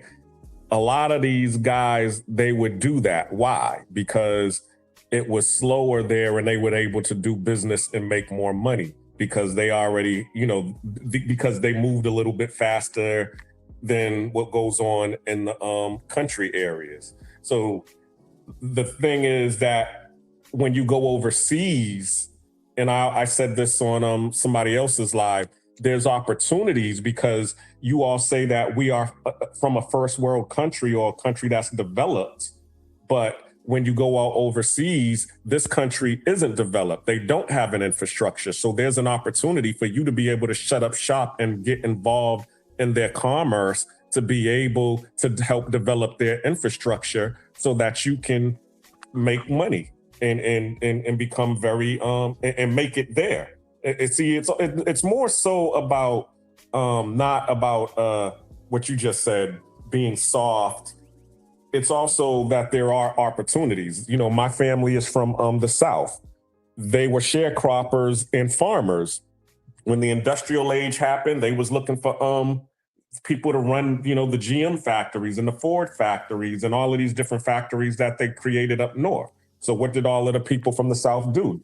The Black migration began, and all of the Black folks that were sharecroppers or didn't have jobs in the South moved up north to go get, the jobs in the North and, get pensions and all of these things. So what you're seeing now is really just a new migration because there is opportunities for you to help develop their infrastructure to where they can create the system that they're looking for in America.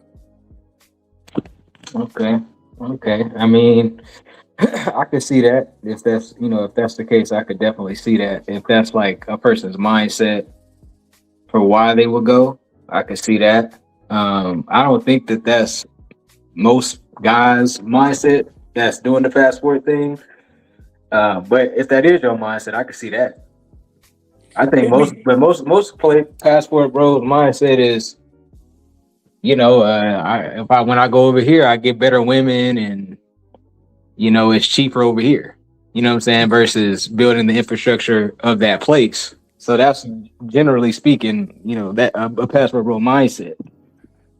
You're correct in a way, but also at the same time, you also got to realize this.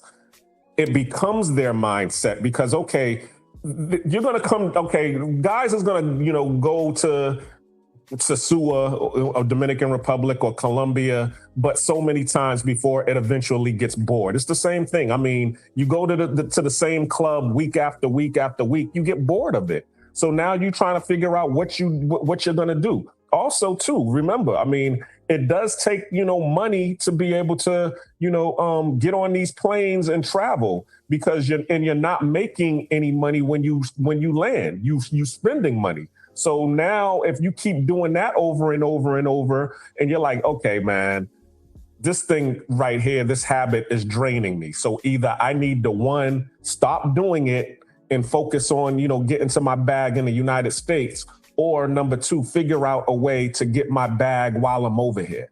So it eventually happens because, the satisfaction that you get is only going to last for so long before you're like, all right, what's next? Okay. I can kind of feel that. But the reason I really say what I say, because I saw, like Austin Holloman, like it seemed like when he was in America, he seemed more masculine. I don't know if y'all seen that switch up to me. It's like that I saw, like when he was here and he was like talking shit about dating in America, he seemed more masculine. And then he went overseas and then he been gone.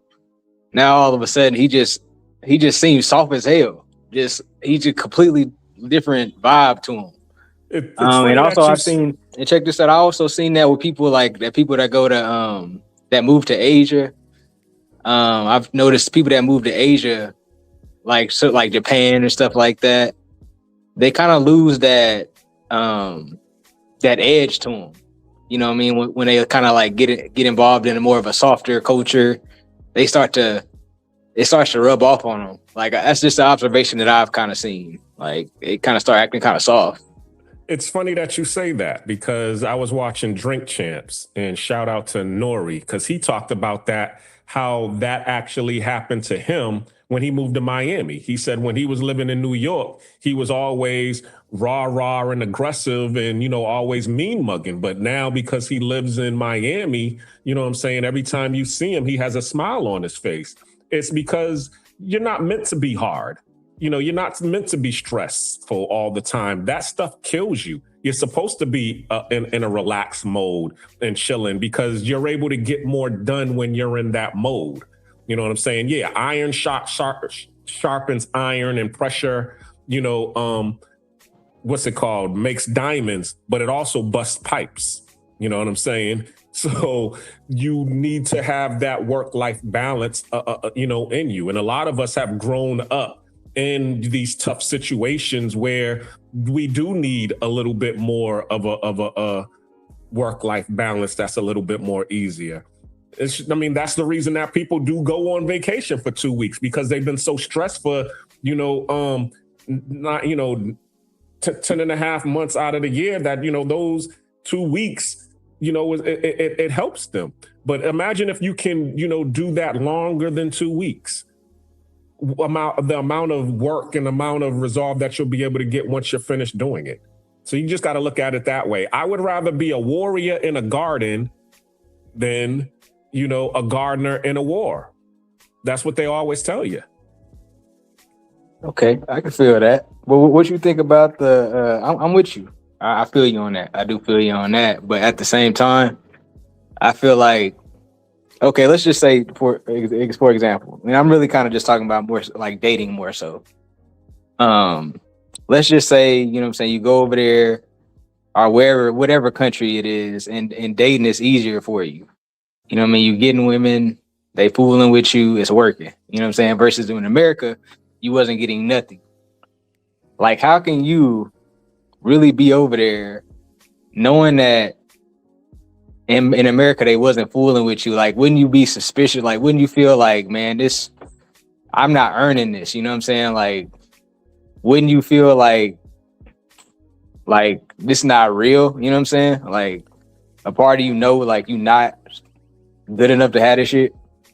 No. And I'm going to tell you why. Because as we were just talking about, it's not supposed to be about game and manipulation. I said that earlier. And that's really what this is about. When you're out here and you're socializing and you're dating in the American market, everybody is on that, you know, I'm the prize. So let me see what I can get from this person before I give up my prize. Or they're all about, you know, let me see if I can scam this dude or line this person up. And just because you're able to outsmart that person that's trying to manipulate you and line you up doesn't, you know, make you any better. That's not the aim. The aim is actually to be able to, you know, be with somebody, fall in love with them, get married, have kids, have a legacy, and then pass on your legacy to your kids. That's really what this is about. So me being over here saying, okay, well, I was able to date all of these baddies in the United States because I was able to outsmart them, or I had enough game within myself where I was able to attract these girls that didn't really care about me. No, that don't make any sense. No. I ain't talking about outsmart. Nothing about outsmarting. Nothing about outsmarting a woman into liking you or nothing like that. I'm saying just you as you are. If you was in America and you couldn't get the women, you know what I'm saying? Like, not including no scamming or whatever, you know, misleading. You as you wasn't able to attract women there, and then you go somewhere else and you able to attract the women there.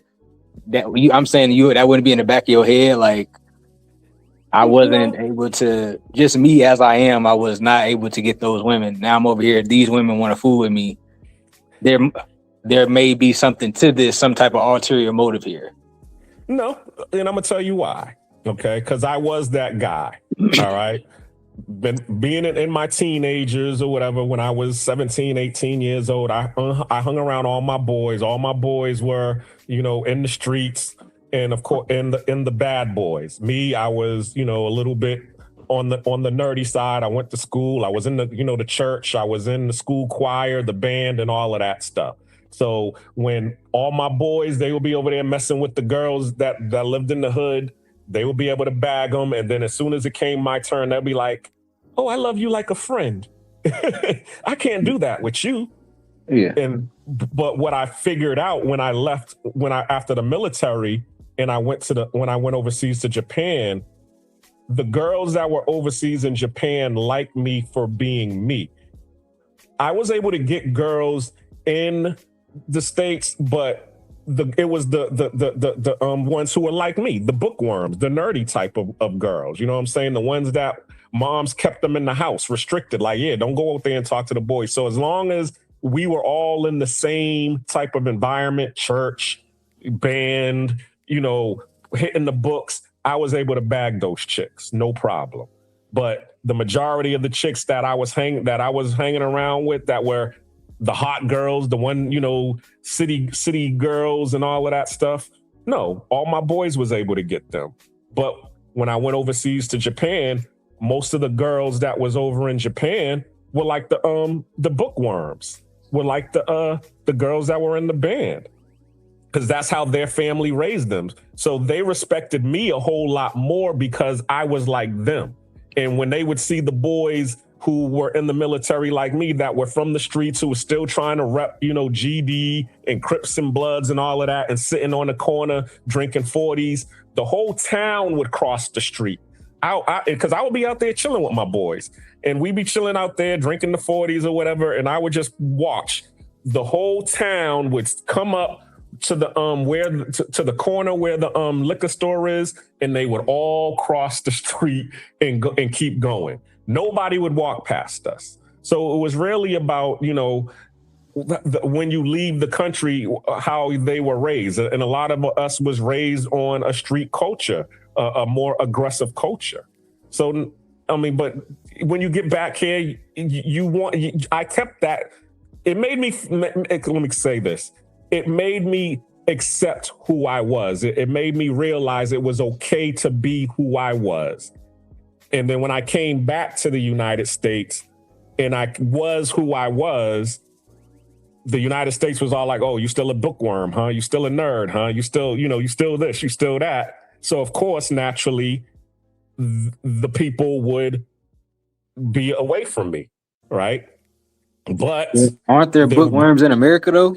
Exactly, but the bookworms are few and far in between. That's what I'm trying to explain to you. The majority of the people that are bookworms, yeah, I was able to attract them, but they're few and far in between. The majority were, you know, street, listening to the mainstream music and all of the things that the mainstream, you know, provides. So no, it's just really that I was not aligned with the mainstream. I was in that niche demographic, that niche culture. So that's why when I got older and my relationships didn't work out, I was like, you know something, let me go back overseas because I get along a whole lot better with the rest of the world. And that's what you start to understand too.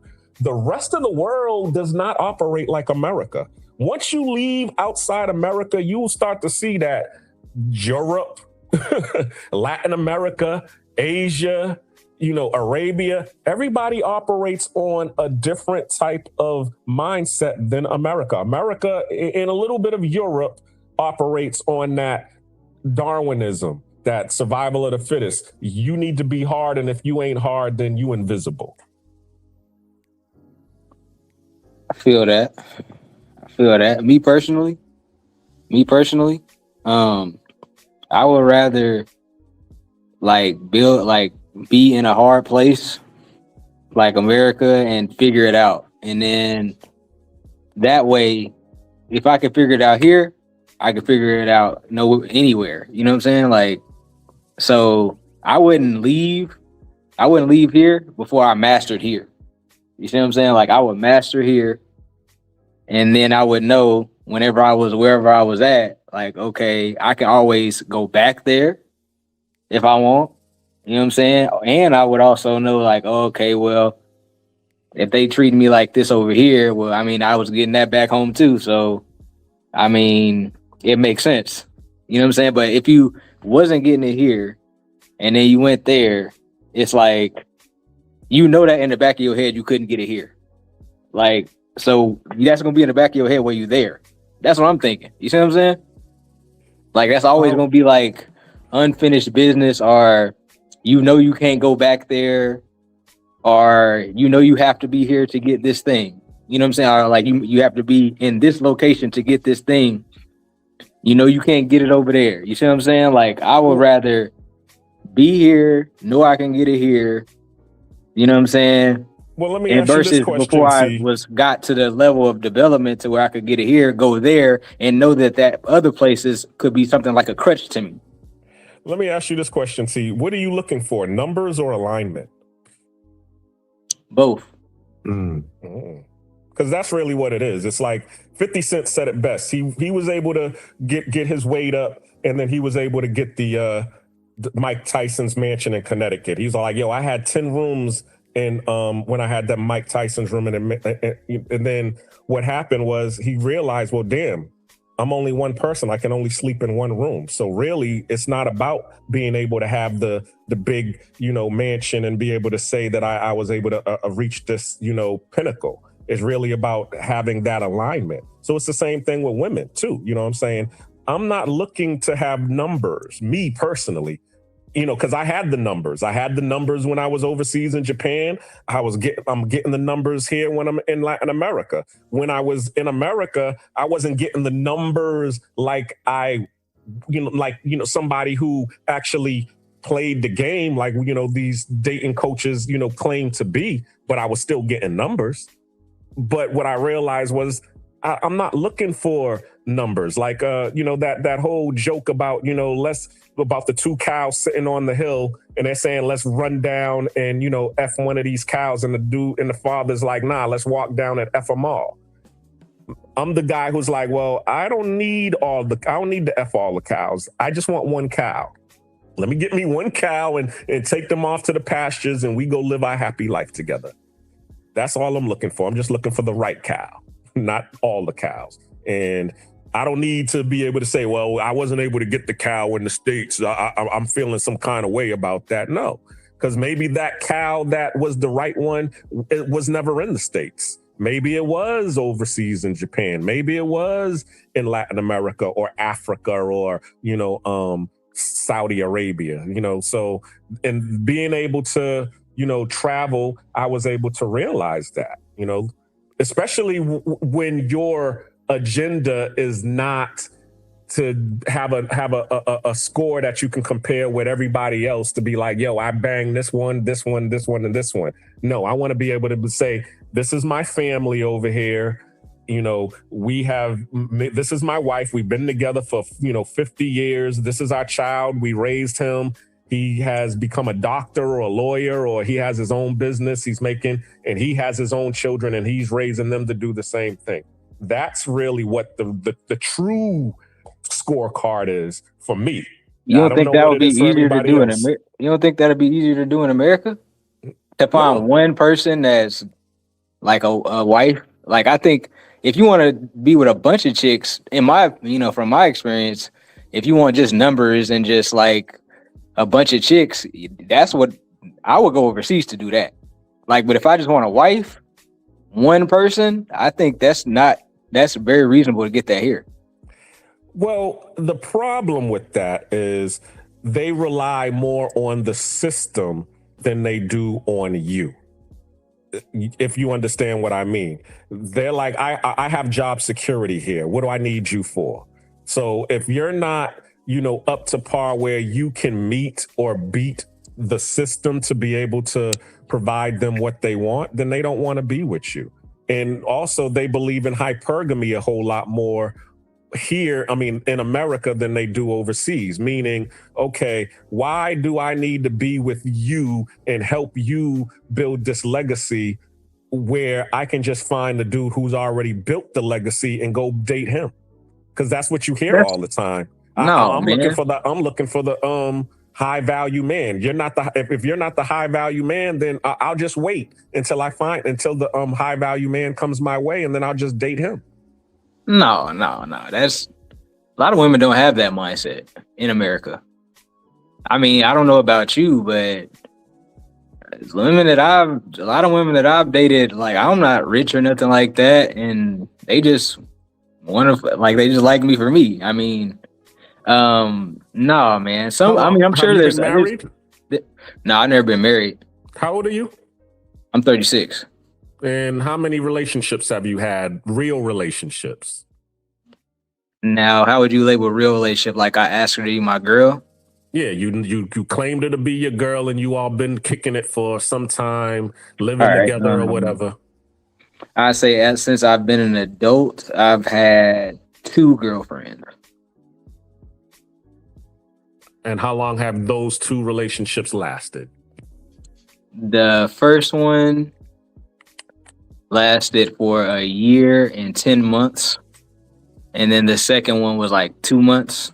Now I've had other but after my second, I had 3 girlfriends. Then my third girlfriend, I was with her for a year and a half. But ever since then, I've had long situationships with women. Like, I've had years, so I didn't ask them to be my girl. I've had girls that I've been with for years, but I never asked them to be my girl ever since 26. So from 26 to 36, I've had 2 situationships that lasted years.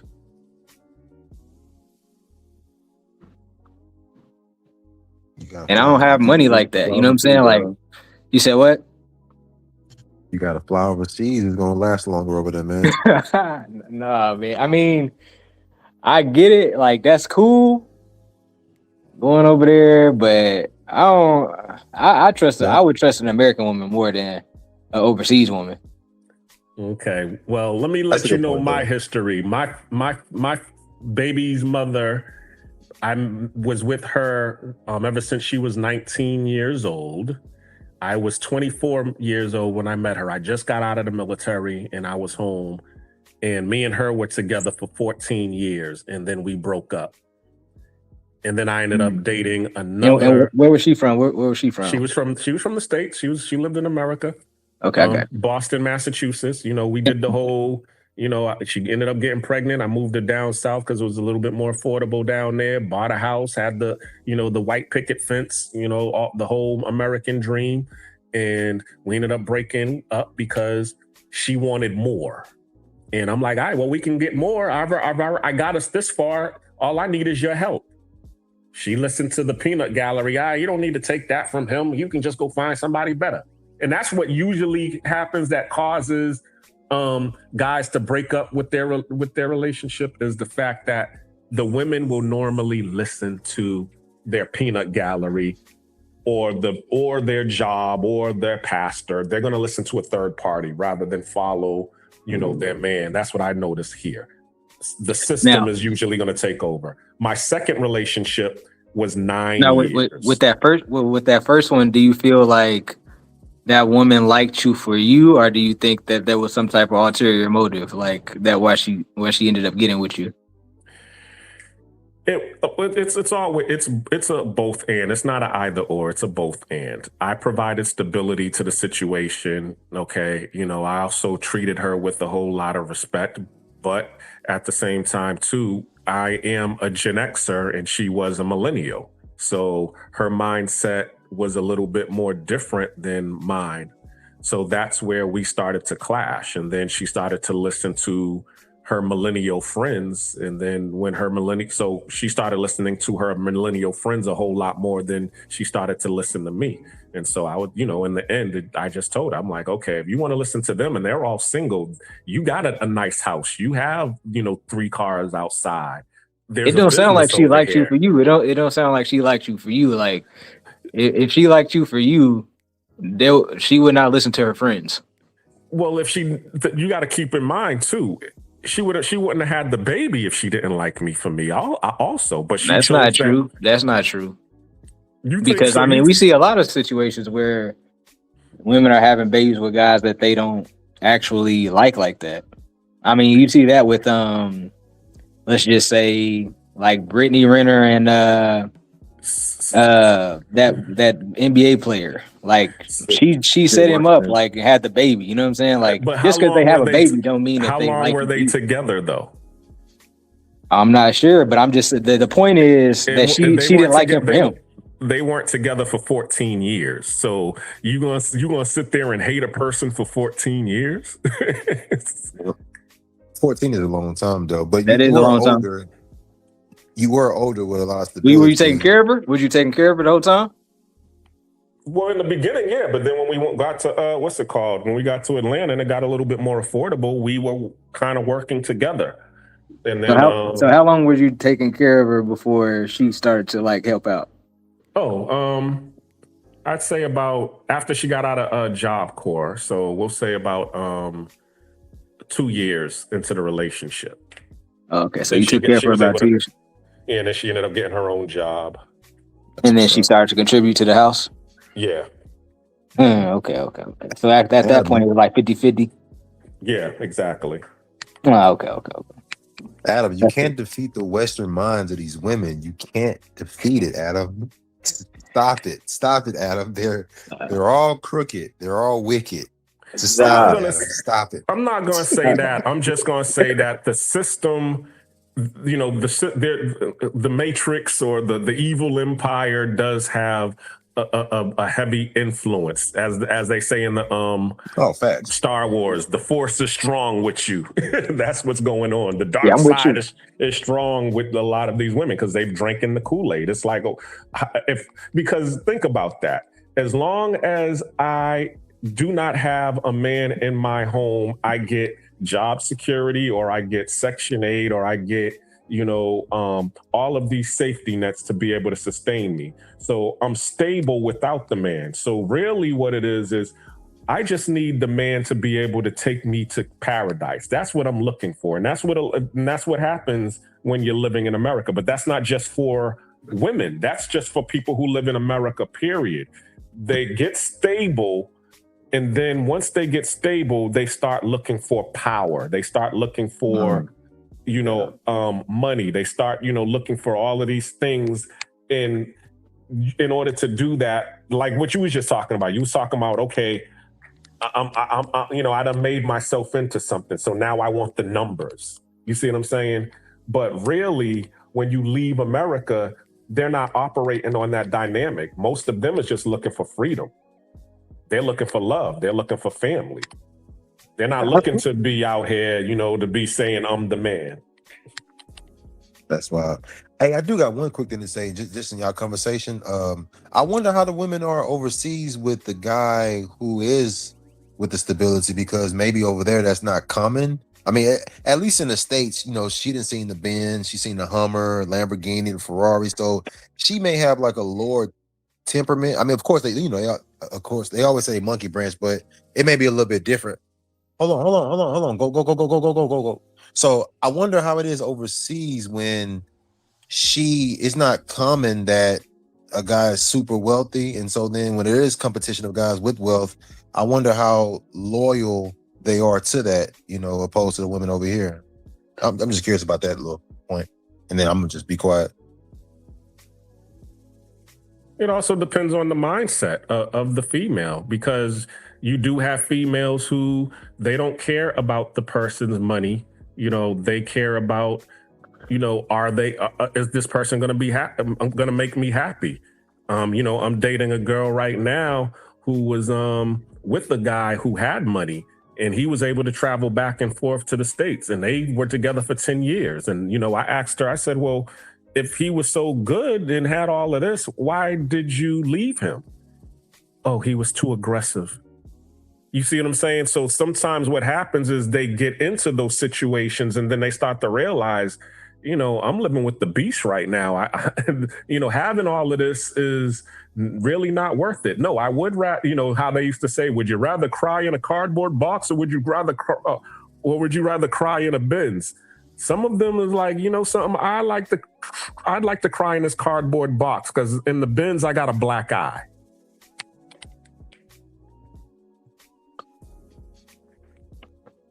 Yeah. Okay. That's real. That's real. No, I'm just listening. They have a great conversation going back and forth as they're talking, and my mind is just painting these pictures, and I'm just like, I'm seeing all the points.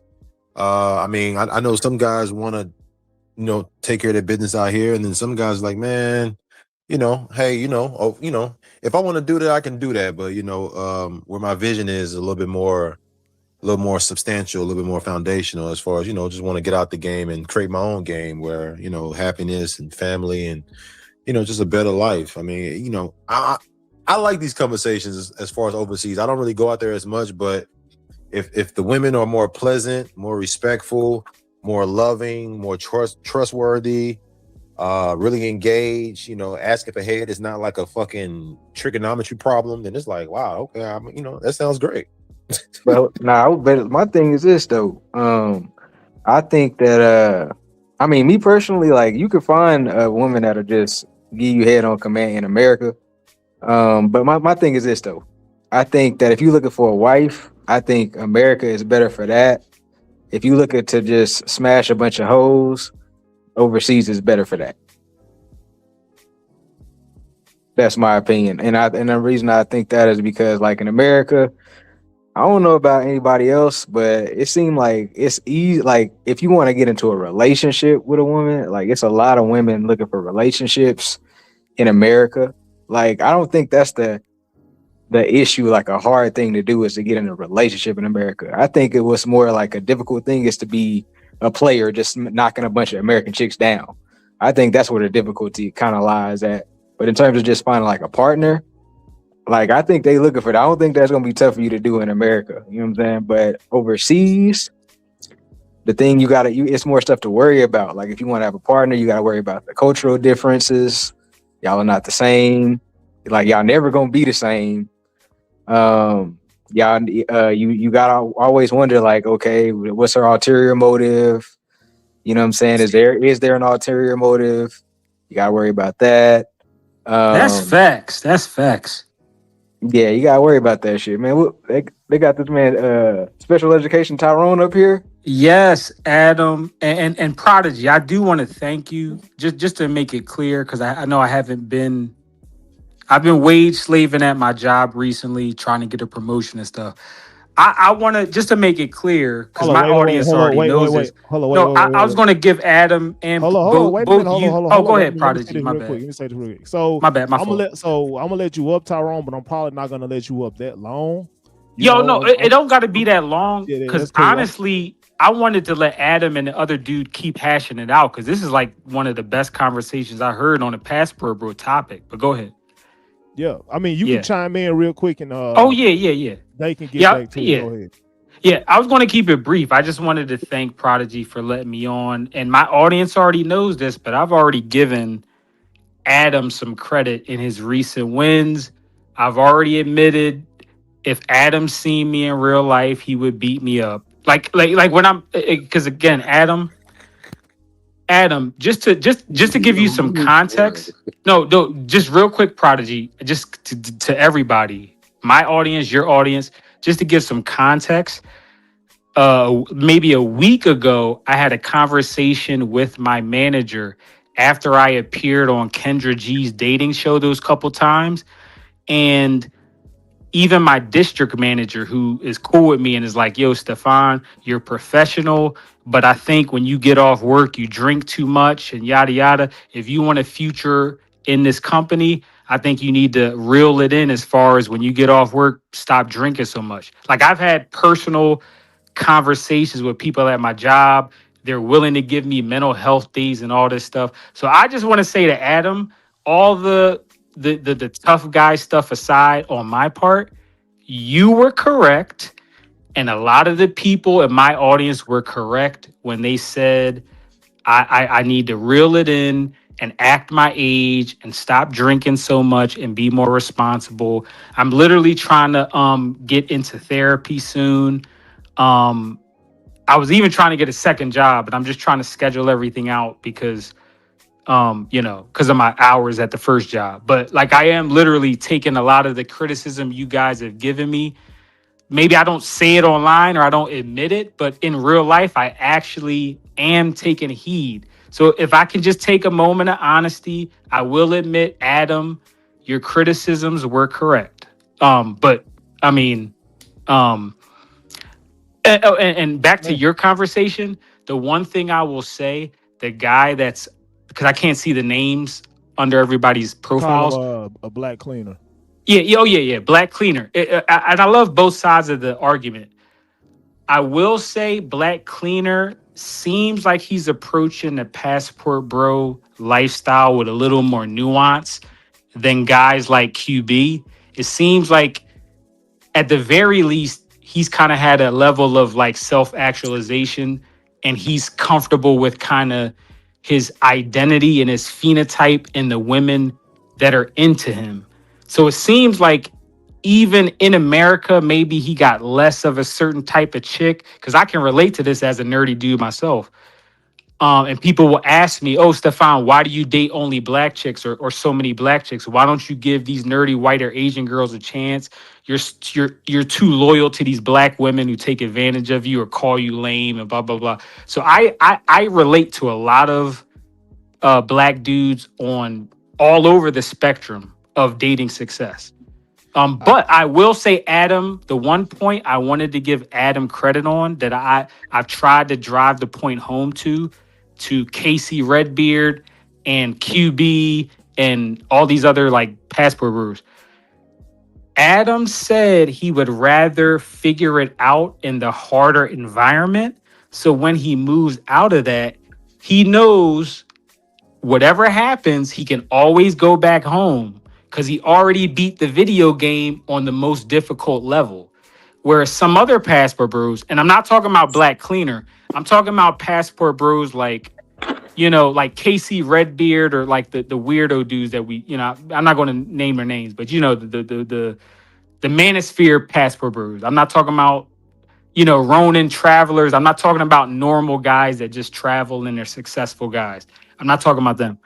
But I think some of those dudes, they look at it at too basic of a level, and they look at passport broing as an end all be all, as like a holy grail. Like, oh, even if I was like Gant Pill and I haven't smashed a chick in 5 years, if I just become a passport bro, I can change my fortune.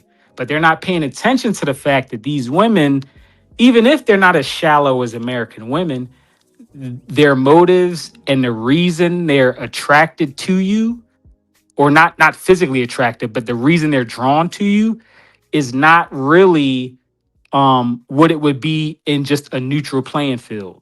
So I do agree with Adam. If you can attract women in the hardest environment, it doesn't matter where you go after that.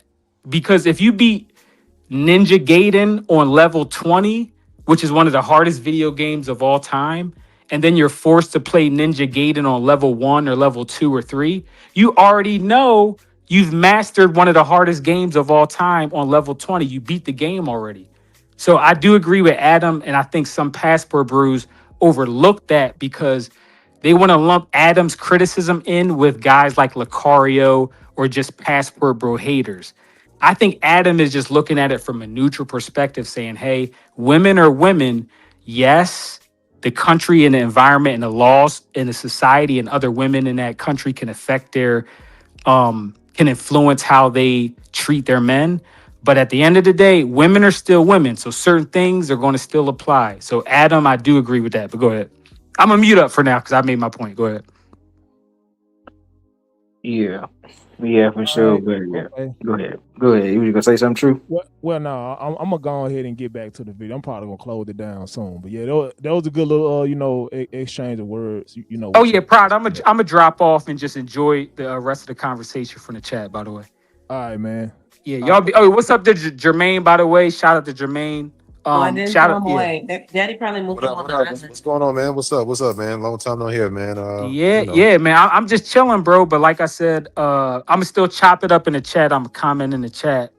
But yeah, this was a great conversation. So I'm gonna just listen and enjoy the rest of it. Go ahead. All right. Yeah. I think you get, man. I think you're getting cool points with True Prodigy. I know it's gonna take some time to redeem everything, but you're on your way. No, come on, man. If Prodigy can put up with Why Though and Lasagna Killer, then I can't be that bad. If he could put up with them, I get it though. The drunk version of me is pretty bad. I get it, but let's just put it this way. I'm sure Prodigy, as long as I join his panels while I'm sober, I'm sure he can put up with that. I'll put, so yeah. I got you, man. But I'm gonna go ahead and drop you down. I appreciate you for. Oh yeah. Be easy, bro. Again, thank you so much. I'll talk to you on the chat. All right. Okay, that wasn't too bad. But I'm gonna go ahead and get back to the video and go and let it play out. All right, cool. One video per week is not enough. I hereby ordain. Listen, somebody put in a comment. If AMS needs to make more than one video per week, put a like on that damn comment if you agree. So if he ever sees this video, he can see the amount of people that are voting, okay, with the like button. Put it down up in there. He need to make more videos. I'm trying to tell you. Okay, let me be serious for a quick second. I understand what he's saying. And my thing is that I get he's making it for those that are in it right now. And that's whose audience is. And I think my perspective is a little bit shifted in because I want them to think about the future if they are that age. Number one, like if you're 35 years old and you don't have a passport, shit, if you're 30 years old and you don't have a passport, ew. Disgusting. Okay? Disgusting. If he's saying that his audience is not that age, okay, it is what it is. And a component of my arguments is, well, I don't know if AMS has a passport. Okay? I want him to travel as well. I understand he's talking to his audience, but I want him to go out there as well. Just like I said in the live stream, AMS, don't go to Thailand. Them ladies are too rail thin for you. I feel like AMS is like, listen, if they don't got double D's, they're not for me. I get it. He's an Alabama boy. All right, he needs them a little bit thick. You understand me? Alabama boy. All right, go over there to DR, Dominican Republic. All right, I'll see you over there in Punta Cana. Can y'all imagine a MTR and AMS stream down in some goddamn Medellin? All right, some goddamn Rio No, I wouldn't make it in Thailand if the women is frail and small like that. I gotta go to Colombia to get me some thickness. I'm just being real, bro. De Janeiro? Oh my God. Thailand got everything though. You said Thailand got everything? Yeah, it got everything. It's a huge place, bro. A lot of variety. A lot of variety. I got you, man. I'll keep that in mind for sure. But yeah, it's definitely thicker in Colombia though, for sure. All right. But the thickest is probably the DR that I experienced. DR got the thickest. You said the thickest is DR? That I've experienced, yeah. Okay. Ashley, let me ask Black Cleaner that question. So do you think like the more voluptuous women is in like the DR and Colombia, Black Cleaner? Of course, it's the motherland, but yeah, I mean, you do have a lot of because remember, I mean, you have a lot of people who were migrating from Haiti and the Caribbean to go to the DR in a lot of those places, Colombia, so on and so forth. Brazil, all you have had, what's it called? They said you had probably 500,000 slaves go into Brazil. There's 52 million people in Colombia, and of those 52 million, there's about 40% of them that are Afro-Colombian. So, yeah. Now, do we have Afro-Asians? Yeah, there's plenty of Afro-Asians, Black Japanese and Black Thai people. So, yeah, you're going to find your voluptuous Blasians in Thailand and Japan as well as Cambodia. Yeah. In Thailand, I ended up messing with a darker skinned Thai woman. There you go. All right, but AMS, please do more content. You know what I mean? I know you protecting your piece, and in fact, I probably need to do less content, is what you're probably thinking right now, but he's so talented. He's so funny. All right, let's go. That's what you are. And it's fine. It's fine. Right. Ain't nothing wrong with being a nigga on vacation. Listen, guys, we gotta just be what we are. We gotta stop being delusional. Yeah. It's 52 weeks in a year. Yeah. You traveling 2 weeks out of the country a year, right. and the other 50 weeks a year, you here. You ain't no goddamn passport.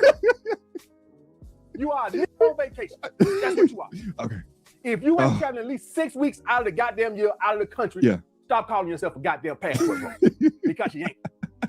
The whole I'm trying to hold it together. of my video. Okay, let me be serious. Was to just tell you guys what MTR is doing, most of you guys won't be able to do. Right now, but I want him to plan for it. Period. He is a content creator that makes his money offline. You are a forklift driver. Yo. That's what you are. You are a forklift driver. Okay. If you move your ass to Thailand or Taiwan, because y'all made all the it's Taiwan. Shut your ass up. If you move your ass to Thailand and became a operator down there, they're gonna pay your ass 18 cents a goddamn hour. Yeah, but don't do that. That's crazy. Don't do that. What MTR? What's up, man? Yeah, I'm gonna probably get off in a little bit, man. I probably got like another 10 minutes. I got you, man. And 5 minutes. I've been waiting. 5 minutes? Yes. My partner. My partner. Get the fuck. Come on. 5 minutes. 5 minutes? 5. 10, baby, please. Yo, so I mean, she just gotta be sharing Ted and tears right now. I better wrap it up in 5. Hey, don't feel bad. I got the same thing going on over here. I just had one person just say the same thing to me in Spanish. Amor, dormiendo. Hey, I was joking. Hold on. I was joking over here. Wait, hold on. Wait, before we get to that, hold on. Wait, Jermaine, it sounds like you got shit to do. Yo, I told her to kind of act it out a little bit. Bro, that's funny as hell, bro. Hell no, y'all. Nah, go ahead and run the show, bro. I've been dying to kind of like I swear to God, bro, no homo or nothing crazy. I really wanted to make a video of like getting punked and shit by a girl, but right here was the perfect time to do it. I told her kind of like act a certain way, but yeah. But go ahead, bro. I'm vibing. I just want to do that real quick. I got you. And hey, look, I like you guys took time out to like come through and chill and vibe with your boy and like help me do this content. I humbly appreciate this shit, like 100%, man. So Oh yeah, for sure. Yeah, we appreciate you. Yep. I was doing it smart. It's the same reason I got the fuck out of New York. Yeah. Why the hell am I gonna be up there paying all those high ass state taxes and all these high ass, just food and groceries? Wait, for True, the can you- same can you- shit can you- in a can you hear? cheaper state? Why the fuck I got out of New York? I get it. I think Jermaine trying to get your attention. Yeah. Hold on. Black Clemson say his girl was kind of, and I'm not trying to like attack Black Clemson, but you say your girl was telling you to get your ass off the online. What's going on with that, Clemson? Yeah, I can show you elaborate better on than that. I can tell you. Yeah, elaborate on that. Hold on, because she's over here mad right now, as you can see. Because she came out, and you see her all mad with her. Just show your face, girl. See, she turning over. She mad. Lo siento, más tarde. She told you to get off. Was she trying to get you off live? Yeah, of course. She's like, yo, because she works in the morning. She works, she does CNA work, home health care aid work. So she's like, this is the only time I got to only work. Like, I work 6 days a week. So I'm over here for you. I'm like, I'm working right now. I appreciate y'all, bro. I'm gonna let it play a little bit longer, and then I'm gonna go ahead and I'm gonna call it a night, man. Yep, got you. If I was to combat any of this, right? I think that if he's a fork truck driver and Black Cleaner, he definitely on the bad boy membership, but we can go ahead. And they're like, why try harder? Why get a 5 to 9 on top of my 9 to 5? Why do this? Why do that? And what I'm saying is that there's other options. There's just other options. There's other things that can be investigated. You just don't have the information, right? Like, why be okay with this? And I get it. You can feel so overwhelmed because you're doing this, you're paying attention to this. But like, if you focus, right, like, and you improve your craft, you invest into the right type of certifications, right? You try to mature from the driver to, managing the drivers to, perhaps you pick up all of your skill set and then you want to manage the business, right? You create your own, right? Like, how many truckers do you know that understand the business enough and then they start their own supply chain after they get the right certifications? These things can happen. And it's just like, if the goal feels unreachable, if the goal it's like, you know what I'm saying? It's like, it's just crazy. It's like if the goal is a marathon versus the goal is, a mile run. You know what I'm saying? It's like, okay, well, that's attainable. Okay, well, that doesn't appear so hard. Okay, so if that's not that hard and you can figure out a different way to do it, that was a component of my point. Let's keep going. The state tax 13% up there is 5% here. Yeah. Why the hell would I want to be up there? Arbitrage, baby. So me chastising him for that would be like me. I did the same goddamn thing. Mm-hmm. I got the hell out of expensive ass New York. Me too. If I wasn't making my money offline, I would have stayed my ass in New York because a personal trainer you make can't more. make what they make up there down here. Nowhere near. So at that point, it does me no good to move. If you make your money offline, then yes, it's smart to move so your money can go farther. I don't blame MTR. Yeah. Here's the thing, and let me give credit to AMS, is that, as you guys know, I came up through corporate America. If I was in corporate, would I still be? No, it would be less feasible for me, but it's feasible because I'm in this online stuff, this make money online stuff, this content creation. And that's really what the sweet spot is. To his point, he's got an incredibly fair point within this, with the inability to do and find and make things online. But here's the thing, and I actually peeped this being out in the Atlanta area. Most of the rich people that live down in Atlanta, the ones that actually get it, not the scammers, because a ton of these Atlanta scammers that are running down in here faking the funk, the ones that really making the money, they all work online. Hear me when I say this. They all work. They're selling us something online, a course, this. And here's the thing, you take a look at their YouTube channels and they barely have traction. Not traction like I got. They look at me like, God damn. And I look at them like, because they're looking at the numbers that I get, and I'm looking at the revenue that they're generating. You wouldn't believe. And there's actually a whole section, even on YouTube, that some of them talk about what it is that they're doing, and they're making stupid money.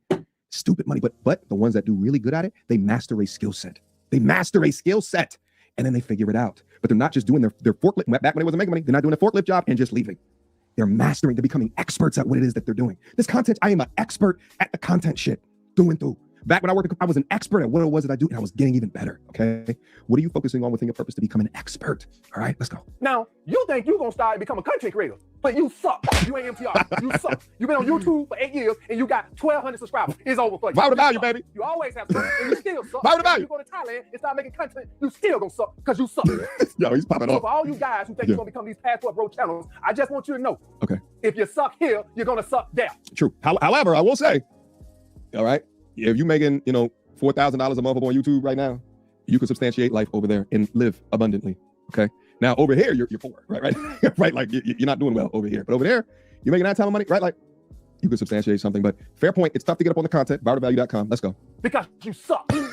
Yo. So if you don't find a way to make some money offline, You got to get the system, baby. if you got to go down there and be a plumber or an electrician or a farmer, anything, Yeah, don't do the that. money you make down there is Yeah. going to have you as broke there as you are here, he's which means you would have no leverage there, which means that the women are not going to treat you better because you don't have that leverage. Down there, you're going to be just another broke nigga with an accent. That's what you're going to be. You need to know that. I need you to know that. Oh, yeah, and I also wanted to shout out O'Shea and MTR for both giving me credit and them both saying in their response videos that they don't think what I was saying was to discourage guys because I want them to spend money with me and all this. No, I never. They both said that. They said AMS just speaks Yeah. what's on his mind. So I appreciate them because that speaks to a credibility about me that they. Can you trust pause I that for a I'm trying to get second? y'all money. You ain't my goddamn target Yeah. audience. No way. No, I never believe that. Shout out to Ed. I got you, man. I want to talk on that because he keeps saying that. And that's where I disagree with him because remember what I said earlier about, there's opportunities overseas for, helping develop the infrastructure. No, you can't come to Thailand or you cannot come to Colombia or any of these places and be an employee. No, but you can come to these places and be a business owner because number one, the route to starting a business is very, economical for an American to be able to start a plumbing business or any type of business. So the pay for you to go do somebody's plumbing is not as cheap as you think it is in terms of doing the job itself. Meaning, okay, yeah, if you go as an employee to go do some plumbing or whatever, yeah, you're going to definitely get paid whatever he said, $30 a day or $40 a day. But if you go in as a business owner, now you're getting $40 per job or $50 per job. Now you're doing 5-6 jobs a day. And if you hire, an apprentice or whatever, you're able to knock out more jobs. Now you're making, that $4,000 to $5,000 that he's talking about, or even more, depending on if you are able to scale up. And that's where the opportunities lie. If you over here thinking like an employee, yeah, it's the same thing that's going to happen in the States.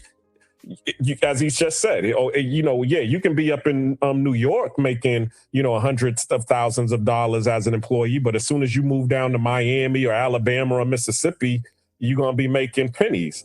But if you are a business owner in New York and then you move down to Mississippi, you're going to still be making 6 figures. You might not be making millions like you would be if you had a business in New York.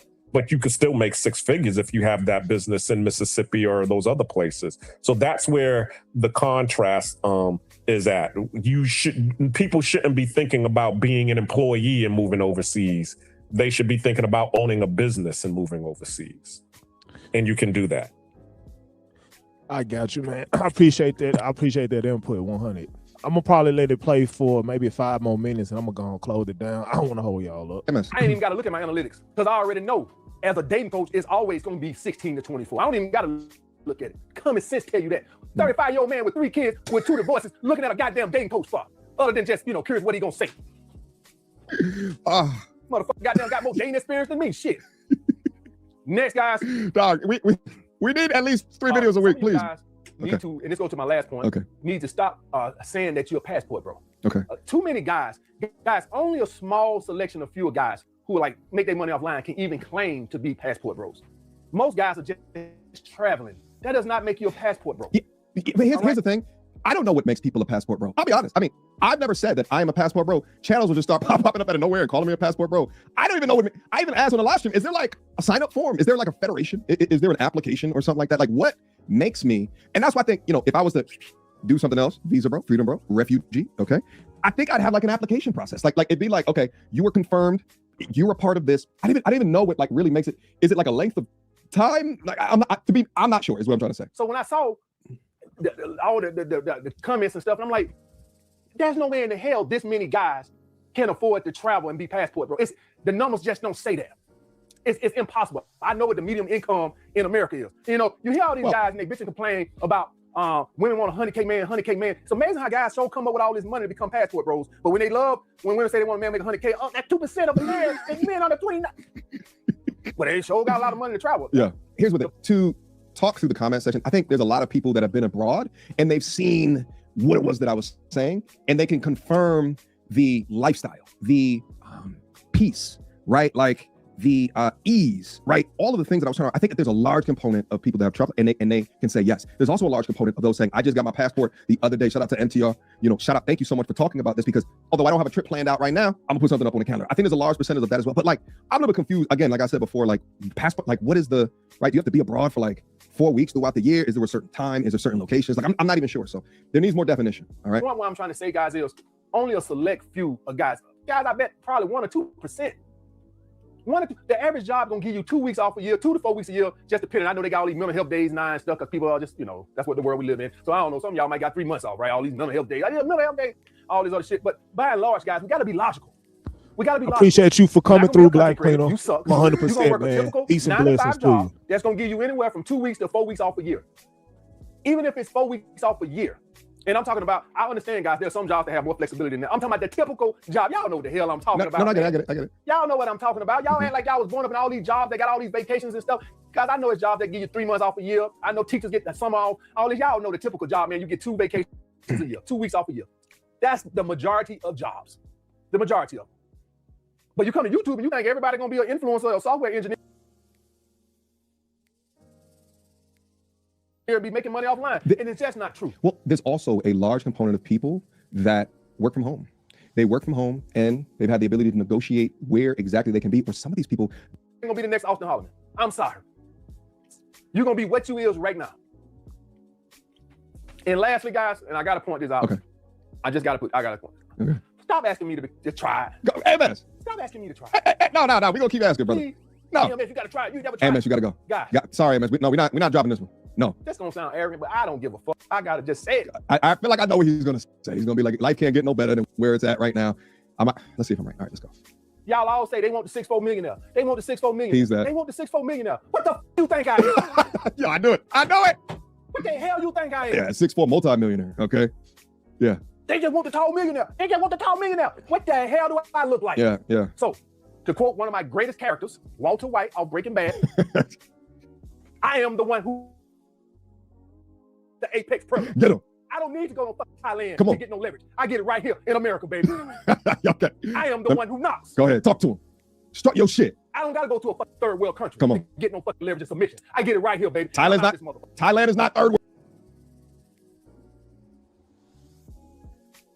All right, I just wanted to play that last part, before I decided to close it down. But it's a couple of other videos I wanted to get to, but I'm probably not gonna, I don't want to say have the time, but I don't want this video to be no 6-7 hour long live stream, pretty much. But I'm just gonna get the closing thoughts, man. So do anybody want to start it off? Yeah, I can start it off. Go ahead, man. I'll put you on the big screen. Okay. Yeah. I'd say as far as the passport bro thing, like with me, I'm gonna just like briefly talk about my journey as far as like going overseas and stuff like that. And so basically at first, I was watching, I think it was one master teacher. I was watching his videos. I was watching what's the other dude? Flyboy Ways videos, but mainly one master teacher. and he was talking about how much better it was to go overseas and how much better the women were over there and stuff like that. And so back then, being a passport bro wasn't popular. It wasn't mainstream. So it didn't have any of the narratives that are associated with it now on it.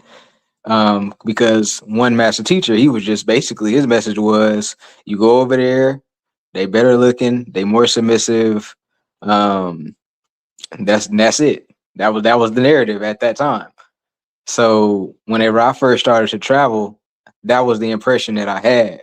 Like that was my impression of what it was like to go overseas and nothing else.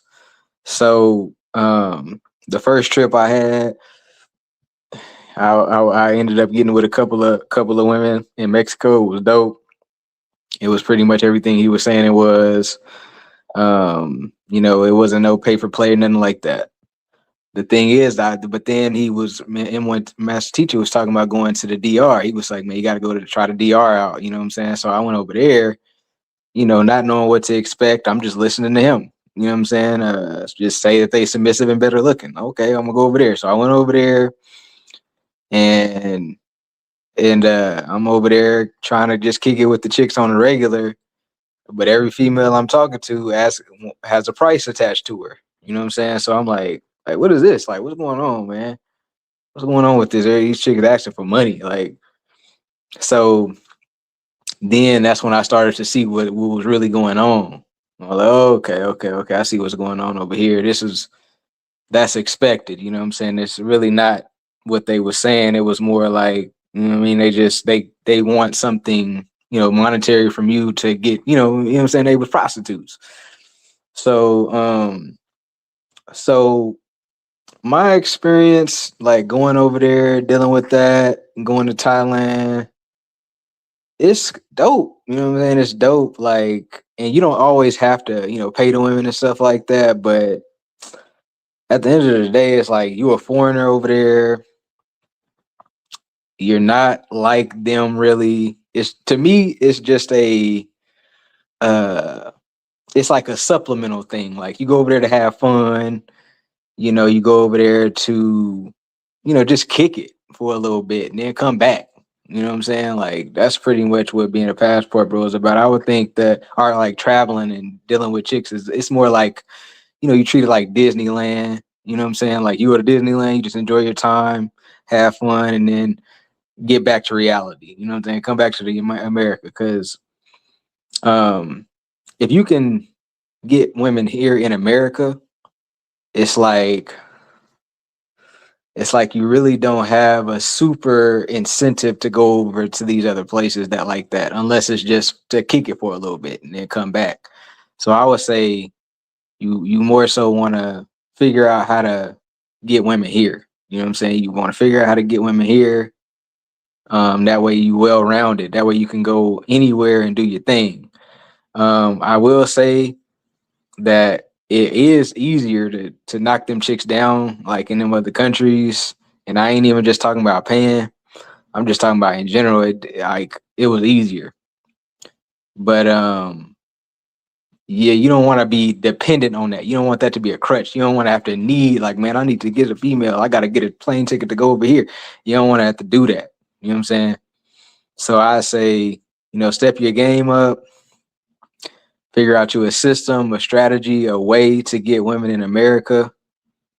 Whatever that may be, do that. Make that your main focus versus like traveling, going overseas. You know what I'm saying? Whether that mean you get a dating coach or you just figure it out on your own, like figure out how to make dating work here. And then like if you want to go overseas, you kind of do that for fun or just because you have the option to do it. So that's my perspective on it for sure. I got you, Adam. Okay, Black Cleaner, I seen you just joined the stage. I'm gonna get to Jay, and then I'm gonna get to Black Cleaner, and then I'll get to myself and wrap it up with that. But I'm gonna get to Jay if you want to say something real quick. You got it, Jay. 5 minutes. Yeah, man. If you want to say something real quick, man. Nah, it's all cool. I mean, this great panel speaking on the topics of dating coaches and the Passport Bros. I mean, all this, you know, I vicariously live through both sectors as far as just, you know, just gaining insight and wisdom from it. I mean, you know, over here it's, people are working, people are living in poverty. And the cold part about it is there are women out here who are fucked up in the game, you know, working at Target, working at Walmart. So you can still experience a little bit of like the lopsidedness of like, all right, I got a degree making 60K, 70K. She works at Family Dollar, look good, and she makes like what, $9 an hour. I mean, I can still kind of work it away, but I guess over there, you know, and I'm speaking just from an imagination perspective. Over there, you know, things are a little different. So I guess things are more intensified, you know, like, hey, you know, I got a couple dollars, I smell like money, I smell like cologne, you know, I'm eating, I'm chilling, I'm just kicking it. I'm out here for a couple days, couple weeks. It's like Adam was saying, like Disneyland. I'm out here kicking it, chilling, having a good time, no pressure. Like, hey, you look good. Like, you know, you should come back to my place. You know what I'm saying? Like, I got bread, I got water, I got green beans. Like, it's all good. Come through. It's all good. You know what I'm saying? But it is what it is, man. You know, if you need a coach or you need someone who specializes in this space that can give you some information that can help you deal with calming your ass down, not being so needy, so desperate, so eager, so accommodating to women for affection or sex. And you know, you might need that, you know what I'm saying? Because, you know, maybe you may feel like, yo, women are special. I gotta roll the red carpet out. I gotta do everything. And sometimes you don't gotta do all of that, bro. Like if she's fucking with it, she fucking with it for you. And if she's not fucking with it for you, then it's like, all right, cool. So she like me because I'm out, you know, I'm out the country, or I got money on, or she know I got a Corvette. Okay, cool. So she like the fact that I'm balling, or I got the idea that I'm balling. So she think that, you know, if she put that pussy on me good enough, or give me that head good enough, she might get a piece of my bankroll. Okay, bitch, I got something for your ass too, if you think that. But it is what it is, man. I think for anybody, you know, do what you gotta do if that's what you want to do. Again, man, like a lot of the times that sex shit, it's not that long, bro. Like it's a session, and it's like, ask yourself, like, is it really worth me get on the plane for like 9 hours for like a 15-minute session? And if it is, cool, no problem. I really think it's an experience, you know, like, man, they really fuck with me, they really love me out here, or they pretend, or the perception is that they love guys from out the country, or guys who got a sense of wealth or whatever. I, I I think it's a good experiment. And that's what I'm starting to realize. I think like it's a good experience. You know what I'm saying? Just a breath of fresh air to go somewhere where these gorgeous women, I'm assuming, are there, nice titties, nice bodies, and they treat me real nice. You know, the waitresses, you know, oh man, you know, you need some more water. Matter of fact, they sitting on my lap as I put my tip in. Like, I've never had a girl in fucking America sit on my lap as I sign my name on the tip. So it's like, that'd be a different experience. I ain't even gonna lie, bro. If I'm out the country, bro, and I get my bill and I'm like signing my name and my tip, and she on my lap kissing me, yo, that's a different experience, bro. I ain't even gonna lie, but like, yo, these motherfuckers on my lap trying to get money out of me. I'm just like, yo, okay, I see what the hell going on over here. These motherfuckers, they real thirsty for the money. So it's like, all right. And I think for me, like, it wouldn't turn me out, because I've had some things happen to me in my life. It wouldn't turn me out, but I can definitely see the difference. Like, wow, like they really be on you. They really be on you, man. So at the end of the day, if you gotta go the passport route, do what you gotta do, man. And just understand that in this area, like how Black Cleanser was saying, you know, with DeHaven and Jay-Z. I go to this area where the town's a little slower.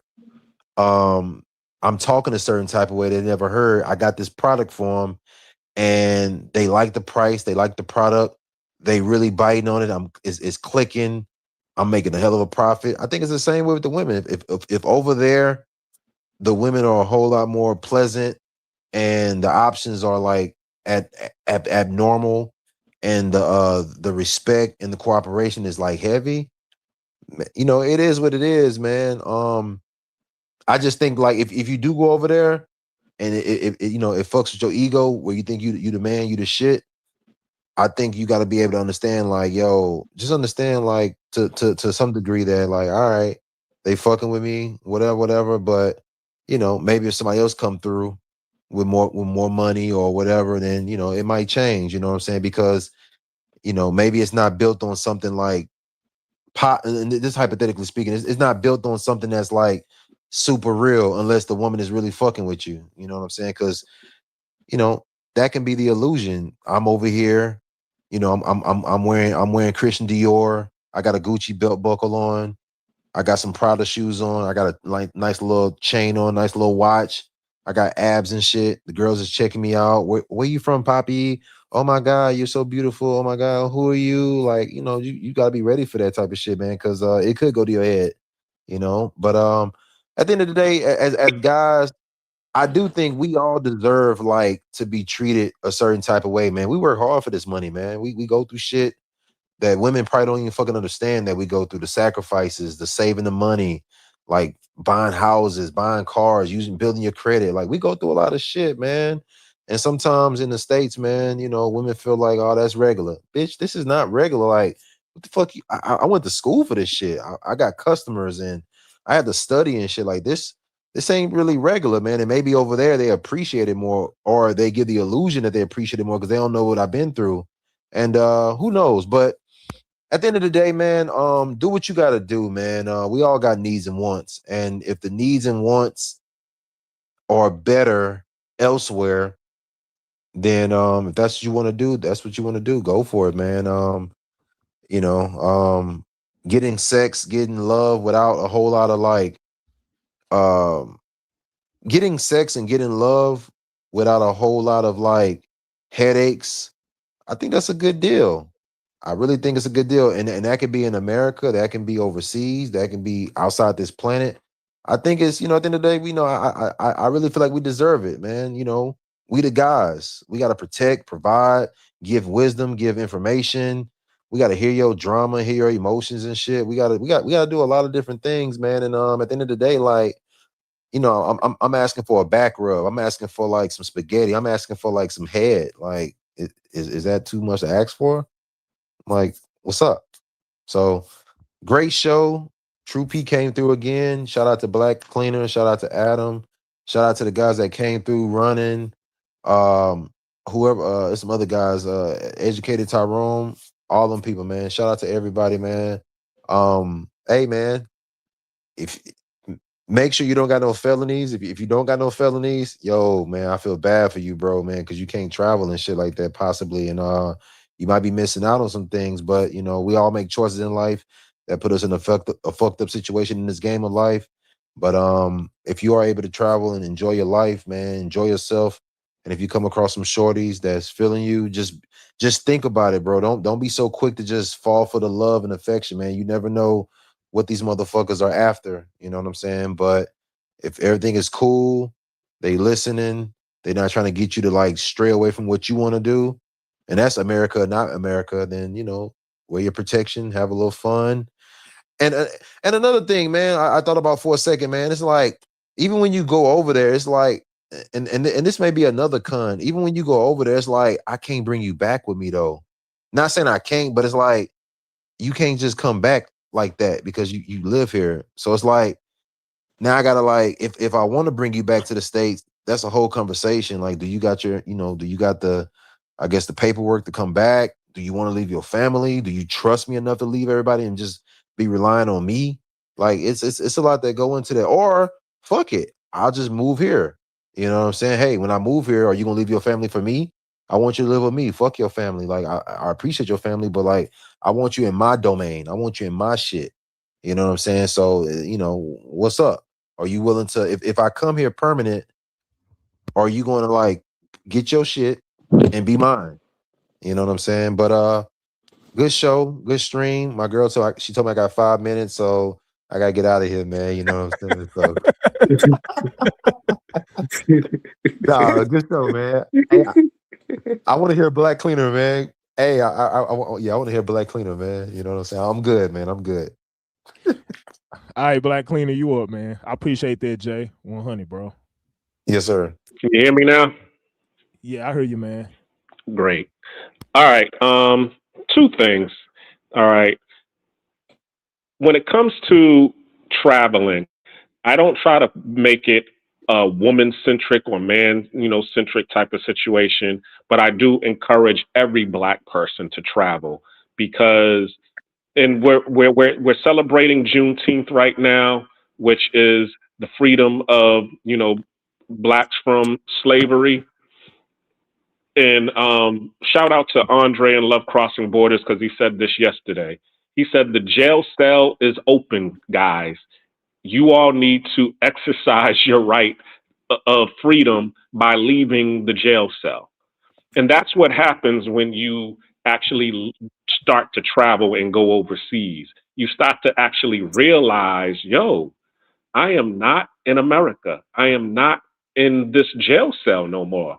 I can actually, do, things that I was feeling trapped that I couldn't do. Because that was the first thing that happened to me when I ended up going to Japan. It wasn't even about the women.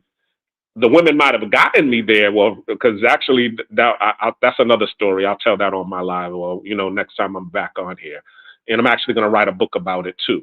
But when I went over to Japan initially, just the fact of being on another soil from another country, okay, knowing that my family has suffered 400 years of slavery, then another 100 years of segregation and Jim Crow. And me to be one of those people to be able to say, something, my great grandfather wasn't allowed to leave the plantation. My family didn't exercise their ability to actually leave and go back to Africa if that's where we're from. And I'm one of those people to be on foreign soil. Wow, this is a great experience. So you start there. Now, I heard, who was it? Tony, who was talking about his experience when he went to Thailand and, experienced the whole, situation with the women. When I went to Japan, that was a whole different experience for me because Japanese women, they got their own bread. You know what I'm saying? They was paying for me. I would take them out to dinner. And when the check came, they was reaching for their wallet. And I was like, oh, hold on. You don't gotta pay for it. I got it. And it was weird also because when I was in the military, I was actually wanting to deal with the sisters. I was, big on trying to stay with the sisters. And somebody actually told me, he was like, yeah, you can try to, stay with the sisters. But I want you to understand this. You're in the Navy. There's 20,000 men on this base that you're on. Well, and out of the men, there's only about 20,000 people. And out of the 20,000 people that's on this base, only 4,000 of them are women. Only another, 1,500 of them are Black women. So you got a lot of men to compete against because all of them want sisters too. And guess what? The sisters ain't gonna be dating your little low rank E1 self when she can go date a high ranking chief or an officer. Your best bet is to actually go date you a Japanese local. Why? Because guess what? They love Black men and they got their own bread. They got their own apartment. You ain't got to be running around, paying for hotels to go sleep with them. You can go right to their apartment and they're going to treat you a whole lot better than the sister's going to treat you, who's the same rank as you. She's going to be looking you up and down like, why am I with you? Now we out here in Tokyo, trying to find a hotel and I got to go half on the hotel with you so I can give you some of this? Oh, hell nah. I'm going over here to Chief so-and-so. I'm going over here to Lieutenant so-and-so. He got his own house. You see what I'm saying? So that's what I ended up dealing with, was dealing in the countries where they have women that have their own money and have their own resources, and now you know that they're going to be dealing with you because they like you. Okay, or maybe they might be even fetishizing you because you're a black man and they never had a black man before. But the point is, they are dealing with you because they're into you. And even when I ended up going back to the States, and I want to get to this because he was saying about, you know, playing the game on hard. Now, I told you about me being the nerd and playing the game on hard. And because I was the nerd, I had to completely change who I was in order to start getting some of the numbers that I wanted to get. But when I ended up going overseas, they liked me for being me. So I didn't have to change myself. I had to change back into myself in order to start getting the numbers that, in order to start getting the numbers that I wanted back then. And then, as I said, it got old. And then I ended up just getting me one girlfriend who really liked me and digged me and took care of me.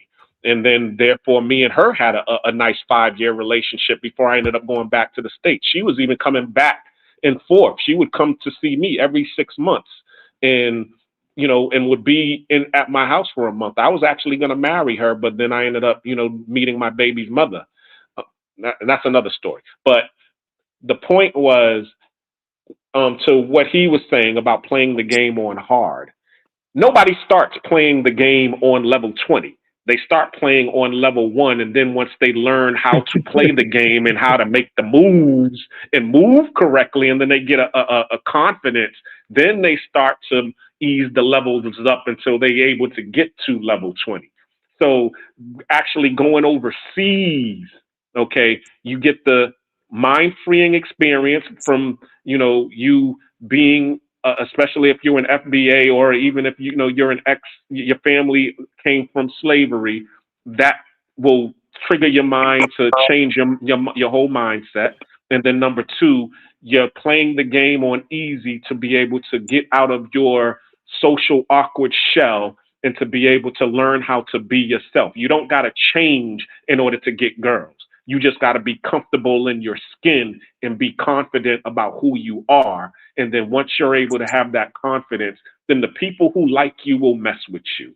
But you learn that when you start to travel overseas, because the people who are overseas, a lot of them have been raised in 2-parent households. A lot of them have been raised, you know, to be focused on education and get good jobs and all of these things. So they're looking for people with those same moral qualities.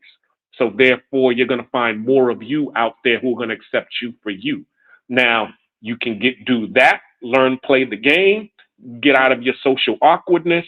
And then, okay, once you understand the psychology of dealing with people, okay, because now you're okay about cold approaching and being, you know, and also learning how to deal with women and all of that stuff. Now you can go back to the States because you have experience dealing in that market, and also too, you have a backup. I kept all my friends and all my contacts in Japan. I still can call them right now and say I'm on my way back to Japan. They're older now, but they'll still, you know, accept me and take me in and show me around. And that was one of the things that allowed me to be able to move back overseas, because when I was dealing with my 9-year relationship, because I didn't even talk about my 9-year relationship after my daughter's mother, she was always using that hypergamy stuff. Yo, I can find somebody better than you. I can find somebody better than you. Why am I with you? If you're not going to step up to and change to fit what I want, then I'm going to go find who will fit to what I want. And the one thing that kept me focused and kept me confident in the relationship was the fact that I told myself I wasn't ugly, I wasn't broke, and I had a passport. And when things got to the point where it was coming to a head, I dropped my big joker, which was my passport, and I ended up leaving and coming back overseas. And I was able to go back to doing what I was doing, like, you know, like how they say when you ride a bike, you never forget. You know, so that's really what happened with me, and it's working for me. It's happy. But if you want to know my story, okay, as I told you, I did write I wrote books about it, and these are the books right here. The first book is Memoirs of a Narcissist, which is the story about me dealing with that 9-year relationship and all that it entailed. And as I was telling you, how we all know about what when you tell a girl no, she calls you a narcissist because you're not giving her what you want. I didn't want to. She was calling me a narcissist, but I tell both sides of the story, and then you can decide for yourself if I was being a narcissist or was she the narcissist. So that's what this story is about. The prequel to this book, which is found in translation, which tells the story about, my passport bro life and what goes on, all of the nuances of all of the type of females that you deal with when you're living in Latin America, but it also deals with Panama in real time. So all of these places that you see that are in this book, it's the real Panama. I use Panama as the backdrop of the story. So if you have never been to Panama and thinking about going to Panama and want to know about the women and, life as a Black expat in Panama, this is an excellent book because it shows you what goes on in Panama in real time with dealing as a Black expat and also as a Black male expat dealing with the women here in Panama. And as I said, once again, shout out to you, True Prodigy, for letting me on. This was definitely a good topic. I was able to, get my story and plead my case as why being a passport bro is good for for our people and our children. It's not just for dating and having a high scoreboard, but also being able to go out and practice geo arbitrage, but also be able to experience real, true freedom. And because we're in what's it called? Juneteenth.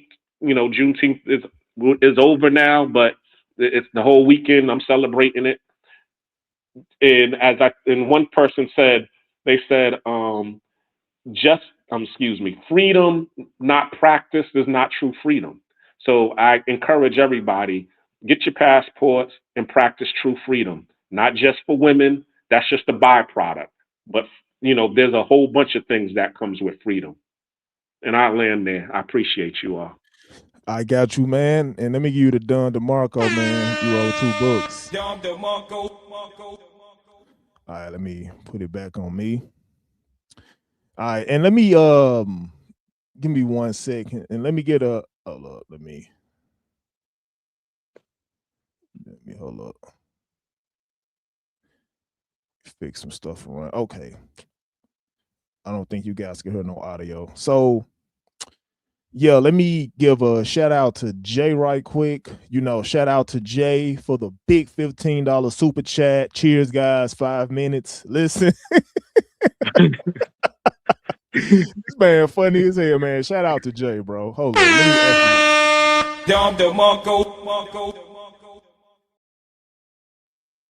Actually, let me play that one more time. Hold on. Let me play that one more time. Where is it? Let me play that. I'm gonna play that one more time, but I'm gonna take that off so you guys can see the full thing right quick. But play that.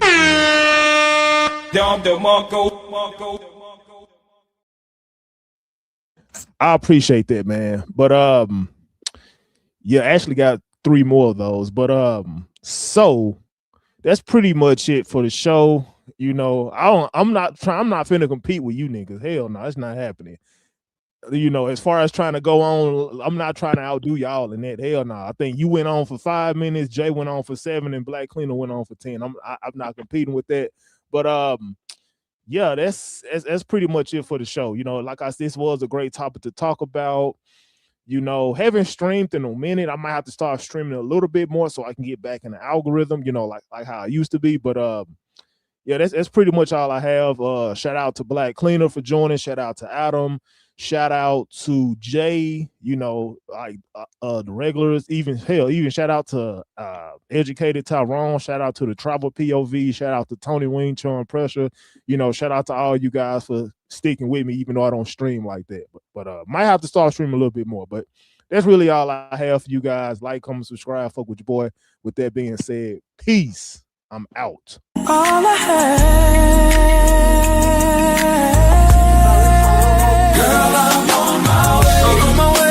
Can't wait to kiss your lips